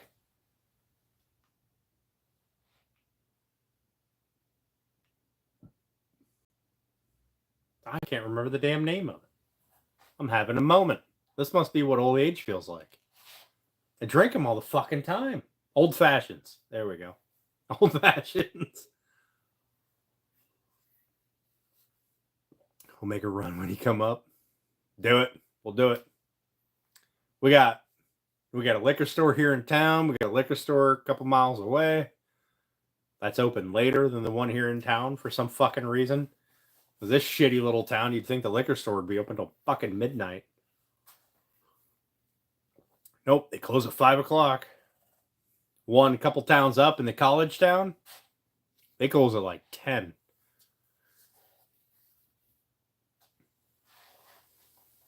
Half the name the whole time.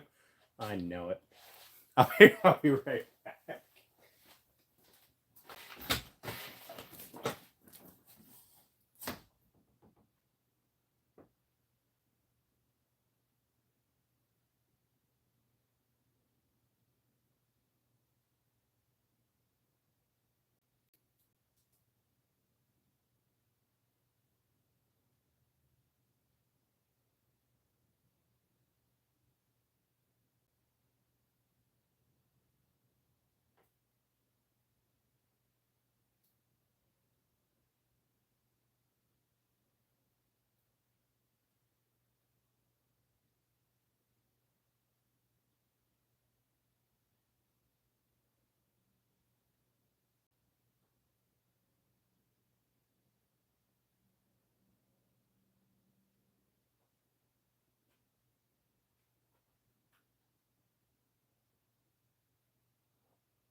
Guys, it's fucking 11:20. Where am I from? I'm from PA. Pennsylvania.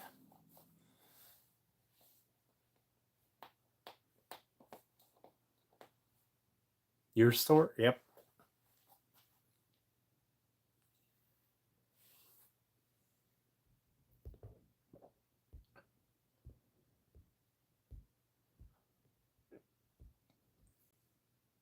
Yeah, fucking Christ, it's 11:30. I haven't eaten dinner yet. God damn.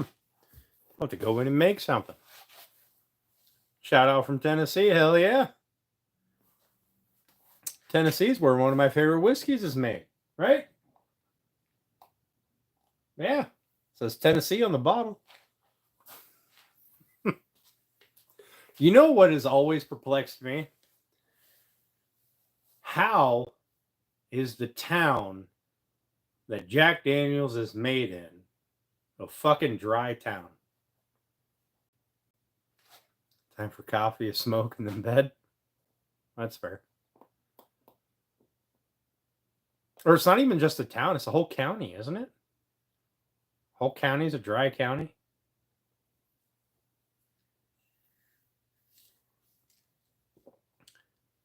But they make whiskey there. You can make it, you just can't drink it, I guess.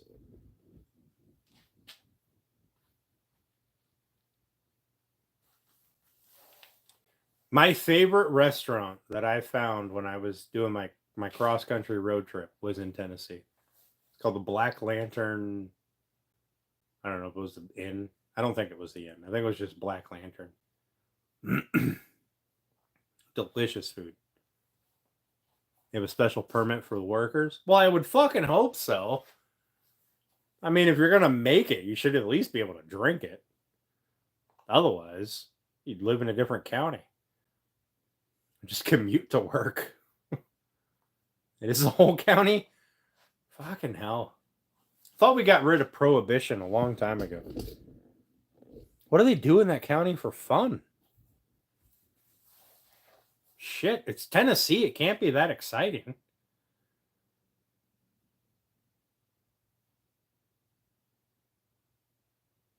Fuck, what do they do for fun? Cocaine? All right. I mean, that's fair, Mark. That's fair.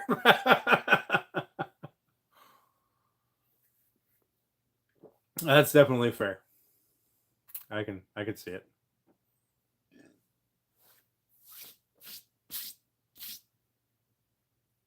Why am I covered in sawdust? I haven't done anything today. Literally just been standing here looking at this and drinking. Hunt, fish, and fuck. I mean, is there anything else to do in Alaska? You walk out your back door or your front door, you fucking shoot a moose or an elk or whatever the hell you got there. You walk 30 feet to the creek, river, you do some salmon fishing, you go pound out the old lady while the salmon is smoking the smoker.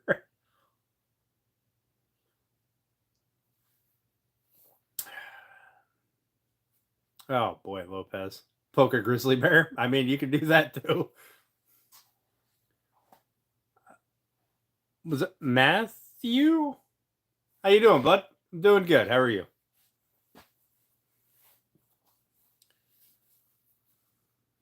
Poke a grizzly bear. Walk out. I'm gonna shoot that moose or elk or whatever the fuck animal it is over here, and then I'm gonna walk up and I'm gonna tickle this fucking bear's nose, and I'm gonna go fishing. And then after I'm done fishing, I'm gonna pound out the old lady.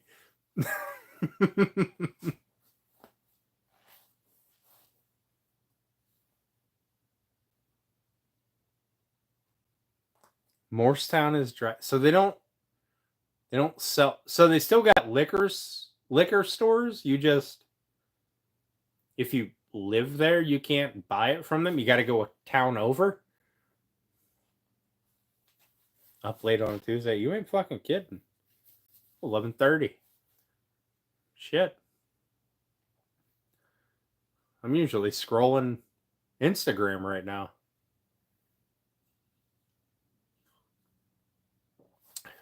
What up, Mike? I don't know what wife means. It was just a one-word statement.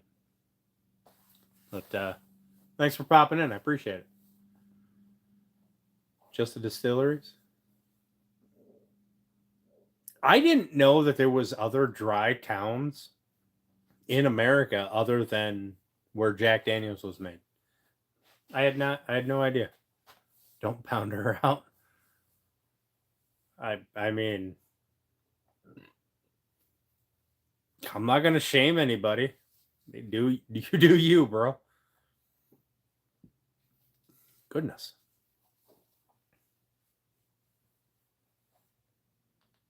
What's up, Adam? How's Vegas doing?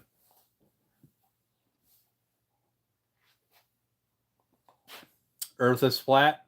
Okay. 100%. We're just spinning around on a disc. Yep. The government knows it, and they just keep fabricating the pictures. Like the Earth really looks like those flat maps. 100%. 100%. It's just that flat map. That was them telling you what the world actually looks like without telling you. Yeah. Everything else in the fucking universe is round except for the Earth, right? Fuck out of here, you stupid dumb fuck.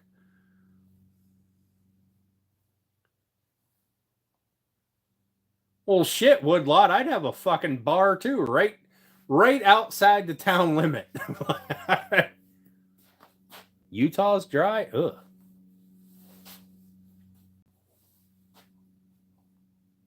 You can't buy a car on Sunday, but you can buy all the parts to build one.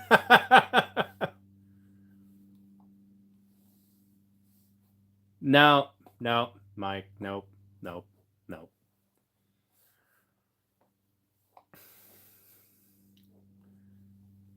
What came first, the chicken or the egg? Well, I like to think I came first, but you know.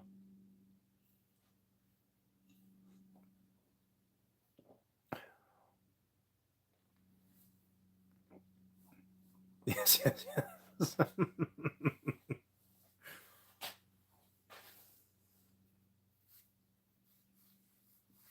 All right.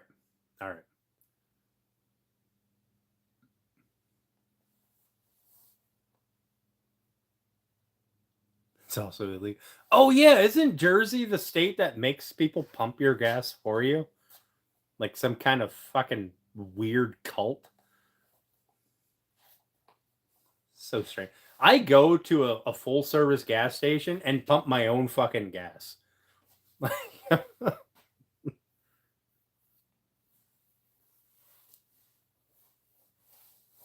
Then the chicken evolved. Or did the chicken evolve to lay an egg? Why do you believe it's a globe? Because I've seen fucking pictures and everything in the world wants to be round. Why would the earth be different? Jesus Christ, Mike. Everything in the fucking universe is round. Raindrops, when they fall, they're round. What? Well, they're raindrop shaped, but that's because of fucking velocity. Because I'm not a nice guy. But everything wants to be round. Why would the earth be a fucking flat plane? You stupid bastard.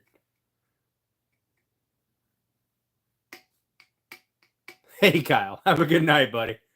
Appreciate you hanging out with us.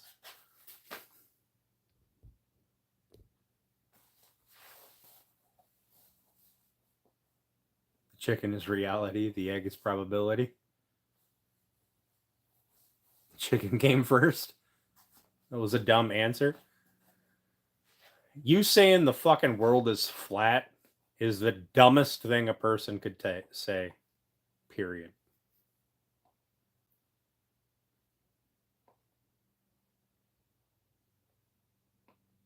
The excuse was to help with unemployment for a flat earth. Wait. Hang on. We got like 8 different conversations going. The unemployment for the dry counties?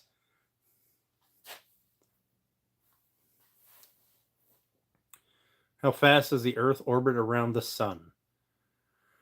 Well, fuck, I don't know the goddamn number, but it's pretty goddamn fast. Also, gravity is a thing.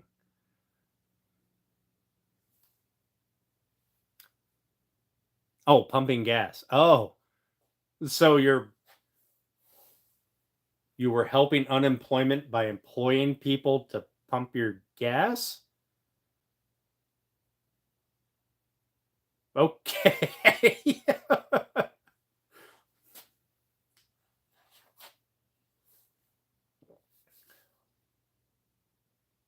Also, the earth isn't round. It's kind of an oval. It bulges at the equator. Because that's how mass works. Why are we driving? Park in a driveway and drive on a parkway?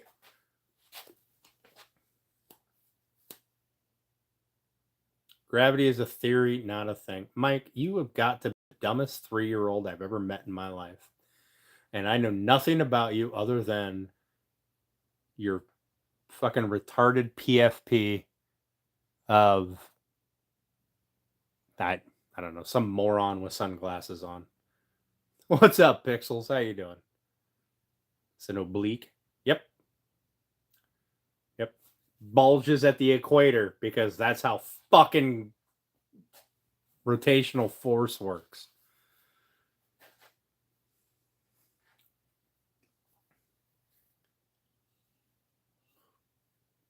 Mike, I want to thank you, even though you're stupid and you really shouldn't regurgitating the shit that scientists want you to believe. You're right, Mike. You're right. The entire world is in on a. We can't agree on what fucking God is real, but god damn it, we all agree that we need to lie to the people and tell them the world is flat. Or tell them the world is round when it's really flat. You're right. You're right. The one thing that all nations in the world can agree on is that the world is round because the people couldn't handle a flat earth. You stupid fuck. Shatter my world. Give me your proof on why the world is flat. Do it. Do it. You've got how many characters can you type in chat here? What is it? 150 characters? Also, it's not oblique steroid, it's oblique spheroid. Yeah, look at you deleting your fucking typo, you stupid bastard.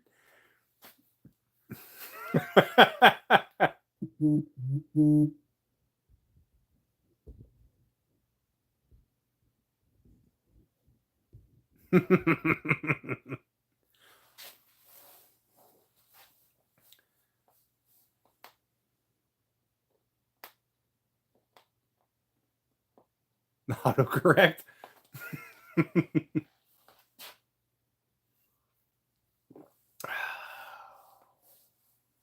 Mike said you're welcome when I said to go ahead and type your evidence for a flat earth on a woodworking channel.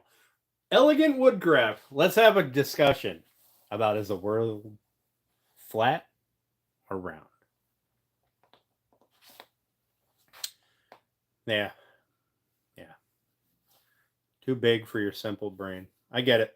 So when somebody tells you to prove it, even though every flat earther that has attempted to prove the world is flat has inexplicably said, you know what? Probably wrong. Mike on fucking YouTube knows. He knows the secret that all the world governments are hiding from the people. Because the fucking reasons, apparently. Don't know shit about history. You're a fucking idiot, Mike.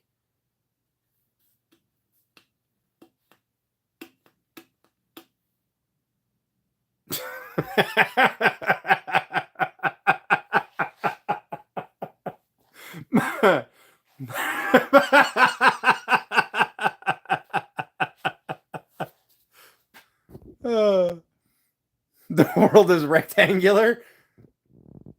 You know what? Traveler Mac?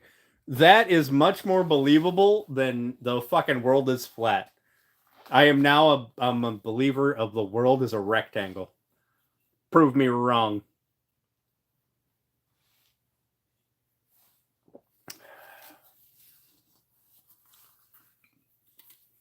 Yeah, I saw your text, Steph. Mike, I asked you one thing. Give me your proof. You've got like 100, 150 characters to type your proof up. Share your proof. You can't. Because there is no proof that the world is flat. Otherwise, if I was to stand on the East Coast of America, I should be able to point my telescope east and see London, Africa, Paris, any of them. But I can't.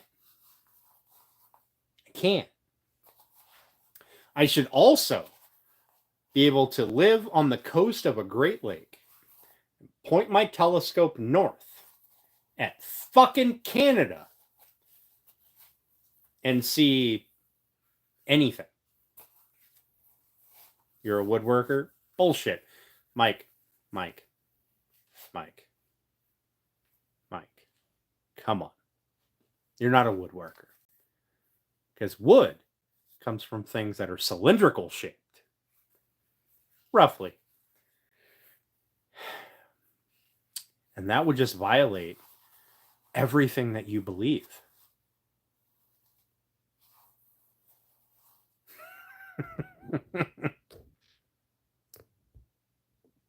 Atmospheric lensing. Holy shit. We got all the flat earthers. Oh my god. Oh my god. Worse. Horizon compression. Okay.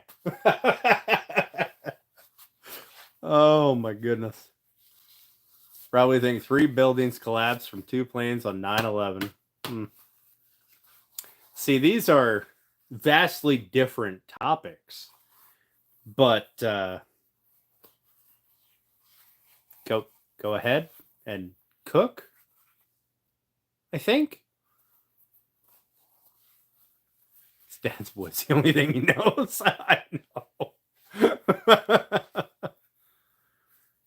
We live in a water bottle. Oh, wow. Well, isn't a water bottle cylindrical? So where does the flat Earth fall in there? Is it are we floating at the top, or are we sitting at the bottom?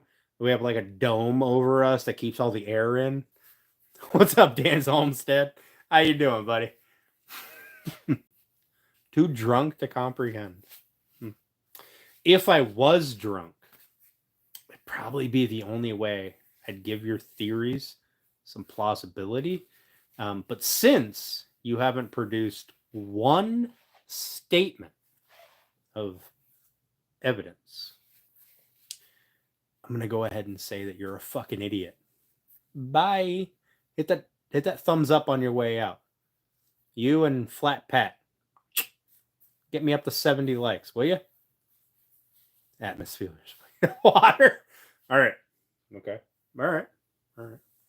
If the atmosphere is water, the fuck is the lake that I live next to made out of?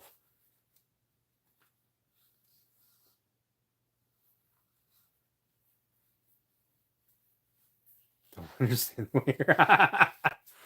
Like your crib. Hey, Pixels. How you doing? This is just my shop. Or are you talking about this thing? It's not a crib, technically. It's a bassinet, but close enough. Oh, it does that. No, Mike, your job isn't done here. I have seen people less intelligent than me, less intelligent than you, even debunk flat Earth theory for years. There's no seed that's been planted. Rambling stupid shit? What the fuck? I agree, Mark. I agree. 2 years? 2 years with no warning labels, and people like Mark and Flat Pat disappear.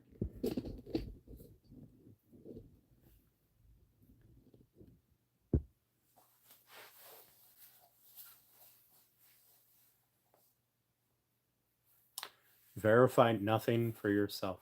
Well, I can breathe atmosphere. I can't breathe what's in the big ass body of water just north of me. I can't breathe what comes out of that fucking garden hose right there. So I'm going to go ahead and say you're stupid. Box of rocks, shy of being smart as a box of rocks. Right? I don't know what that is, but how you doing?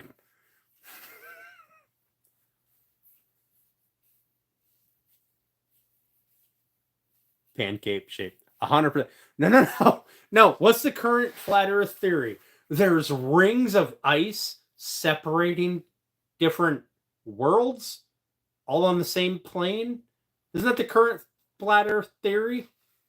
The fucking stupid ass walls of ice separating other civilizations. You fucking nippleheads.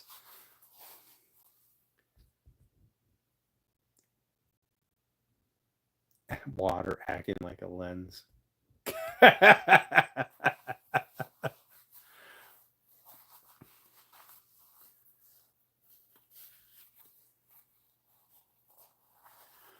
Yes. I mean, that's true, Woodlot. That's true. But when you extend that hose for thousands of miles, or hundreds of miles even, the curvature of the Earth comes into play. How am I going to finish that bassinet? Where am I from? I'm from northwest Pennsylvania, and I'm going to finish it with hard wax oil.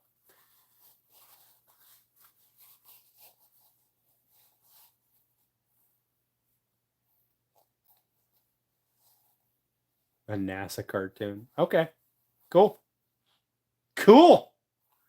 I do live in a NASA cartoon. The entire world is a figment of my imagination. The entire globe is a figment of my imagination. You're right. $100, $3,000.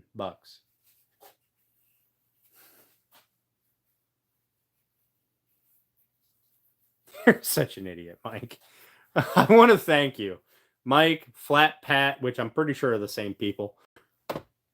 Thank you for popping in, bumping my algorithm up a little bit. I appreciate it. Double tap that screen on your way out, will you? Not fully correct. Yes. Yes.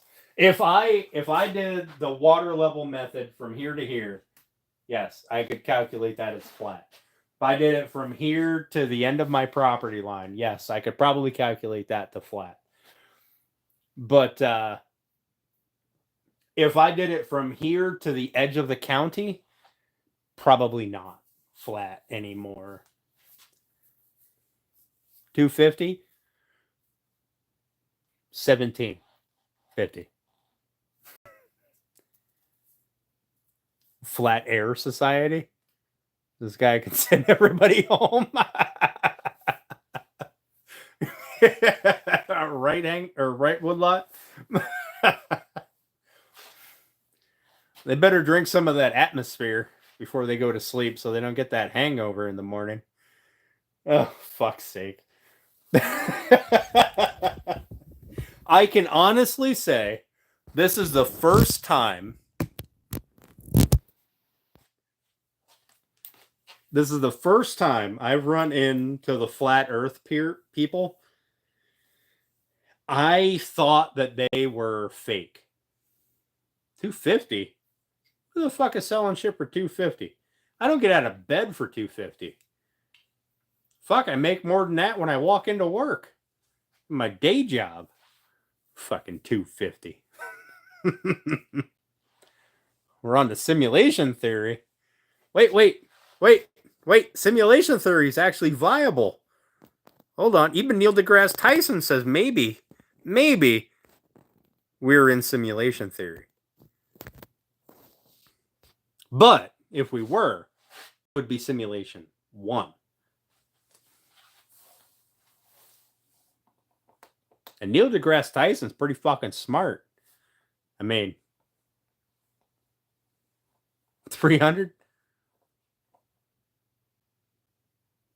8,400. All right, guys. Yep, woodlot. I've used the water level too, which is some kid's school project, right? You ever see like Men in Black when the aliens are playing with the marbles and one of the marbles is the fucking Milky Way? Yeah, that's what we are. We're just a marble.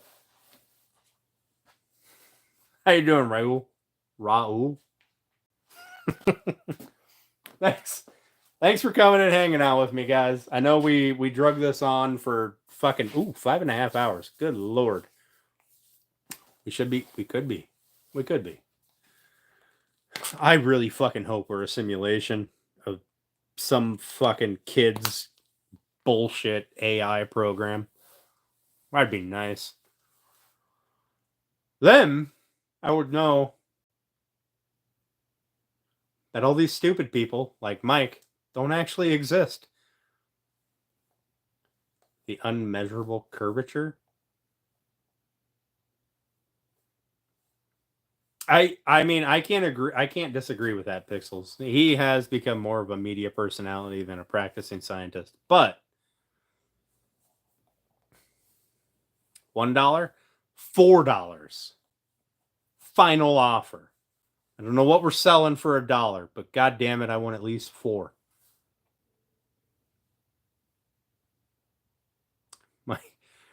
Mike's IQ off the charts. Mike is a god. Y'all need to listen to Mike. That box, or my Crappy Man Jigs box. Fuck no, that Crappy Man Jigs box got to be at least 1,200. Pretty sure that's what I've got in that damn thing. $4 done. All right.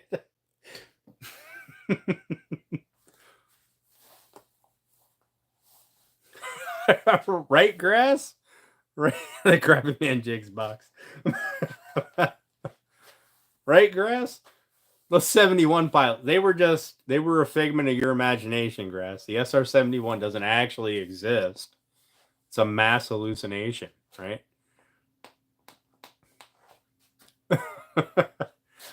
All right, guys. Thank you for coming and hanging out with me tonight. Thanks for shooting the shit with me for the last, I don't know, 3 hours.